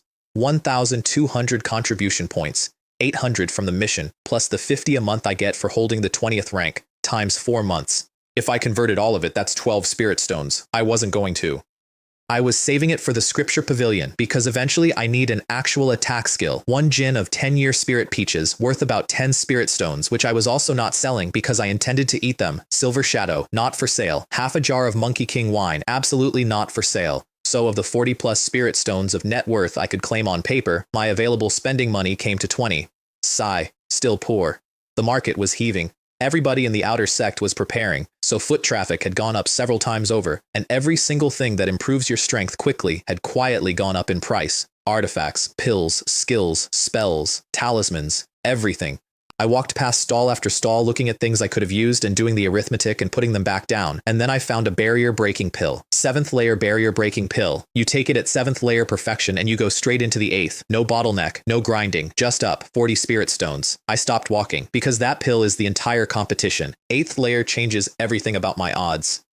And it was 40, and I had 20, and to make up the difference I'd have to spend every contribution point I had, and the peaches, and I wasn't even at perfection yet, so I'd be buying something I couldn't use for weeks. So I stood there in the middle of a market being sensible for about 90 seconds, and a 7th layer perfection disciple came past me, picked it up, and bought it. I want to record that I did not say anything out loud, but I felt it. After that, I went to Baibao Pavilion, which had 4 times the foot traffic of last time, and asked the old man for something that assists a 7th layer late-stage cultivator. I do have some. Which kind does little friend need? This junior is completely ignorant of this, so I must ask senior for advice. Which is what I said last time and what I will say every time, because it works. I observe that you cultivate water origin art, the most common basic technique of the Cloud Water Sect's outer sect. It has broad compatibility and can accommodate the medicinal power of most pills. I recommend the thick chi pill. It mainly increases your own essence cultivation, and the price is not high. May I ask the price? 15 spirit stones per bottle. 5 pills per bottle. I bought it without haggling, partly because I'm bad at haggling and partly because Baibao Pavilion is famous across the entire outer sect for clear pricing and no negotiation, so haggling would only have wasted my afternoon and his. My remaining 5 spirit stones bought a small bag of spirit rice in the Western market. Then I went home and lived like a rich man for half a month. Genuinely. Here's the regimen. Meditate all day. Take a thick chi pill every 2 or 3 days. Eat 1 spirit peach every single day. Eat spirit rice. Practice martial skills for a few hours. Cast spring breeze and fine rain over the yard. That is a pay-to-win lifestyle that some core disciples of large families under the Cloudwater sect could not afford to run continuously. I ran it for 15 days, and it took me from the late stage to 7th layer perfection, 1 step from the 8th layer, genuinely in contention, and at the end of it, I owned 1 pill, a handful of peach pits, and about 2 liang of rice. Overnight, back to 0. Completely, thoroughly, penniless again, which was fine because the cost was worth it. And the 8th layer bottleneck ahead was not going to open for money anyway. I couldn't even feel it yet. That one needs either an opportunity or a breakthrough pill. Come to think of it, a breakthrough pill that I had watched somebody else buy in front of me. Although, and I did think this through, honestly, if I'd bought that pill, I'd have had nothing left for thick chi pills or peaches or rice, and I would not have reached perfection in half a month, and the pill would still be sitting in my pouch, waiting for a realm I hadn't reached. The pros and cons of that are a matter of opinion. I've decided my opinion is that I won. So, about a month of resources burned, a month of grinding left, and a plan to take a few more missions and buy that breakthrough pill properly. And then word came that Dean Shu would lecture again in 2 days. And I had an idea about that lecture, because it was time for my seat to change. Let me show you why. Inside the 17th branch courtyard, ranks 11 to 20 get 50 contribution points and 10 sticks of concentration incense a month. Ranks 4 to 10 get 200 contribution points and 30 sticks, 4 times the points. The top 3 is a category I do not discuss because it's occupied by people 2 entire layers above me, and there's no version of this where I go up there. But 10th place is a person. 10th place has a name, Shinlei. Top 10 of the courtyard for over a year, which is itself a credential. The top 10 is not a place you sit quietly, it's a place people come and take from you, and staying there means beating all of them. And when I broke into the 7th layer 4 months ago, he had just entered the 7th layer late stage. 4 months, and no rumor of him reaching the 8th layer. Which means he's almost certainly at 7th layer perfection, which is exactly where I am, same realm. And I have 4 layers of water origin art, 2 basic forms at 999, mountain collapse, and a sword with winter in it. Meanwhile, somewhere in the 17th branch courtyard, the 10th ranked disciple was going about his week with no idea that a farmer had done arithmetic about him. The lecture happened as scheduled. I sat there and listened properly because I always do, and because a true Essence Realm master talking about anything is free money. I was also, I'll admit, a bit distracted. I kept glancing at the back of Chinlei's head, which was 2 rows in front of me, and he kept shifting like a man who can feel a draft and can't find the window. 2 hours. Then Dean Shu stopped and looked over 80 faces. There is still 1.5 months until the Outer Sect Grand Competition. Soon the participant slots will be finalized. If any of you are dissatisfied with your ranking, take this opportunity now to challenge your seniors, show your strength, and confirm your slot. Silence. And then a buzz. Nobody moved. Dean Shu waited, entirely unbothered. And then somebody cracked and jumped out and challenged a man a few ranks ahead of him. 2 6th-layer late-stage cultivators went at it, back and forth, essence exploding, actual wind coming off the arena. Good fight. The challenger won by a hair and moved up. After that, the floodgates opened, one after another. Talismans, martial skills, spells I'd never seen, and I sat under the platform watching all of it because every strange technique on that arena is a technique that might get pointed at me one day, and I wanted to know how to break it. An hour in, still nobody had challenged me. I think the memory of Guokai's face was doing my work for me. Guokai himself, incidentally, was there, and he had reached the 7th layer middle stage, and he was sullen. And when his turn came, he skipped me entirely and challenged the 15th ranked disciple instead. That was the best fight of the day. The Dragon Tiger Heavenly Steel Fist came out again and hammered the man until he couldn't breathe, and then the Tiger Spirit Killing Claw put him off the arena. The crowd loved it, and when Guokai stood up in the middle of the arena, the black look he'd worn since our fight lifted a little for the first time in months. Then his eyes went over the crowd and found me, and I just looked back at him. No provocation, nothing. What on earth does this guy mean? Genuinely didn't know. Still don't, entirely. I stopped thinking about it. He left the arena. The plaza went quiet. Nobody else came up. And Dean Shu was about to close the ranking session, so I stood up, one step, several jong, onto the arena and said it clearly. Disciple Chen Lingtian, I ask for guidance from senior brother Qin Lei. The plaza detonated. No way! A month ago, news spread that senior brother Qin had already entered perfection of the 7th layer. Chen Lingtian only entered the 7th layer 4 months ago. Where does he get the confidence? That's right, senior brother Qin has held the top 10 for over a year, and his position has never been shaken. Is Chen Lingtian afraid he's gotten a little boost and let it go to his head? Who knows? It's a reputation problem. To them, Qin Lei is a proven quantity, and I am a guy who beat a middle-stage cultivator once, 4 months ago, and then vanished.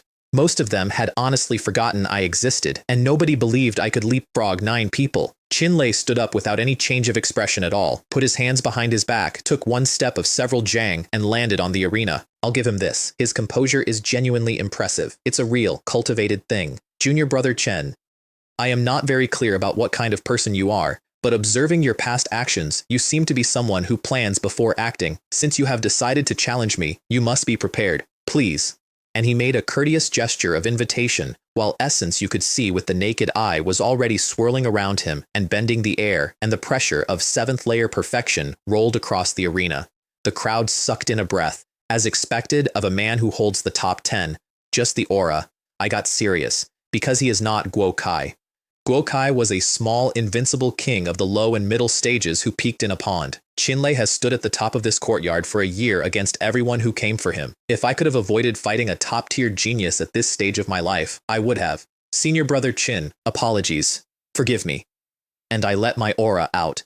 7th layer perfection, unrestrained, straight into his, and the air between us compressed and started crushing outward in both directions. What? His expression did not move. His pupils shrank so hard I saw it from 3 meters. Because 4 months ago I broke into the 7th layer, and here I was, at perfection. The plaza went off like a dropped kettle. No way. 7th layer perfection? When he fought Guokai, he was only at the early stage. Going from just entering the 7th to perfection in 4 months, that's too fast. Impressive. No wonder he had the confidence. Even if he used pills to push it, that speed is still very fast. And on the platform, Dean Shu was surprised, which I only found out later. I'd been suppressing my aura and he hadn't bothered to check. He also did the arithmetic everybody else did, which is that across the entire Cloudwater Sect outer sect, the average time to go from the 7th layer to the 8th is 3 years, and he'd just watched a kid cross most of that distance in 4 months. Perhaps it is truly possible for him to break through to the 8th layer before the grand competition. He stroked his beard and said nothing. Junior brother Chen, I really didn't expect that you could raise your cultivation to this realm in such a short time. No wonder you had the confidence to challenge me today. Qin Lei's whole manner had changed. He'd gone from courteous to grave. But I, Qin Lei, am not someone to be easily pushed around. If you want to take my position, then do it with your strength. Be careful. And he moved first. Fire dragon technique. A roar and flames came up out of flat ground and exploded outward and then gathered themselves in midair into a dragon made of fire, a jang high, bearing teeth, and it came at me with heat that distorted the air around it. The momentum was frightening. And here's the thing about spells that martial artists forget.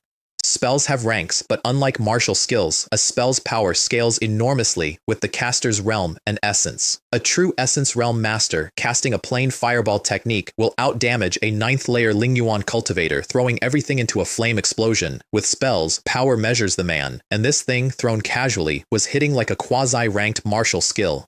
Silver Shadow came out. I stepped into a stance like I was embracing the empty air and drew a circle with the blade, and every drop of essence I had poured onto the steel and turned into a rising wave. Whoosh! The air within a zhang shook, and the ripples spread outward, and a tsunami got itself controlled into an invisible round shield, a square zhang across, standing in front of me. Yun Shui 13 Sword Styles, Circle Defense. The only defensive move in the entire basic sword form. It's a beginner's block. Every disciple in that plaza has done it 100 times badly, but I have cultivated that form to 1 point below perfection, and the essence behind it is 4-layer water origin art, soft and resilient, and the combination turns decay into magic. Boom. The fire dragon hit the circle defense and the whole thing detonated across half the arena. Disciples near the front retreated in a hurry to avoid being cooked. Fine cracks ran through the stone floor and the flames swirled back and burned it black. Hiss, such a strong fire dragon. Senior Brother Chin's spellcraft has gone up another level. With that power, a 7th layer early stage cultivator couldn't take one hit. Look, Chen Lingtian is actually unharmed, and a figure came out of the fire. Swordlight unsheathing across the sky, agile as a dragon, straight at him. He was ready. He'd known. Gloves. Somewhere in there he'd put on a pair of gloves, silver light running over them, essence circulating on the surface with a fluctuation I recognized on sight, medium-grade magical artifact, and he spread his 5 fingers and caught my sword out of the air. Boom. Mid-air, like a thunderbolt splitting. The sonic boom went out physically, and the disciples around the arena grabbed their ears. 2 exchanges, and every person watching had understood that neither of them could survive the first one. And in the crowd, Guokai's fists closed until his nails went into his palms and blood came out between his fingers. I found out about that afterward too. Since our fight, he had gone back and trained like a man possessed, broken into the 7th layer middle stage, and taken back a top 20 seat off the 15th ranked disciple. His plan had been to cultivate a while longer and then beat me before the grand competition and clean the slate. He watched 2 exchanges of this fight and understood all at once that the plan was dead. That from here on, the guy named Chen Lingtian would go further and further away until he could not see his back. He stood there with his fists still closed. On the arena, we settled into it. I fought the way I fight, which is to say, I did not try to end anything. Yun Shui 13 Sword Styles near perfection, 4 layers of water origin art underneath, and I came at him in waves, not to break him, just to keep arriving. Endless. Tidal. He fought like a reef, medium-grade gloves blocking cleanly, and every so often a spell over the top of it that covered the sky. Explosions all over the arena, wild wind up into the high air, genuinely spectacular from outside. Deadlocked, neither able to finish it. And then, slowly, he started to tire. There are 2 reasons, and both of them are structural. The first is that a medium-grade artifact is strong and expensive. The better the artifact, the more essence it eats to drive it. He was paying a running cost, I wasn't. The second is that I have cultivated the basic water origin art to the 4th layer, and my essence is deeper than anybody's in that courtyard. Not stronger, deeper, bigger tank. He could feel it going, and he did the correct thing, which is what you do when you know the long game is lost. This won't do. If it continues like this, I will definitely lose. I must gamble on one move. His face went ugly. He forced my sword back with a claw, and every scrap of essence in his body came up at once, and out came the trump card he had been saving specifically for the grand competition. Great Strength Bull Demon Fist. A ranked martial skill, human grade, low grade, and I want you to know what that means about him. He had delayed his own breakthrough to the 8th layer to cultivate that skill properly. That's what it cost. He gave up a realm to have a finisher he could actually control at full power. The punch came at me like a bull the size of a house, like an avalanche, like something arriving rather than being thrown, and the air for several jang around went into ear-splitting sonic booms. Nowhere to run, nowhere to hide. Human grade, low grade martial skill. Great Strength Bull Demon Fist. The crowd screamed it. I flicked Silver Shadow through a cold flower in the air and put it back into my left hand. My right came up slowly, both palms spread, drawing an arc. And the air collapsed like a hammer coming down. Layers of chi stirred between my hands, and then my hand closed into a fist, and every bit of it gathered there. Combined ultimate move. Mountain crushing. Because against a ranked martial skill, that is the only thing I own that answers. 4 layers of water origin art at full output, and the air around me made the sound of rivers. The crowd saw the punch, and the space in front of it condensed as if 100 rivers had converged and turned into a tsunami, and went. Hiss. What incredibly powerful strength. Is this the final move of the 9 refinements bone-forging fist? Mountain crushing? How can it be so shocking? That noise came from people who hadn't seen the Guokai fight, and I want you to understand why it's such a specific horror for them. The 9 refinements bone-forging fist is drilled at the courtyard gathering every 10 days. Every single person in that plaza can perform the complete set. All of them know mountain crushing. All of them have done it. And not one of them could produce a tenth of that. You don't know about this. 4 months ago, Guo Kai challenged him for the 20th seat, and the ranked Tiger Spirit Killing Claw he used got broken by the other party, and what Chen Ling Tian used was precisely this, mountain crushing. I heard he cultivated the 9 refinements bone-forging fist to major achievement long ago, to a realm where the moves are pure and perfected, and supplemented with the 4th layer of water origin art, he's walked out a path of his own. This move looks the same as the ordinary mountain crushing. In reality, combined with his own essence, it has become extraordinary, with terrifying power capable of contending with ranked martial skills. Hiss, to think it is like this. Raising a basic martial skill to the level of a ranked one. Boom. We met. The stone under both of us cracked into a spiderweb, and the shockwave threw dust and rubble out in a ring, and both of us went backward, white-faced, different distances though. I went back a few steps, stamped down hard enough to crack the brick, and stopped myself just inside the arena line, breathing hard. He went out of the air, several zhang past the boundary, rolled, and came up spitting blood. You. He was holding his chest and looking at me sheathing my sword, and there was real disbelief in it. I accept your concession, senior brother Chin. He stood there with his fists closed for a second, then he sighed and let them go. He lost by a very small margin. And I want to explain the margin because he worked it out himself in about 4 seconds, and because it is the entire reason I bought a particular sword. His great strength bull demon fist was not weaker than my mountain collapse. It genuinely wasn't. He'd mastered it, and he'd delayed a realm to do it, and at full strength he should have at least held. But at the instant of full output, at the exact moment, every scrap of his essence had to come up at once, with his guard completely committed and his attention absolutely fixed. A wisp of cold surfaced inside his own essence, and it stagnated. For a fraction of a second, in a burst that had no margin for a fraction of a second, it is the essence from the 4th layer of water origin art, and that magical artifact. He got it immediately. The whole fight, wisps of my soft, persistent essence had been seeping into him with every block, carrying the chill sleeping in Silver Shadow's cold iron, going in like a spring breeze in a drizzle. He never noticed it. There was nothing to notice. No ice, no attribute, no bite, just a temperature that was very slightly wrong, accumulating quietly for several minutes. And it came due at the only moment when it could possibly matter. The last straw. That's what 40 spirit stones buys. Not a better sword. A fight that gets worse for the other man the longer he stays in it. I have lost. He got up with help, cupped his hands, said a dry compliment, and left with his face down. I said nothing kind to him, not out of cruelty, because in that situation, there is no sentence available to a winner that isn't a handout, and he'd earned better than that. In this match, Chen Ling Tian is victorious. His ranking has been raised to 10th place. Dean Shu, from the platform, as referee, and 80 people made a sound. He actually won. Yes, he's too strong. Senior brother Chin's strength was already formidable. With his ability, even against an 8th layer cultivator, he might have contended for a while. I didn't expect senior brother Chen Ling Tian to be even stronger. In less than half a year, from just entering the 7th layer to perfection. How on earth? Perhaps there was an opportunity. I heard his last 2 missions went well. And I heard senior brother Chen is extremely diligent. The time he spends cultivating every day is several times an ordinary person's. It's not impossible. And I walked off the arena with my face doing nothing, which by that point was a reflex. But something did happen in that courtyard after that fight, and I only understood it later, and it's the only part of my reputation I've ever actually valued. Anybody who asked around could find out my past in about an hour. Entered 2.5 years ago at the peak of the 3rd layer, dead last on the list. No family worth mentioning, from a side branch of a small clan, and now 10th, and to a courtyard full of ordinary people, which is what most of them are. Whatever they'd like to think, that story is worth more than Gao Tianyu. Because Gao Tianyu is number 1, and Gao Tianyu was always going to be number 1. He has a big family, a real technique, and 2 layers on everybody. Watching him is like watching weather. But if a guy who looked completely unremarkable, from nothing, with the same free techniques everybody else got handed, could do this, then what exactly is everyone else's excuse? People who see somebody like themselves do a thing believe they can do it. That's the entire mechanism. I did not know or care about any of that at the time. I've never cared much about reputation.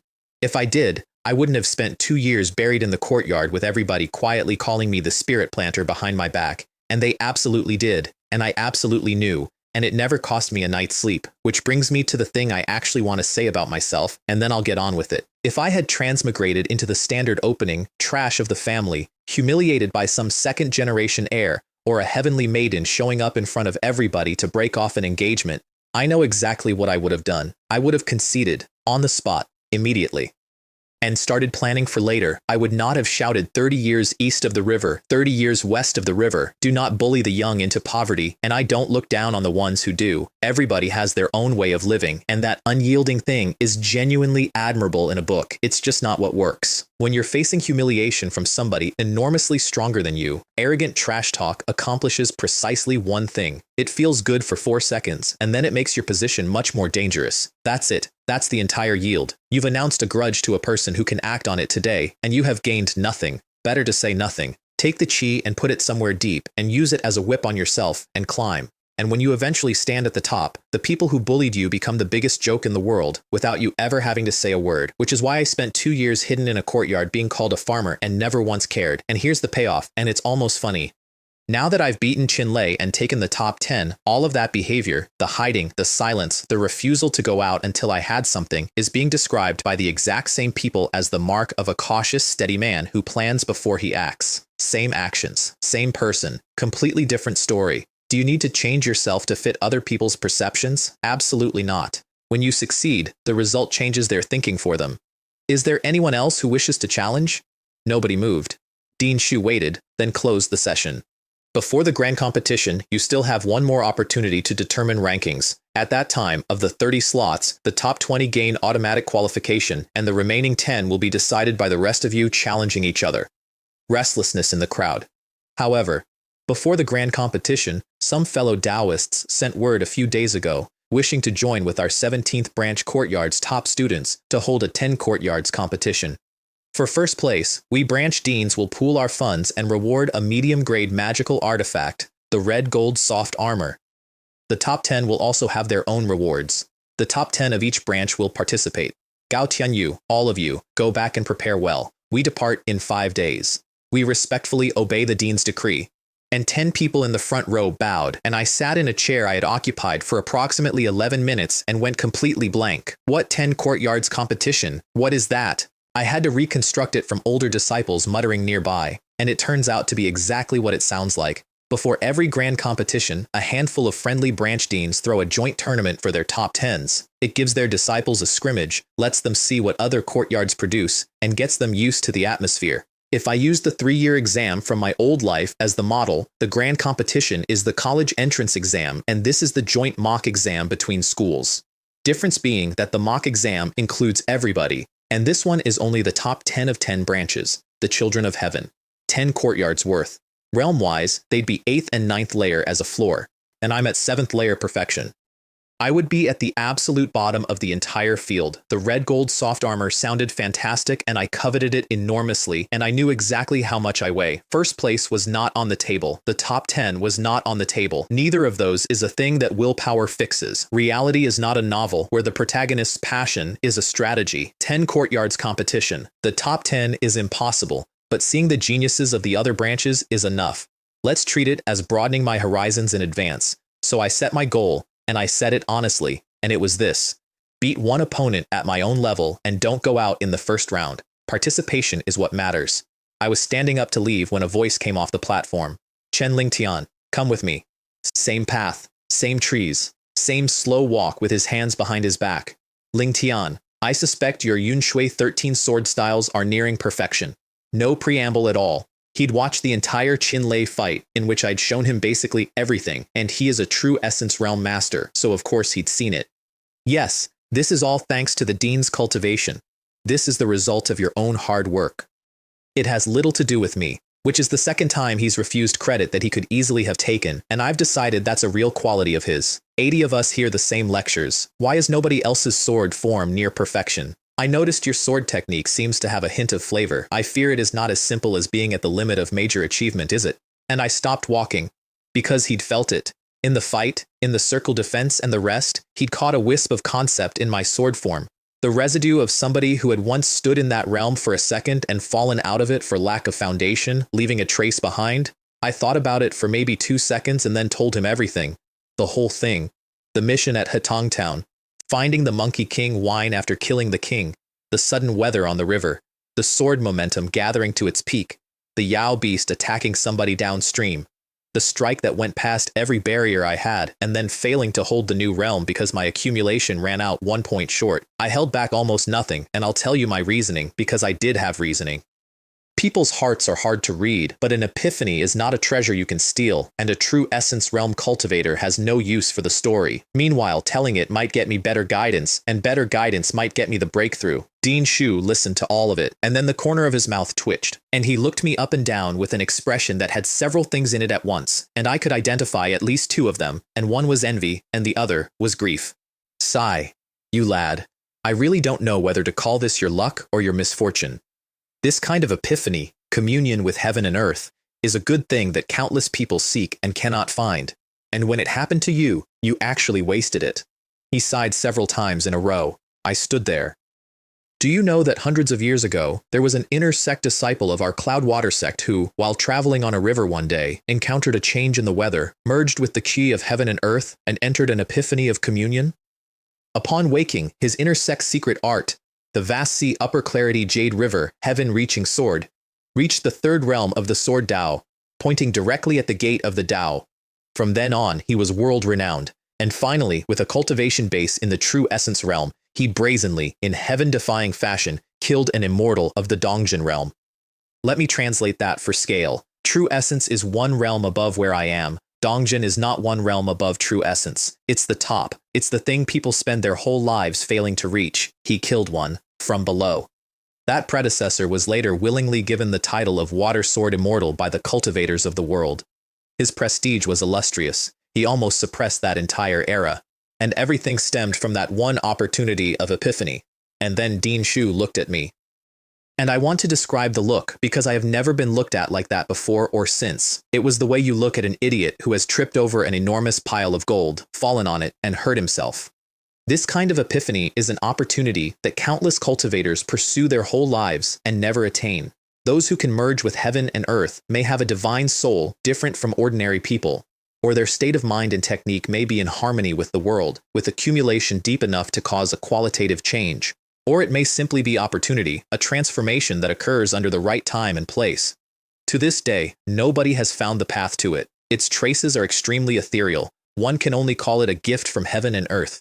Anyone who has experienced such an opportunity is like a person favored by heaven. Every kind of cultivation strength advances by leaps and bounds.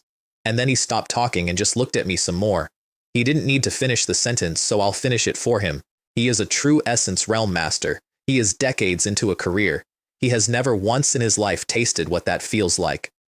And this lucky little bastard in front of him got handed it and spent it improving a basic sword form, which barely raises his combat power at all, and then failed anyway. The next realm after a martial skill reaches major achievement is to comprehend the essence within it. When you can comprehend the concept inside a martial skill and integrate it into your own, then your Yunshui 13 sword styles will be at perfection. Any martial skill cultivated to perfection, even a basic one, possesses earth-shattering changes, just like your fourth layer water origin art. He'd meant to teach me how to comprehend concept properly. I could hear it in the shape of the sentences. There was more coming, and then he just stopped. He didn't have the heart for it. He reached into his sleeve instead and handed me a jade slip. I observed that the water origin art you cultivate has reached the 4th level. Your essence already possesses part of the character of water, and you are able to integrate that character into martial skills you've taken to major achievement. There is still room beyond this. This is an intermediate technique from the Cloudwater sect inner sect.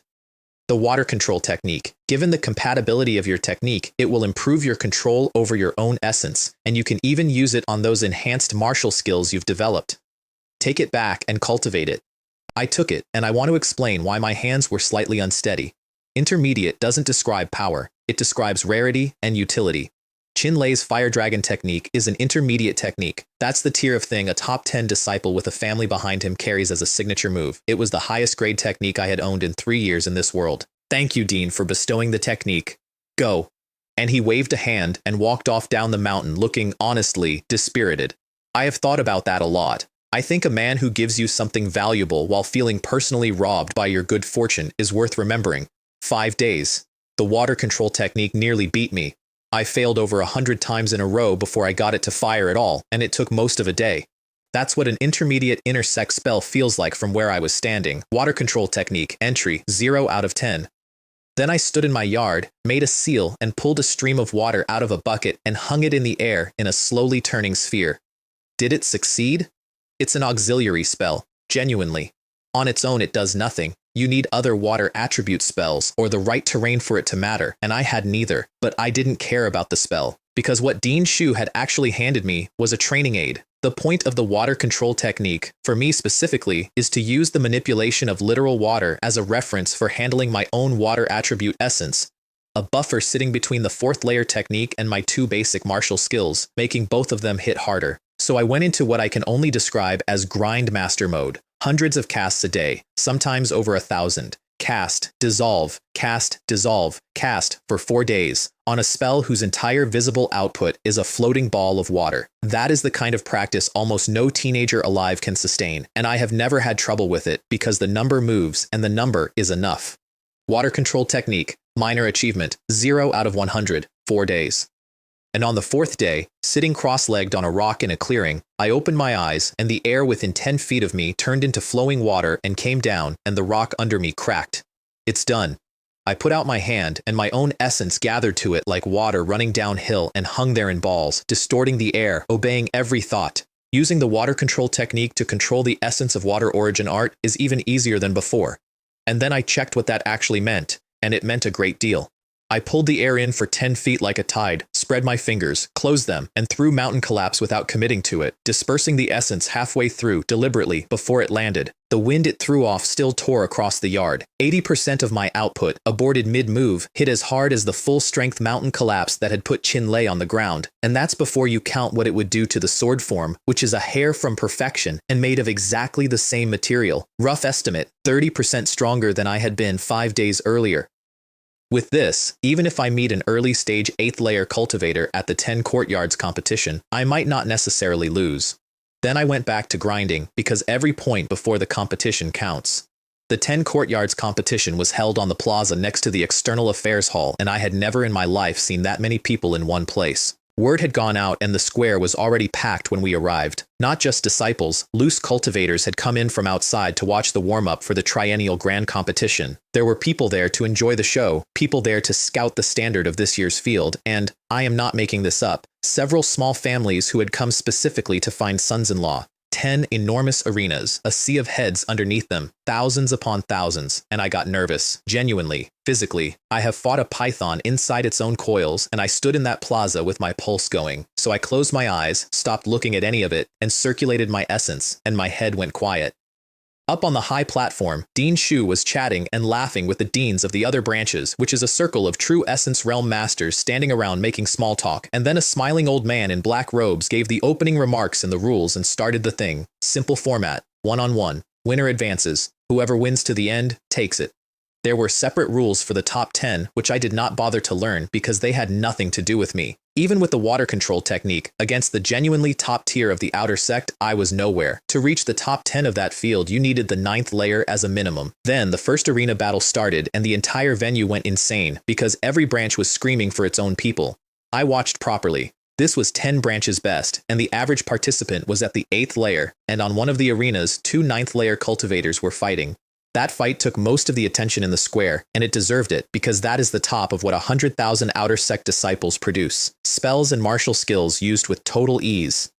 Every collision throwing layers of essence up into the high sky, shockwaves that made spectators back away in a hurry, and I sat under the arena and watched it with a completely flat expression and did the arithmetic. A casual strike from either of those two was about equivalent to me throwing the Yunshui 13 sword styles with everything I had. If I were up there against either of them, I would not last 10 moves. Massive essence, enormous attacks, speed I could not track. That's not a skill gap. That's realm suppression, and it's total, and there is no gap in it to exploit. It ended with one of them using an advanced spell called 3-Dragon Profound Fire Cover to slightly outproduce the other's human-grade medium-grade martial skill. The other arenas were less spectacular and still frightening. Every participant was a genius, all of them, and my 7th layer perfection was the bottom of the entire building. I sat there feeling that, honestly, until they called number 47. I took a breath, leaped a dozen jang, and landed on the arena, and a man in white came drifting up from the other side, thin build, and his lightness technique was visibly better than mine. 8th layer, early stage. Disciple Feng Chen of the 21st branch courtyard, please offer your guidance. And I watched joy go across his face, which is not a thing you usually get to see in an opponent. because he'd forced his own breakthrough with a pill 2 days earlier, which put him at the bottom end of the 8th layer, which put him near the bottom of this field, and then he'd drawn a 7th layer opponent in round 1. This battle was in the bag. Disciple Chen Lingtian of the 17th branch courtyard, please offer your guidance. We bowed. The deacon called it. Silver Shadow came out with a swish, and I flourished it once and did not attack. I don't open. What I do doesn't work as an opener. Feng Chen didn't stand on ceremony. A fan appeared in his hand with spiritual fluctuations coming off it that I recognized instantly. Medium-grade magical artifact. He fanned once, muttering, and the air tore and became a windblade over a Zhang Long that came at me screaming. Big, fast, and the aura on it was honestly terrifying. I drew a circle with Silver Shadow, and the water control technique took the massive essence I'd stirred and fused the surrounding air into a square shield, a Zhang across. Yun Shui 13 sword styles, circle defense. The wind blade hit it, and the whole thing exploded into a sonic boom that turned heads on 3 other arenas, and I went pale and gave a step, genuinely at a disadvantage. That's the honest read, and everybody watching read it that way, and I smiled. Because that was an 8th layer cultivator with a medium-grade artifact at full commitment, and I had taken it standing, slightly at a disadvantage, not crushed, not swept, given a step. The gap had not reached the unbridgeable level. I could fight. And across the arena, holding his medium-grade spirit fan, Feng Chen's pupils shrank slightly because he just realized the same thing from the other side. Up on the platform, meanwhile, 2 other things were happening that I found out about later, and both of them mattered more than the fight. The first is that Dean Shu, who had been paying me no attention, suddenly focused. This kid has actually raised his water control technique to minor achievement, and then he did the arithmetic, 5 days, on a spell he'd handed me himself, with the knowledge that my learning speed for new techniques is not fast, and arrived at the only possible answer, which is that I had spent 5 days doing nothing else, so it wasn't just good luck. Personal effort is also very important, and then a voice next to him said, Zhou Wu, that outer sect disciple is from your branch, isn't he? It was the black-robed old man who'd opened the competition, and Dean Shu, whose name it turns out is Shu Minghao, which I did not know, immediately bowed and answered respectfully. Yes, Senior Wei, that kid is named Chen Lingtian. He has been in the sect less than 3 years and is already ranked 10th in the 17th branch courtyard. That's enough. You are also a branch dean of the outer sect. I am just an old man nearing the end of his life. No need for such formalities. And this old man, inner sect, realm unfathomable, the kind of person a true essence realm master bows to on reflex, looked across 100 zhang of plaza at me and read every single thing I had off my body at a glance. Not bad, not bad. This child has a deep foundation. It seems he has great patience to endure the loneliness and cultivate these basic techniques, fist techniques, and sword techniques to such a profound level. I'm afraid that among the outer sect's 7th layer cultivators, there is no one whose basic foundation is more solid than his. And Dean Shu, still smarting, told him about the epiphany and sighed about it being wasted on a basic sword form, and the old man nodded and then shook his head. Zhou Wu, this is where you have misunderstood. Although that child improved a basic sword form which does not increase his strength much, the Yun Shui 13 sword styles is the cornerstone of every sword technique and martial skill in this sect. Basic sword techniques are easy to learn and hard to master. Cultivating one to the perfection stage, where it is integrated into the heart, is harder than some high-level martial skills. But if the basic sword technique is truly perfected, then in the future, on the path of swordsmanship, it will be a smooth road all the way. Moreover, the strike that child unleashed carried residual sword intent, which means he has already half-stepped into the perfection of the Yun Shui 13 sword styles and generated sword intent. As long as the opportunity arrives, he will naturally enter a new realm more easily than others. Once the basic sword technique is perfected, his future path will be boundless. In the eyes of that old man, a kid at 7th layer perfection with a monstrous foundation was worth more attention than several of the 9th layer cultivators on those arenas. And then he turned around and did something to Dean Shu that I enjoy enormously. Zhou Wu, I heard that you are buying medicinal pills everywhere in order to achieve a breakthrough to the true origin 5th stage. Yes, Senior Wei, hand up. Stop. I know what you are thinking. On the Tao of cultivation, you always want to be one step ahead and you feel unwilling when you see others advancing rapidly. But do you know how many people, because of their rashness when young, ended up with an unstable foundation and ultimately stopped before the Dongjin Immortal Realm and had to spend even more time making up for it? I have seen quite a few cultivators waste their years this way, and from then on had no chance at the Dongjin Immortal Realm at all. I do not oppose using pills for a breakthrough. The path of alchemy exists for good reasons. But everything should have a limit. For a bottleneck like the True Origin 5th stage, a realm breakthrough that can occur naturally by expanding the Dantian and Meridians through your own technique, it is best avoided if you can avoid it. So what if the cultivation is a bit slower? A 10,000-foot tower rises from the ground. You are still young, and the future of the Cloudwater sect belongs to you. Why gamble your future on this craving for speed? And then he waved a hand and said, people get long-winded when they get old. Do as you please. And Dean Shu stood there with his back soaked in cold sweat and swore he'd return the true truth pill that afternoon. And then, because he is a man who has just been publicly corrected and would like to change the subject, he said, Senior Wei, since you think so highly of that kid, should we make arrangements for him to enter the inner sect? Which is, in plain language, shall I open a back door? And the old man gave him a look that made him panic. You brat! When did you learn to be so underhanded? Wouldn't this break the sect's rules? And didn't you say this kid has been in the sect less than 3 years? If this time doesn't work, there will naturally be a next time.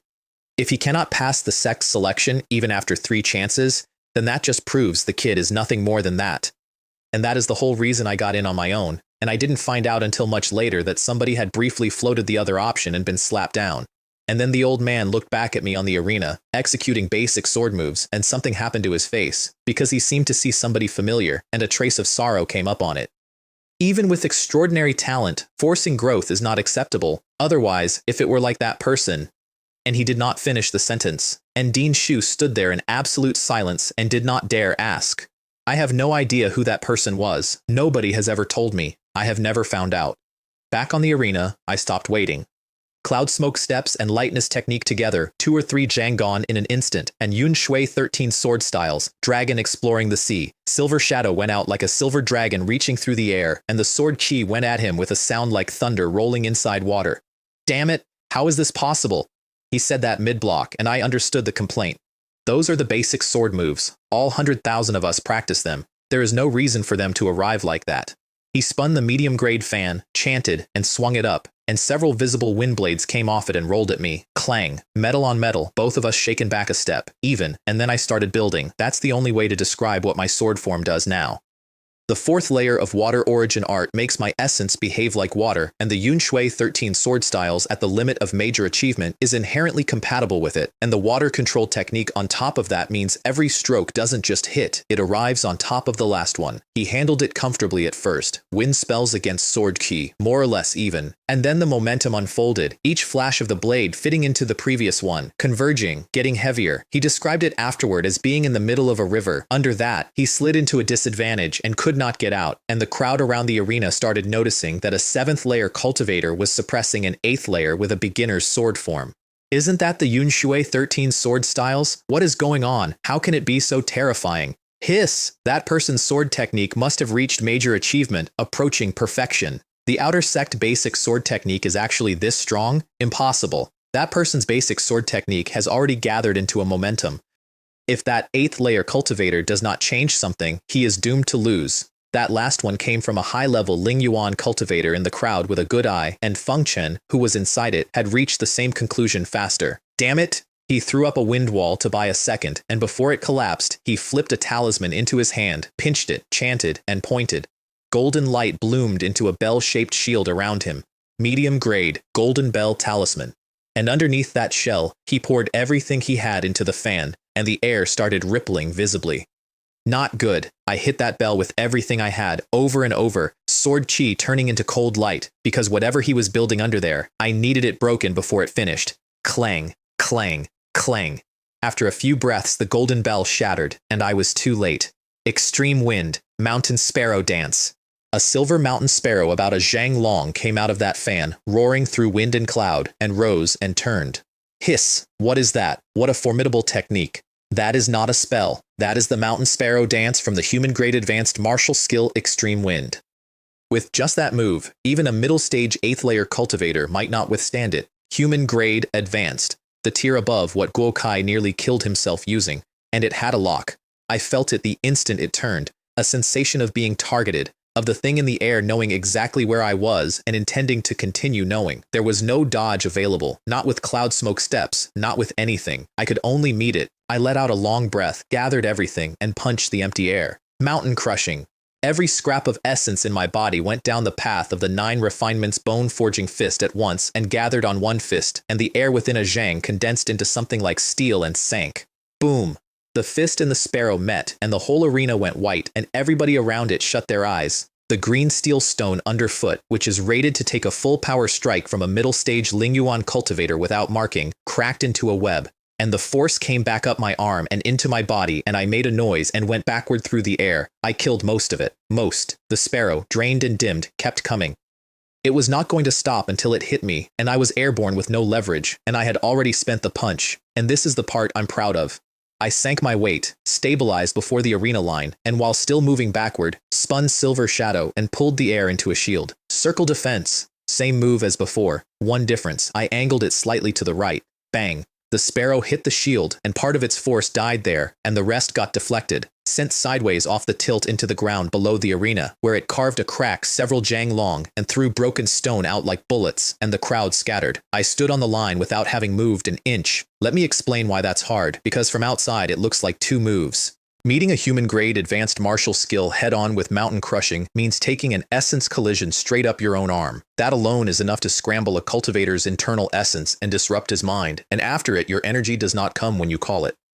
Doing that, and then immediately executing a second martial skill inside a few breaths, with your essence still in chaos, in midair, precisely enough to angle a deflection. Over 99% of Lingyuan realm cultivators can't chain like that, not because they're weak, because the interval between 2 techniques belongs to your body, and your body has just been hit. I could do it because both of those moves are things I have performed tens of thousands of times, because my essence is soft enough to redirect, and because I had spent 5 days doing nothing but learning to hold my own power in my hand.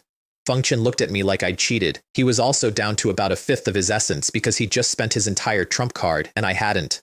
He reached for a second talisman, and I did not let him have it. He got the fan up and blew a gale at me to buy the distance, and I looked at it and made a decision I want to flag as slightly reckless. I took it. Straight on. Vigorous essence, deliberately eating a full spell from an 8th layer cultivator to close 2 zhang. My body shook and my face went white, and then I was inside his guard with Silver Shadow at his throat before his fingers finished moving. 17th branch courtyard, Chen Lingtian wins. And I stood there with my hand shaking on the hilt, genuinely shaking. That was, without any competition, the hardest fight I have ever had against another person. The Qinlei fight was 2 men at the same realm, and I could simply be more solid until he ran out. This was a full layer up with a medium-grade artifact, a medium-grade talisman, and a human-grade advanced martial skill. There was not one exchange in that fight I could take casually. The crowd cheered. A weak man beating a strong one always plays, and I went back to my seat to meditate and get my essence back. And then, because people are people, I immediately started thinking, what if I got lucky? What if the next few opponents all wreck each other in their own matches and I pick up the advantage and go all the way to first place and become famous across the entire outer sect and reach the peak of life and win the hearts of the vast number of stunningly beautiful fairy senior sisters? Dreams still need to be had. What if they come true? It took me about an hour to fully recover, which is fast and which is Water Origin Art's actual quiet gift. The essence it makes is enduring and comes back quickly, and after the 4th layer that's substantially stronger, and I opened my eyes with something even better than a recovery. The bottleneck had loosened. Not much. A little. But I had never touched the 8th layer wall before, and a single high-intensity fight against a stronger opponent had put my fingertips on it. 10 days of quiet meditation, and I'd grind through. Very good. Even if I got nothing else from the whole tournament, that made the trip worth it. My realm progress had actually accelerated since the 7th layer, partly because resources were easier now, and partly because I seemed to absorb something out of real fights that I can't get from a room. Then the deacon called number 47 again. I stood up with my eyes burning and leaped onto the arena, and a burly figure came down from the other side, and something in the air went wrong. I heard thunder. There was no thunder. There was a man standing there with his arms crossed, and my spiritual sense started screaming at me in a way it had not screamed since a silent clearing 10 miles into a forest. 17th branch courtyard, Chen Lingtian, please enlighten me. Make your move. He didn't uncross his arms. One move. I will only make one move. And there was no arrogance in the way he said it. That's what made it worse. It wasn't a boast. It was a scheduling note. Even with the heart nature I've spent 3 years building, something in me got hot. I took a breath, raised my hand, and closed my fist, and whether it was the anger or the growth from the last fight, that punch came out of me more smoothly than any punch I have ever thrown. Everything gathered, all of it, mountain crushing. The fist force went straight at his head, and the air distorted around it in visible ripples. He did not move, and when my fist was almost on him, his eyes opened. Boom! An aura came off him in every direction, and the air rang, Lingyuan Realm Level 9, and a mountain landed on my shoulders. A large palm unfolded, and black cloud gathered in it, and lightning came out of it in every direction, tearing the air so bright it took my vision. Heavenly thunder hand, an indifferent voice, and I did not see the strike. I want to be precise. I did not see it. There was light, and then there was an enormous force disintegrating my mountain, crushing layer by layer as it came, and then it was in my chest. Boom! The crowd saw a lightning flash and a body going off the arena like a fired cannonball and a cloud of dust. 25th Branch Courtyard, Songming wins, and he leaped off the stage and left before the dust settled. What, it's already over? Songming, isn't that the brother of Lightning Blade's Sun Song Jinlei, one of the Outer Sect top 10? Hiss, no wonder. We didn't even see him move. The 10 talents, the 10 strongest among 100,000 Outer Sect disciples, 1 in 10,000. A level people look up at their whole lives and never touch. And this was the elder brother of one of them. Not one of them, his brother. In the dust, I coughed up a mouthful of blood with my face an unhealthy red, and the first thing I thought, lying in a crater, was, he held back. Because he had. There were wisps of lightning still crawling through my body, making my limbs go numb, and I was hurt, and I was alive. If he hadn't pulled at least 80% of that at the moment of contact, I would have died on that arena in front of several thousand people. To have the spare capacity to hold back while attacking, that's the gap. Strong, despairingly strong. I did not touch him. I did not touch his shadow. I did not see the move, and every scrap of quiet confidence I had built over 6 months of winning, every bit of the pride I'd earned 20 minutes earlier beating an 8th layer cultivator, got taken out of me in less than a second. My recent fantasies met reality, and reality did not negotiate. But so what? I opened my eyes in the dust and something lit up behind them. One day, I'll reach that level. No, not just reach it. One day my achievements will be higher. I had failed, and it was discouraging, and I am not the kind of person who is dejected after being beaten. On the contrary, under the disdain in that man's crossed arms, something in me that refuses to accept things came up out of the floor, and a barrier in my chest broke open with it. Whoosh! The essence in my body went restless and boiling, and my realm shattered the 7th layer perfection wall and went straight through.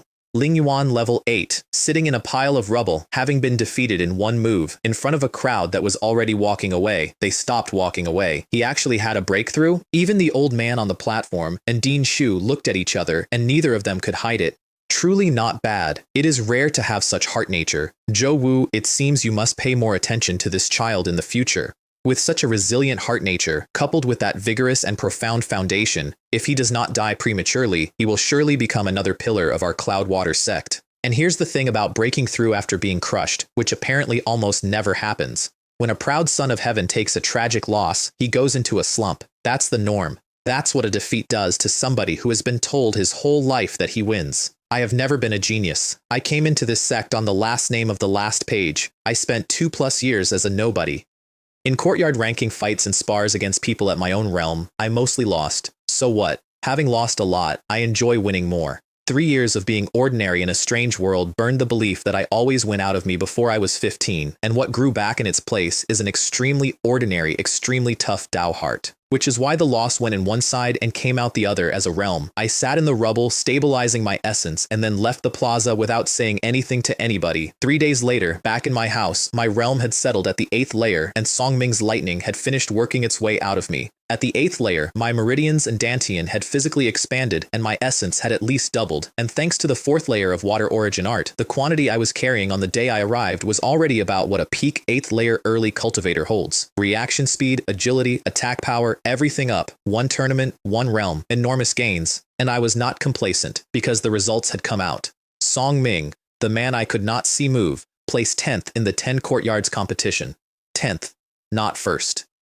10th. I sat in my house and felt my stomach drop. If the man who came 10th is so far above me that I cannot see his back, then what are the 9 people ahead of him? And what, across the entire Cloudwater sect and its hundreds of branch courtyards, are the actual 10 talents? Seeing the leopard through a tube. That's the phrase. You look through a bamboo pipe at one spot on the animal and try to imagine the animal. I am not top tier. I'm barely into the upper tier. I'm an outstanding outer sect disciple with maybe a 50-60% chance at the inner sect. The road ahead is still very long. Which brings me to the scripture pavilion, and to the problem I had been avoiding for 2 years. I did not have a killer move. Mountain Collapse was carrying me, and against Feng Chen's human-grade advanced martial skill it had just barely held, and I could feel that it was falling behind my own growth. It's a combination move derived by accident from 2 basic forms. It has a ceiling, and I was approaching it. I needed something that decides fights. So I took my identity token and went to the Scripture Pavilion, which is a set of heavily guarded palace complexes hidden behind high walls and taller trees with one entrance. The rumor is that hidden experts cultivate in the upper levels to protect it, and that the open ground under the trees is full of killing arrays that would instantly execute even a true Essence Realm cultivator who stepped wrong. I have no way to verify that, and no intention of acquiring one. Inside, rows and rows of shelves with jade slips hanging off them, glowing faintly, thousands of them. Little paper slips beside each one describing the contents. You find what you want, take the slip to the counter, pay contribution points, the steward lifts the restriction, and you have 1 month to learn it before returning the original. The place was busy. Everybody was shopping before the grand competition. Nobody spoke to me. Nobody mocked me. Everybody was looking at their own shelf in silence. I did the first floor systematically, which took half an hour, and the first floor is basic and low level and mediocre.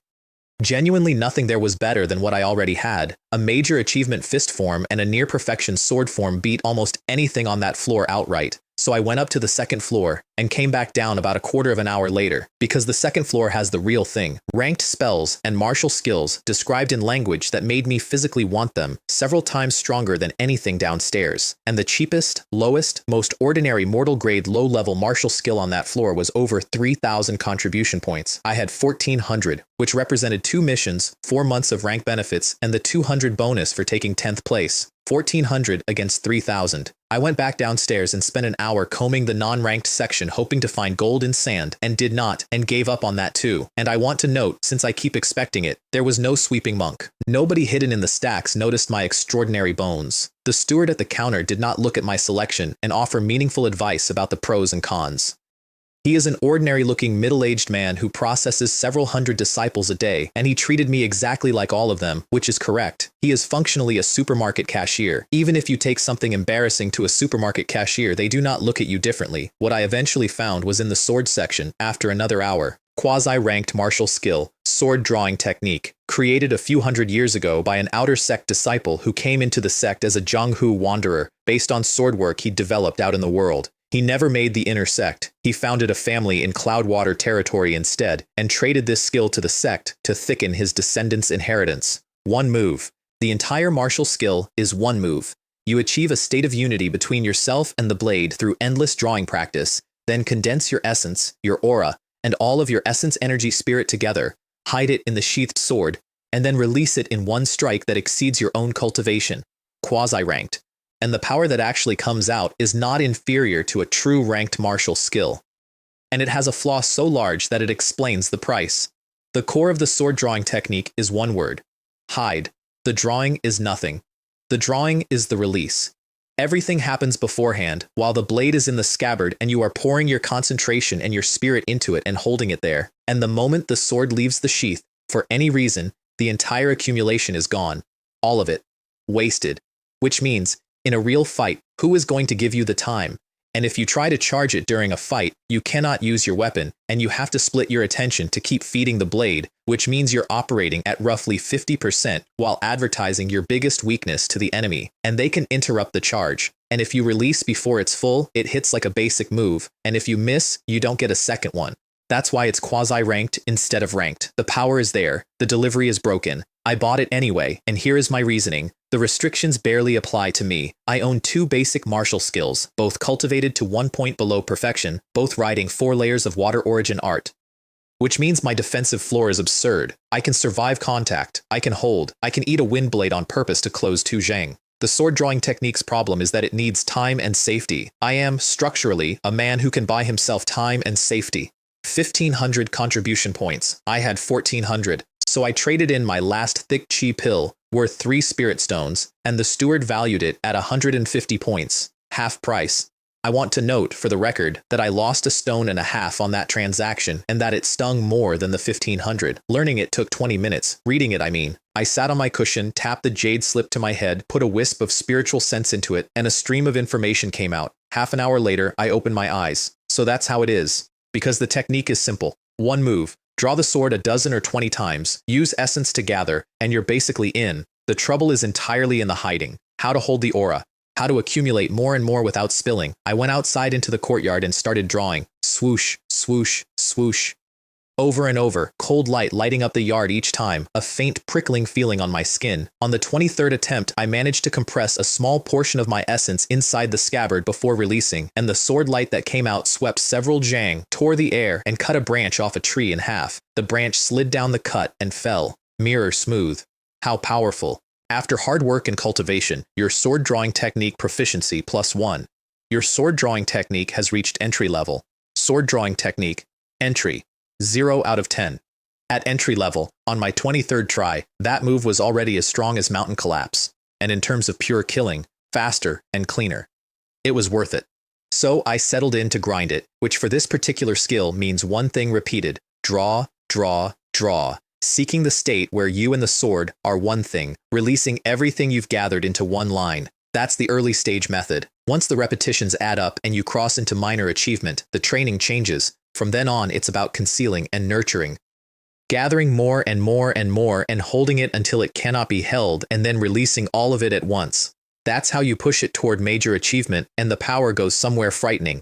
And there's a rumor about perfection, which I noted and filed. They say if you cultivate the sword drawing technique to perfection, you can merge sword intent into it and achieve unity between person and sword, and from then on you no longer need any accumulation time at all. Sheathing and drawing happen in one instant, and every draw is the peak of a sword strike. At which point it would stop being quasi-ranked and jump straight past human rank into the yellow rank. That's a rumor and a calculation. The man who created it only ever reached major achievement, and even that made his name. I have never been one to aim at realms that are far away. My target was minor achievement before the grand competition, 7 or 8 days. That's how long it took, and I want to describe the end of it, because it's the only thing I've ever done that looked the way this world is supposed to look.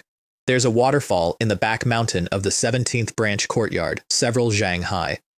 A lot of water comes off that cliff and hits the reef at the bottom hard enough to turn into a permanent standing mist. I'd been sitting on a rock in the middle of that mist for most of a day, cross-legged, eyes closed, nurturing the blade, robes soaked and moving in the wind, heart like still water. I don't know how long. Long enough that my aura had stopped being separate from the place. And then my eyes opened. Swish. I came off the reef like something fired, straight up at the top of the falls. Clang.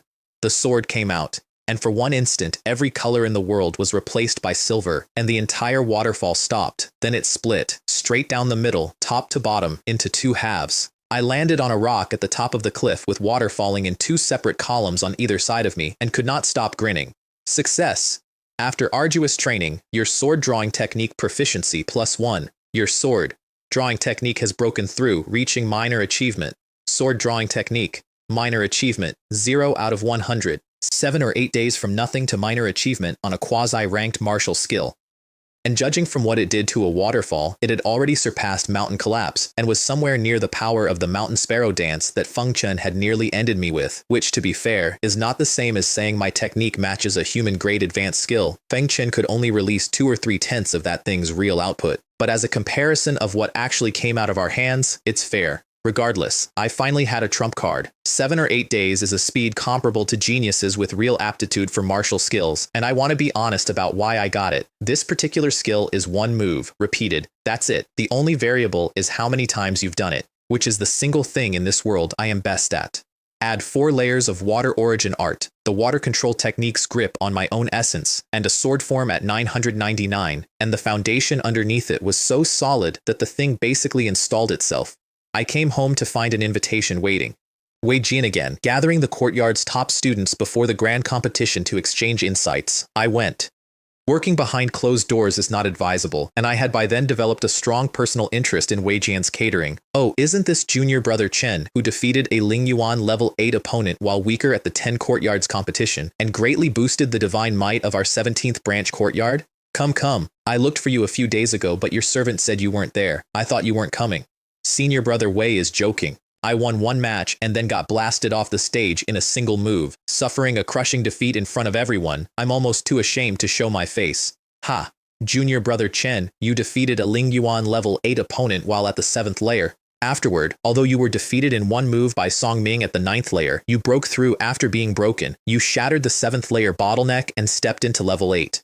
This story of unparalleled combat power and becoming more courageous with each setback has already circulated in the other branch courtyards.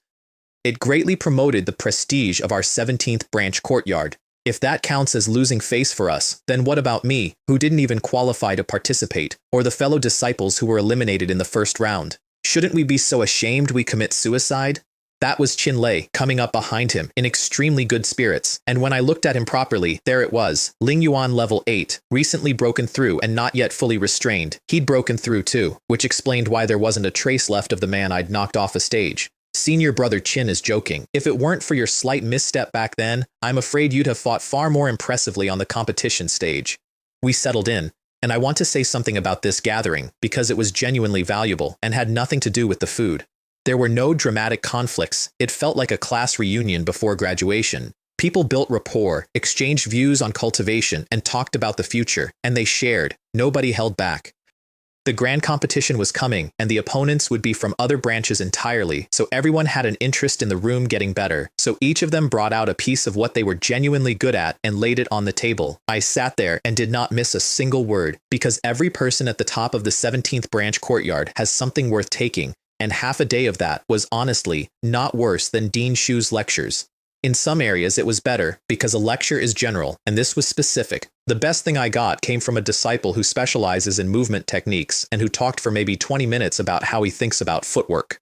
And a bottleneck that had been quietly strangling my cloud smoke steps for months came apart while he was still talking. Cloud smoke steps, minor achievement, 95 out of 100, 13 points in one sitting. And more importantly, I could suddenly see the door to major achievement, which I hadn't been able to find at all. And then of course, it was my turn. Everybody brought something, so I had to. And the only thing I have that's conspicuous is one word, foundation, water origin art, the basic fist form. The basic sword form, all of them cultivated to a depth that, across 100,000 outer sect disciples, very few people have matched. So I talked about that. And nobody laughed. Not one person in that room despised it or made a joke about the farmer explaining beginner techniques to the elite. They were top students, not people with low horizons, and every one of them understood exactly what a foundation is worth. They listened carefully, and they got something out of it, because my insights aren't aphorisms, they're procedural. 3 years of watching a proficiency rate move under different conditions gives you an unusual amount of specific, boring, useful information about how a technique actually behaves. And then Qin Lei said the true thing, which I appreciated. They could take the essential parts, but not everyone can be as patient as me. Not everyone can cultivate a basic technique thousands of times while seeing no result and no progress. Which is correct, and which is the entire moat. Even Wei Jian got something out of it, and he outranked everybody in the room. Then the discussion ended, and the sparring started, which was friendly, testing spells against each other, comparing levels, people suppressing their realms to fight lower-ranked disciples and give pointers. Everything stopped at the critical moment, no real anger anywhere, and after 2 of those, Qin Lei stood up and looked at me. Junior brother Chen. I was somewhat unreconciled about losing to you last time. This time I've luckily stepped into level 8. I'd like to take this opportunity to have another match. What do you think? The room turned. Since senior brother Qin is willing to offer guidance, I, Ling Tian, will naturally not refuse. And everybody's eyes lit up because it had been less than half a month and nobody had forgotten. Since the battle that day, both of you have advanced to level 8. With your realms improved, it is only natural to fight again. I just hope that while you fight, you do not harbor any grudges. Wei Jian, as host, stepping in smoothly. However, for such a brilliant battle, it wouldn't be right for us to watch it for nothing. How about Ai Wei set up a prize, and he took a jade bottle out of his storage pouch and put it on the table. This is a low-grade wind-walking pill, refined from light body grass. It can expand some of the meridians related to movement techniques, improving one's movement technique proficiency to a certain extent. Ai Wei will use this as the prize. Our viewing fee, how about it? And my teeth hurt. I want you to understand the sensation precisely. Even a pauper knows that a single ranked medicinal pill is worth at least 100 spirit stones, and a pill that opens meridians and improves movement technique is above that, 150, easily. He took it out of his pocket as a viewing fee, for a friendly spar, at a party whose catering already cost more than my life. There's a saying from my previous life. It's not that money can't buy happiness, it's that you don't understand the happiness of the rich. The fight itself was strange, and I liked it, because it was a control duel. He opened with fire snake technique, a fire snake about a jang long, coming through the air with its whole body under command, every inch of flame exactly where he wanted it. And I would genuinely rather have faced the fire dragon from last time. The fire dragon was enormous. This was dense. After the 8th layer, his fire control had gone up a whole floor, and the essence in that snake was compressed. The difference between a plank and a wire, less momentum, far more dangerous. I answered with a palm. No move, no technique, just an ordinary open palm. And the vast gentle essence in me drew the surrounding air in and turned it into layers of surging water and sent them at him like a tide. Hiss. Water met fire and made a sound like a hot iron rod going into a bucket, and the air rippled in circles, and both attacks simply annihilated each other and went away. No explosion, nothing dramatic. Two people controlling their own power precisely enough that the collision produced almost nothing. Amazing, to actually be able to control essence to such a subtle level. To have this level of control over spells and essence on just entering level 8 can already be considered superior. The crowd noticed it, which pleased me more than a big bang would have. Chinlei was genuinely shaken, and I found out why later. He has a family secret mind cultivation art specifically for precision of essence control. That's his edge. He'd opened with a fine control move expressly to force a flaw out of me, and discovered that in the 10-odd days since he'd broken through, my control had come up to meet his. He didn't retreat, he came in. Flame spark hand, and the flames around him blew apart into countless individual sparks and came at me like a rainstorm made of fire. I spread one hand, and the essence of the 4th layer went out at full output and turned the air within 10 feet into something thick and viscous, and then, under my open palm, I closed my fingers and the air collapsed inward and twisted into a vortex 10 feet across. Whoosh! Every spark went into it as it arrived and got ground to nothing. 2 spells, 2 nothing. And he was breathing hard, because his family art gives him precision at a cost, and he'd just spent 2 high control spells in a row, and his energy hadn't kept up. And I took the pause. 9 refinements bone-forging fist, every move of which is welded into my heart, thrown at will, punches and palms, one over the other, with the 4th layer rolling underneath them. Not good. He got his guard up and started giving ground, and once he was retreating, he never got the initiative back. Because after level 8 my essence had more of everything, my control was finer, and the water control technique was doing what it was given to me to do. He described it afterward as being trapped by flowing water. The room worked it out fast. Fellow Taoist Chin is going to lose. Indeed, junior brother Chen's foundation is too solid, and he has already built up a suppressing aura. His advantage is like a rolling snowball. The longer it drags on, the higher his chances. Fellow Taoist Chin no longer has any possibility of counterattacking. 87 moves. At the 87th, Chinlei threw up his hands. Forget it, I lose again this time. He said it out loud, cleanly, with no drama in it, and I respect that enormously. He knew he had no path, and conceding then preserved something that fighting on would have spent. Junior brother Chen is indeed a heavenly talent. This senior brother is far inferior. Senior brother Chin was holding back. If senior brother had gone all out and used ranked martial skills, I might not have been able to block them, which is the polite lie you say, and he refused it, which is the polite thing he does. Junior brother Chen is too modest. Even if I had used ranked spells and martial skills, I certainly wouldn't have been your match. Then, casually, I didn't see you use that human-grade, low-grade magical artifact sword this time. Could it be that you are currently cultivating an extremely powerful martial skill? And I actually blinked. Because I hadn't drawn Silver Shadow, and the reason I hadn't drawn Silver Shadow is that I have been nurturing a sword drawing technique inside that scabbard for weeks, and I cannot unsheath it for anything less than a real fight without throwing the whole accumulation away. I had beaten the 10th ranked disciple of the courtyard at his own realm without my sword because my sword was busy. Senior brother Chin has a sharp eye. I am indeed practicing a martial skill and cannot use my sword for now. It is not that I look down on senior brother Chin. I hope you can forgive me. Haha, junior brother is joking. If you had used your sword techniques, this senior brother would probably have lost even more miserably. How could I still have the face to stand here and talk to you? He'd guessed it from 2 things. His family art gives him a faint, indistinct sense of danger from a person, and he'd noticed that during our first fight, my strongest state was clearly the sword, and he was cheerful about it, which is the part that made him a friend rather than an acquaintance. He just lost twice to the same person in a month, and had worked out that the second time he'd lost to a man who was fighting one-handed. Wei Jian came over, said several gracious things, and handed me the pill. I declined it twice for form. He insisted. I helplessly pocketed 150 spirit stones worth of medicine. And then, at the banquet afterward, Chinlei, who was still turning over that faint sense of danger he couldn't identify, asked the question that started everything. Junior brother Chen's Yun Shui 13 sword styles has already reached the limit of major achievement, and you're only one step from comprehending sword intent. This time, could it be that you're trying to break through to the perfection stage, reaching perfection in sword moves and comprehending sword intent? If junior brother can succeed, then entering the inner sect is almost a certainty. This senior brother will congratulate you in advance. Senior brother Chin is joking. That's not the case. I am merely practicing a sword martial skill. And then I told them the truth, because there was no point hiding it, that I had gotten the sword form to the limit of major achievement by a stroke of luck, and had been stuck in front of the bottleneck ever since with no clue how to move. Perfecting sword moves and comprehending sword intent, that step is simply far out of reach. I don't even know when I'll break through again. And I took a bitter sip of spiritual tea. And Wei Jian, who had been paying me a great deal of attention all evening, and who I had assumed was simply being a good host, put down his cup. If you want to comprehend sword intent and break through to the perfection of sword moves, there is actually a shortcut. A shortcut. I put the tea down. Senior brother Wei, please enlighten me. Junior brother Chen, do you know what the difference is between the major achievement of a martial skill and its perfection? Major achievement is that you have practiced every move until it is engraved on your bones.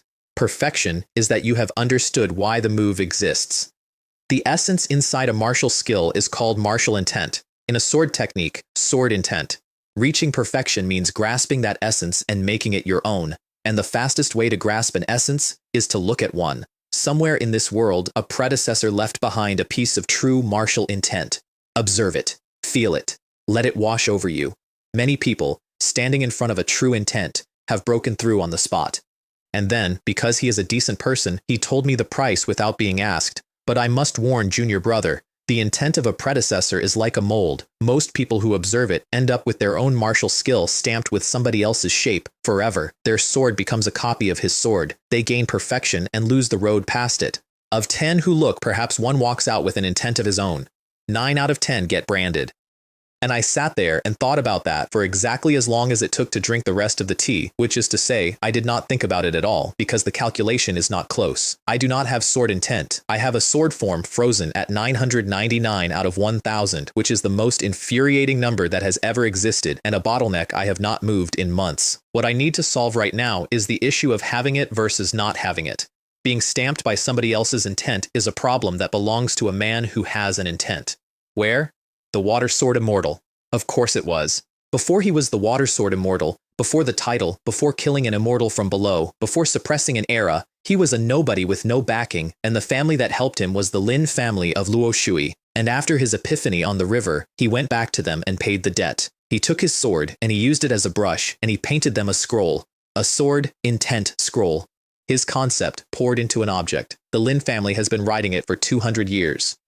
Every water attribute art in that clan traces back to that cave, and they've built a business out of renting viewings to great families at prices that would make you sit down. I see. Thank you, senior brother Wei. And I went home and got into the bath and did the arithmetic properly, and it came out badly. I had no relationship with the Lin family of Luo Shui. I had nothing they wanted. I had, at that moment, roughly 200 spirit stones, a human-grade, low-grade sword, and a personality. Difficult, difficult, difficult. And here's the part that genuinely made me laugh out loud in the water, because the universe has a sense of humor, and it is not a kind one. My one actual friend in this sect, the person who warned me about Guo Kai, the person who went home because something had happened to his family, Lin Hao of the Luo Shui Lin, a completely disregarded side branch of it, with no standing, no voice, and no ability to get me through that door. Naturally, 2 days later I got summoned to Chaoyang Peak, and Dean Shu was brewing tea, and he was smiling. I want to record how disturbing that was.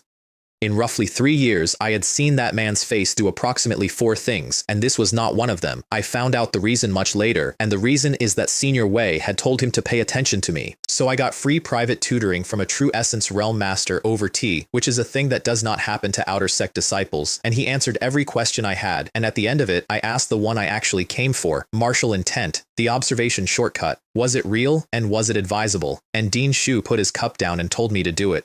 For anyone else I would say no. For you, do it. When you unleashed that strike during your epiphany Ling Tian, you had actually already taken half a step into that realm. You touched the essence of the sword with your own hand, for one moment, before your foundation gave out. The residual true intent still remains in your body. So you will not be standing in front of another man's intent as an empty vessel. You will be standing there with a seed of your own. There is an 80% chance the two will resonate, and that the predecessor's intent will simply water what you already have. You will not be stamped. You can forge a direct path of your own. 80% for a shortcut that ruins 9 out of 10 people. And then he said the thing that I did not expect at all. It just so happens that I have some friendship with the Lin family's old ancestor. Leave this matter to me. And he took a jade talisman out of his sleeve and pushed it across the table. I knew what it was the moment I touched it because the thing had a pressure on it and I tried to refuse it and I got about 4 words out. Dean, this is too... If I tell you to take it, then take it. Why so much nonsense? So I took it. I bowed properly, said the correct things, and left. I found out later that he sat there alone for a long time with a complicated look on his face. Part of that was investment in a promising branch disciple. Part of it was the plain fact that he'd gotten attached to me and he could not entirely separate the two. I don't need him to separate them. Nobody's motives are clean. What matters is that a man who was envious of my luck 2 weeks earlier handed me a sealed strike from his own hand to spend on my future, 10 to 20 days until the grand competition. I packed that night and left at dawn. I ran the whole way. Not because it was fast. It was faster to hire a spirit beast cart, and I could afford one, and I ran anyway. Lightness technique and cloud smoke steps the entire distance, dawn to dusk, for days, because the road is free proficiency. 2 days in, cloud smoke steps, minor achievement, 99 over 100. Third day, going down a slope with my robe cracking behind me, something changed underfoot. Cloud smoke steps, major achievement, 0 out of 1,000, and I tested it immediately because of course I did. 1 tap of the toes, and I was simply gone. 30 feet down the road with an afterimage of myself still standing where I'd been, holding the pose, dissolving. I stood there and looked back at my own ghost. Okay, that's the good stuff. Which mattered more than it sounds, because my kit had been lopsided for months. Enormous foundation, enormous defense, respectable output, and legs that were merely fine. Major achievement in a movement art is the difference between a man who fights where you put him and a man who fights where he chooses. I found that out approximately 4 hours later. I heard the fight before I saw it. Explosions of essence, a man shouting, the specific ugly noise of people trying to kill each other in a hurry. And I made a decision that I want to state plainly because it is who I am. I decided not to get involved. I am 17. I was carrying 500 spirit stones worth of everything I own. I had a competition to reach. Somebody else's blood feud on a mountain road in a foreign prefecture is not an opportunity. It is a way to die anonymously. So I stepped off the road, well off into the trees on the side, and stood still, the universal signal in any world, for I am not part of this. And then the man being chased saw me. He was drenched in blood, running for his life, and he was Lingyuan something with his robe half gone, and the instant his eyes landed on a kid in a Cloudwater sect robe standing in the trees, his whole face lit up with hope. Fellow Taoist, save me. My Lin family will definitely reward you handsomely. And then he ran at me. Not past me, at me, directly at me, on a line that would put me between him and the 3 men chasing him. Let me be precise about what he was doing, because he knew exactly what he was doing. He was trying to spend my life to buy himself 30 seconds. I stepped aside again. Farther, deliberately, obviously, in full view of the pursuers, so that there could be no possible confusion about my involvement. And the man in front, a big one, with a scar dragging across his face, looked at my sect robe and looked at how young I was and made his own calculation out loud. Kill them all. The news absolutely must not be leaked. Ah. So the 2 late-stage 7th layer cultivators came at me from both sides with their killing intent completely open, no talking, no negotiation, the way you approach a chicken. And something in me got very calm. Even a clay figurine has 3 parts of temper. Did they really take me for a sick cat just because the tiger wasn't showing its might? They came in from left and right. I tapped my toes, and what they got was an afterimage. I want to describe this from their side because I've thought about it. 2 experienced men converge on a boy who has not moved. The boy is still standing there as their attacks arrive. Then the boy comes apart like smoke, and by the time either of them registers that, there is a cold shape behind both of them, arriving with the entire 9 refinements bone-forging fist behind it. Mountain crushing, twice, back to back. 2 bodies hit the dirt with every bone in them broken. Those were the first 2 people I have ever killed. And what surprised me, genuinely surprised me, sitting with it afterward, was how easy it was. Not morally, mechanically. 2 grown cultivators at my former realm, veterans of the outside world, dead inside 2 seconds. They didn't die because I'm strong. They died because they looked at a 17-year-old in a school uniform and did not bother to take him seriously, and this world does not give you a second chance to correct that. The scarred man was a different animal entirely. Lingyuan 8, late stage, 2 minor realms above me, on a road with nobody watching, and he fought like a man who has survived 100 fights and lost nothing but his reluctance. Savage, fast, completely willing to trade an arm for a kill. No hesitation anywhere in him. He opened with a water whip, a long lash of essence that cracked the air and came at me in curves I could not read. And I dodged it. Entirely. Every time. Which is the only reason I am here, and I did not know that for another 30 seconds, because on the 11th or 12th exchange, I saw a thin silver glint separate itself from inside the whip's coil, travel 4 feet on its own, curve, and go back to his sleeve. A needle. The whip was cover. The whip has always been cover. Hidden inside every one of those lashes was a human-grade, low-grade artifact called a chi-breaking needle, and he was steering it with his mind, and if I had ever once done the sensible thing and blocked that whip instead of moving, my scalp went cold from the back of my neck to my forehead. I later learned he'd killed an 8th layer cultivator with that exact setup while he was still at 7th layer perfection. That's what it's for. That's the whole design. Make you engage the loud thing so the quiet thing can reach you. Insidious, cunning, utterly unscrupulous. And that, it turns out, is not a character flaw out here. That's a survival trait. Those are the common qualities of cultivators who spend their lives in life and death struggle in the outside world, and I had spent 3 years in a school being taught by a man who has never once tried to kill me with something I couldn't see. That was my first real lesson in the wild, and I got it for free, and I nearly paid full price. On the 43rd exchange, he got a fist into my chest. I came off the ground and landed badly with blood in my mouth, and my essence scattered, and by the time I got my feet under me, he was already in the air above me, with his hands hooked and his aura spiking into something with a shape. A ranked martial skill, Sky Eagle Hand, coming down at a boy sitting in the dirt with nothing left to raise. There was no block available. There was no dodge available. There was no essence available. I had exactly one thing. I had a sword I had not unsheathed in half a month. Not against Chinlei at a party. Not against the second best disciple in my courtyard in front of witnesses.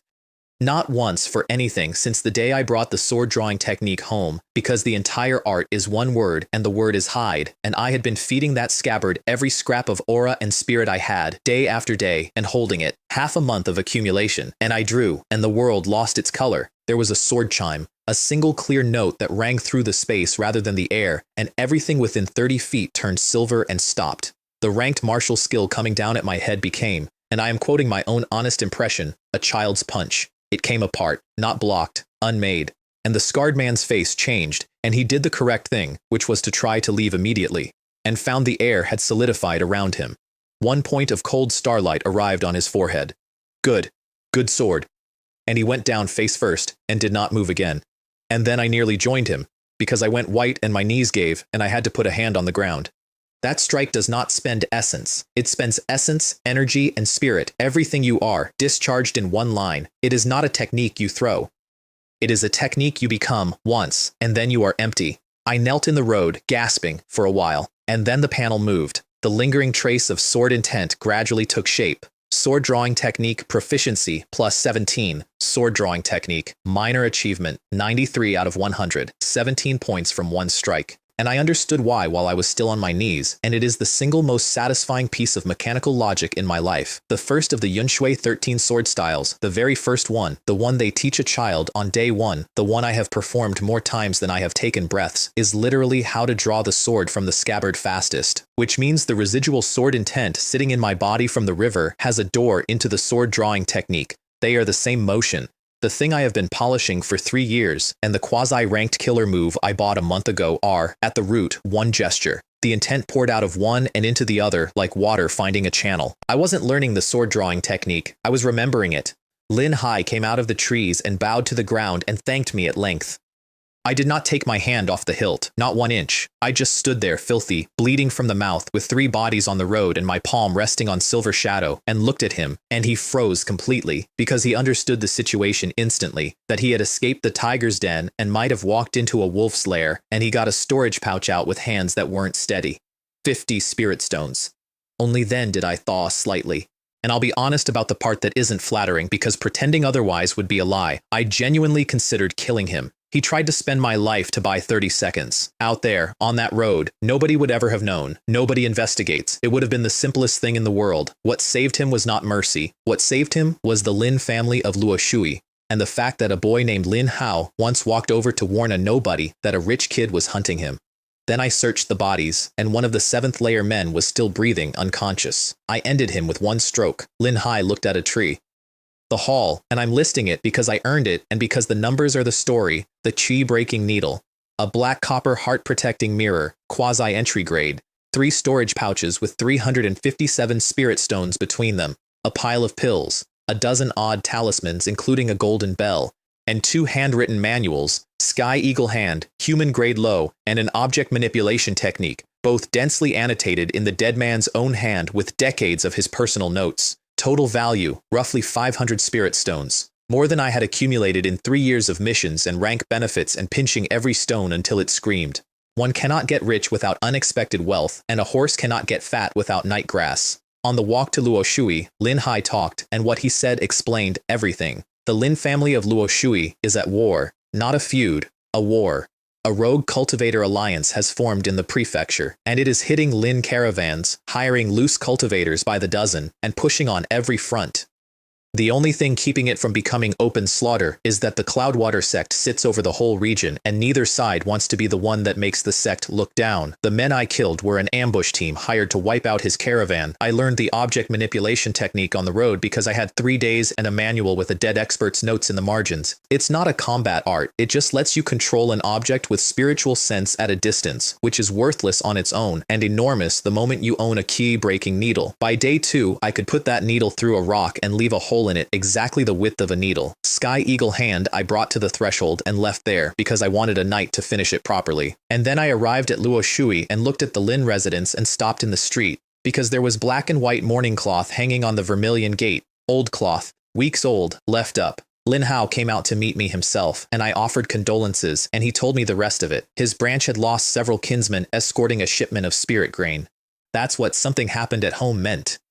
That's why he left in the middle of the term. He's at Lingyuan's 6th peak, and he's sitting this grand competition out. He knows what he is. Fighting for one of the last 10 slots would burn a month for a place he'd lose in round 2, and he'd rather spend the month on his cultivation. I did not tell him he was being modest because he wasn't. He was being accurate, and accurate is worth more. That night I practiced anyway, in a guest courtyard, in a morning house, in a strange city. I checked the water origin art out of morbid curiosity. Water origin art, layer 4, 317 out of 10,000. 10,000. The proficiency requirement past the 4th layer is, and I mean this literally, astronomical. My lifetime total across every skill I have ever cultivated does not add up to 10,000. I grounded anyway for an hour, adding 3 or 4 points. Water drips through stone, not by force, by not stopping. Then I put 7 or 8 failed attempts and most of a night into the Sky Eagle Hand, and got it. My most powerful technique after the sword drawing technique, and unlike the sword drawing technique, I can throw it more than once a fortnight. While I was doing that, the Lin elders were in a room deciding my life, and I want to tell you what happened in there, because I found out later, and it is the funniest thing in this entire story. Dean Shu's Jade Talisman contained a sealed strike from a True Origin 5th stage cultivator, enough to kill a True Origin 2nd or 3rd stage outright, plus the personal favor of the man who sealed it. The Lin family's own Grand Elder is genuine 4th stage. That talisman was, straightforwardly, worth more than anything in the room. Most of the elders wanted to take it and open the cave and be done. One objected, on real grounds. The scroll's sword intent has been wearing away for 200 years. Every viewing costs it something, and the family had voted last year to seal it and save what's left for their own future geniuses. And the Grand Elder listened to all of it and produced a solution that I consider a small masterpiece of politics. Give Dean Shu his face, open the cave for the boy, but return the talisman, and instead, make the boy earn the viewing by fighting for the Lin family in an arena match against the Rogue Cultivator Alliance over 2 spirit mines. Because if they take the talisman, they owe Dean Shu nothing, but they also gain nothing but a used favor. And if they gift the viewing for free, the boy feels no debt, as the Grand Elder put it. Gifting a thing for nothing makes it hard for people to feel grateful. Whereas if he fights for it, the family gets a free soldier, keeps the talisman as a gesture of goodwill, and puts a promising Cloudwater disciple in their debt for life. And to make sure nothing went wrong, they'd hand him the weakest opponent on the board. Perfect, airtight, elegant. They explained the arrangement to me, and I stood there and nodded politely while thinking, isn't this just like taking off one's pants to fart? You want me to fight for you, and you're giving back the enormous thing that already paid for it, so that I'll be grateful. I could just have the thing. That was an option. That was on the table. I have never understood these people, and I have stopped trying. The arena was in Luo Shui's biggest square, and the square was full. 9 fighters aside, all under 30. Whoever takes the most bouts takes 2 spirit mines.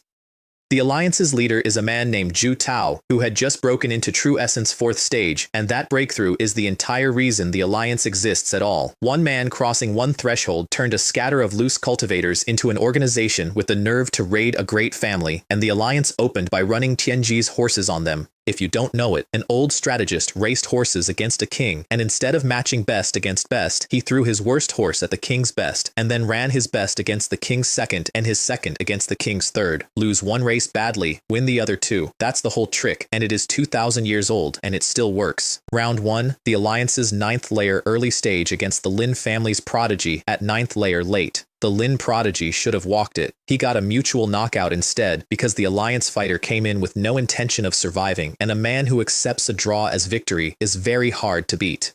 Draw. Rounds 3 and 4. Crushing Lin losses. Their people had been stepped over by opponents a full stage up. The Lin 8th layers clawed some of it back by trading injury for injury, which is what you do when the math has already gone wrong. Going into the final bout, 2 draws, 3 wins, 3 losses. Mine decides the minds. And the Grand Elder's beautiful, elegant, airtight scheme had detonated in his own face because now the fate of 2 spirit minds rested on the one fighter he had brought in as an afterthought. And if I won, he wasn't putting me in his debt. He'd be in mine. He came over and whispered very fast that if I won I could view the scroll at will and take any one item from the Lin family treasury. I liked this man's ability to update. My opponent came out and my afterthought status evaporated. Zhu Xiangyu, Ling Yuan 8, middle stage, a full stage above me, ranked 32nd among the entire young generation of Luoshui Prefecture, and the adopted son of Zhu Tao, the weakest opponent on the board. Sure, he opened with something I had never seen and hope never to see again. Ghostfire Netherworld art. Found in an ancient ruin, apparently, and it shows. What came off his hands was a pale, sickly white flame in the shape of grinning skulls, and it did not merely burn. It went at my spiritual sense. 6 ghost fireballs came at me in a spread, and I did the reasonable thing, which is to test one. I punched a single fireball to measure it, and nearly blacked out standing up. Not from the impact, from the inside. Something reached past my body entirely and shook the part of me that thinks, and for about half a second, the square went sideways and I did not know where my feet were. So I stopped punching things and started running, and I dodged the other 5 on cloud smoke steps, which is a sentence I could not have written 2 weeks earlier. And then he threw a follow-up spell, and it was fine, ordinary, strong for his realm, nasty, entirely survivable. Nothing in it touched my spirit at all, and so was the next one, and the one after that. And I put it together while backpedaling and almost slapped myself in the face in front of several thousand people. Those 6 fireballs were his ultimate, his trump card, the best thing he owns. He'd fired it as an opener, out of contempt, expecting a 7th layer nobody from a Sect school to fold on contact, and I, being cautious and methodical and extremely stupid, had read it as a probe. I had spent the whole opening exchange thinking, if this is what he opens with, what does he finish with? And the answer was, that. That was it. That already happened. Okay, so I acted. I kept dodging. I let my steps get heavier. I let my face go pale, which took no effort since it already was, and I put a stagger in my landings, and I let each exchange end with me a little worse off than the last. The square wrote me off. I could hear it happening. The Lin side got quiet and the Alliance side started celebrating early, and Zhu Xiangyu got visibly bigger inside his own robe. And every single exchange, while dying theatrically, I drifted 1 zhang closer, and underneath all of it, I was brewing Sky Eagle Hand and holding it. He threw a fire dragon at me to finish it, and I went through it, straight through, eating the burn, cloud smoke steps at major achievement carrying me out the other side of that dragon, and directly into his face at a range where nothing he owned had time to exist. Sky Eagle Hand came down, and a white flame shield snapped up around him and detonated against it, and the blast knocked me back a step and staggered me, and for exactly 1 instant he had the expression of a man who has survived the ambush, which is why the QI-breaking needle had left my sleeve 2 seconds earlier. Sky Eagle Hand was not the trap. Sky Eagle Hand was the thing that made him spend the shield. The needle came in from the side under object manipulation, silent, and went into his shoulder, and the spell he was gathering backlashed through him, and his whole body locked. And I stepped in and put mountain crushing in his chest. Bones went. He left the ring backward and did not get up in it. And I'll be honest about that too. Mountain crushing has been outgrown.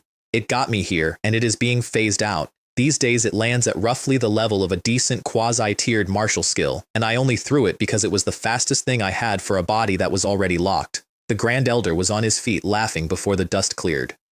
I accept your concession. And Zhu Tao, True Essence 4th Stage, leader of the Rogue Cultivator Alliance, whose adopted son had just been carried off a stage by a 17-year-old, flicked his sleeves and walked out of the square without a word. That is the moment, if you're keeping track, when I acquired an enemy I could not possibly handle. The Lin treasury is under the residence, lit by night-luminescent stones set into the ceiling, with formation-locked spiritual mist standing in the aisles and treasures racked and categorized like a very expensive library. I stood in the doorway and had a brief, intense fantasy about a large bag. Then I spent half a day walking the racks and narrowed it to 3 Wind Thunder Steps, a high-grade movement art. The highest-ranked martial skill I have ever laid eyes on. Cultivated up, it would make me nearly impossible to pin. Ming Shin Pil. High grade. Permanently boosts spiritual sense, which governs perception, control, technique learning speed, everything. Xuan Yuan Protective Armor. A quasi-high-grade defensive artifact. The lowest ceiling of the 3 by a wide margin. I want to be clear about what the correct answer looks like from outside. If I were reading this story, the protagonist takes the pill. Spiritual sense is foundational, it compounds, it makes everything else cheaper. Failing that, he takes the Wind Thunder Steps, because a high-grade art is a high-grade art and you do not walk past one. Any sensible reader would take one of those two. I took the armor. Here's why. Since Cloud Smoke Steps hit major achievement, my movement is already above my realm. My spirit essence is above my realm. 4 layers of water origin art at the 8th layer means I carry roughly what a 9th layer carries. My attack is above my realm, with a quasi-ranked killing move and 2 basic skills at 999. I have exactly 1 hole. If somebody actually connects with me, I am a 17-year-old made of meat. The scarred man's needle nearly went through my head because I had no answer to a thing I couldn't see. Song Ming's heavenly thunder hand went through everything I raised. My entire fighting style, eat the hit, close the distance, out-endure them, is built on a defense that is currently the weakest part of the machine. Plug that hole, and I have no weakness at all. A high-grade movement art would make my best thing better. The armor makes my worst thing disappear. One must live in the moment. This is not the time to worry about what the future holds. I braced for the Grand Elder to be disappointed in me. He was the opposite. That one will withstand a full-force strike from a 9th layer cultivator, and it triggers a shield on its own when your life is threatened. You will not have to think about it. And then he looked at me for a moment. Knowing oneself and having a solid foundation, such a cultivator, unless his luck is terrible, can basically enter the true essence realm. Then I asked for 1 night's rest before the cave so I could face the scroll at my best. And I slept. Not cultivated, not meditated. Slept, in a bed, for a whole night, deliberately. I had not done that once in 3 years. The Lin Forbidden Land is a cliff cave in the back mountain behind layers of killing formations, and it took 2 elders and a while to walk me in. The stone door boomed open, and sword intent came out of it like weather. I want to describe this properly. It did not feel like pressure. It felt like standing in a place where the air itself was edged, and within 2 breaths, thin cuts opened on every piece of skin I had exposed. My hands, my throat, my face, not from anything touching me, from being in the room with it. 200 years old, worn down by 2 centuries of viewings, and it opened my skin from 6 feet away. And underneath that, something in my chest woke up and answered it. The residual intent from the river, resonating, pulling toward the thing at the back of the cave like iron filings turning. The scroll hung there on the stone, a gray-white painting of a river, winding, running out to infinity, waves rolling across heaven and earth, and somewhere small at the bottom of it, the loneliness of an ant standing under an entire sky. And it was alive. The river in the painting was flowing, not shimmering, not appearing to move, flowing. Because the man who made it used sword intent as a brush and poured his concept into the paper, and a concept is not a picture of a thing, it is the thing's nature, and so a dead object made of ink and silk has been sitting in a cave for 200 years being alive. I looked at it, and it pulled me in. There was a white wasteland going out forever in every direction, and across it, a colossal river roaring up into the sky, so vast that the idea of a bank was absurd. And then I saw what the river was. It was not water. It was sword intent, an endless torrent of rolling sword shadows, tens of thousands of them, pouring past me in a body of pure edge, and every single one of them was the same strike I had thrown from a reed boat in a storm, executed correctly by somebody who had not run out of foundation. If I had been swept into that current, I would have been erased, not killed, erased, the way a word is erased. I stood on the bank of it for I don't know how long. Then the vision cracked across like glass and fell apart, and I was on the floor of a cave with blood on my face, and the edge was inside me, sitting there, small and definite, like a seed about to sprout. I sat down cross-legged in front of the scroll, and began to comprehend. Elsewhere, at the same time, in a hall I have never seen, Jutao brought his palm down on an ironwood table and turned it into dust.